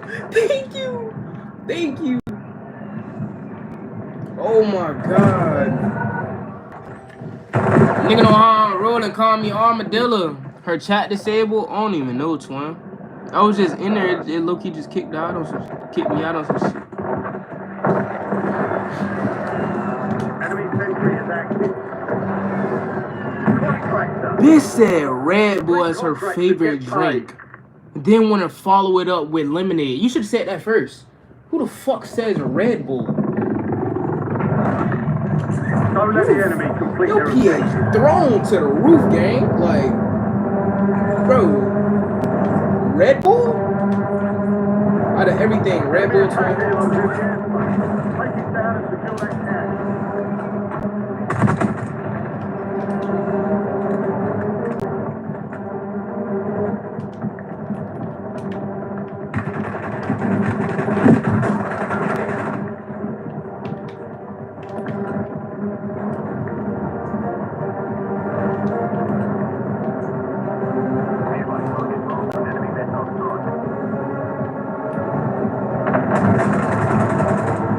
What the fuck did I just get hit with?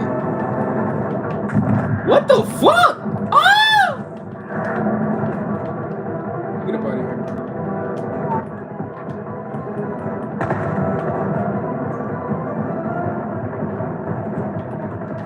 Enemy soldier incoming. Appreciate that, gang. Appreciate you for. You know what I'm saying? Trying to come after me and, you know what I'm saying, giving me the plates I need. And then your bitch ass homegirl pull up. This nigga got no aim. I'm coming back for you, gang.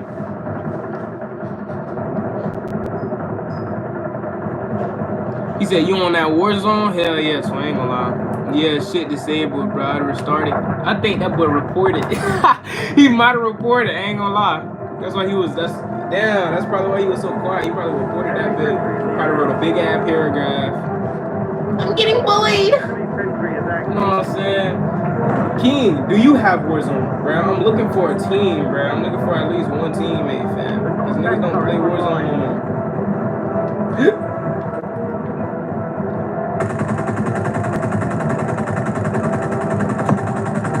Enemies are dropping into the area. Watch the skies.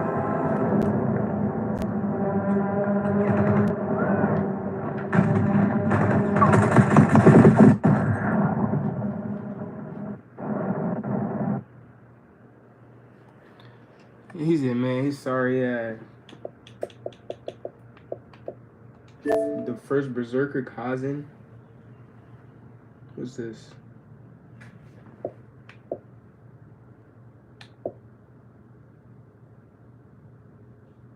Hold on, this looks tough. Meet Kazan. The great General Kazan. Kazan sounds better though, but Kazan ain't gonna lie, I guess it sounds cool. You see this gameplay. Kazan. Look like he got aura.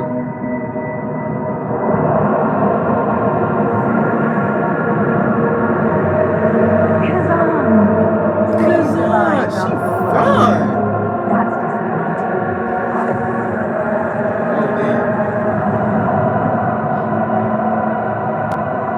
What you gonna do, General Kazan?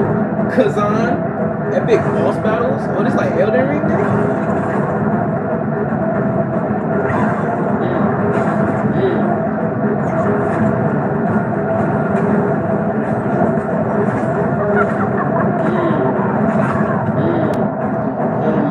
Home mastery skills? Shit. Oh, it is like Elden Ring. We going stupid. Weave. This. Yeah, it's another version of Elden Ring. That's crazy. Wait, I watched this shit already. Is they really trying to resell me this shit, man? Like, I could have sworn I watched this like yesterday, the day before that. You should restart and let me join.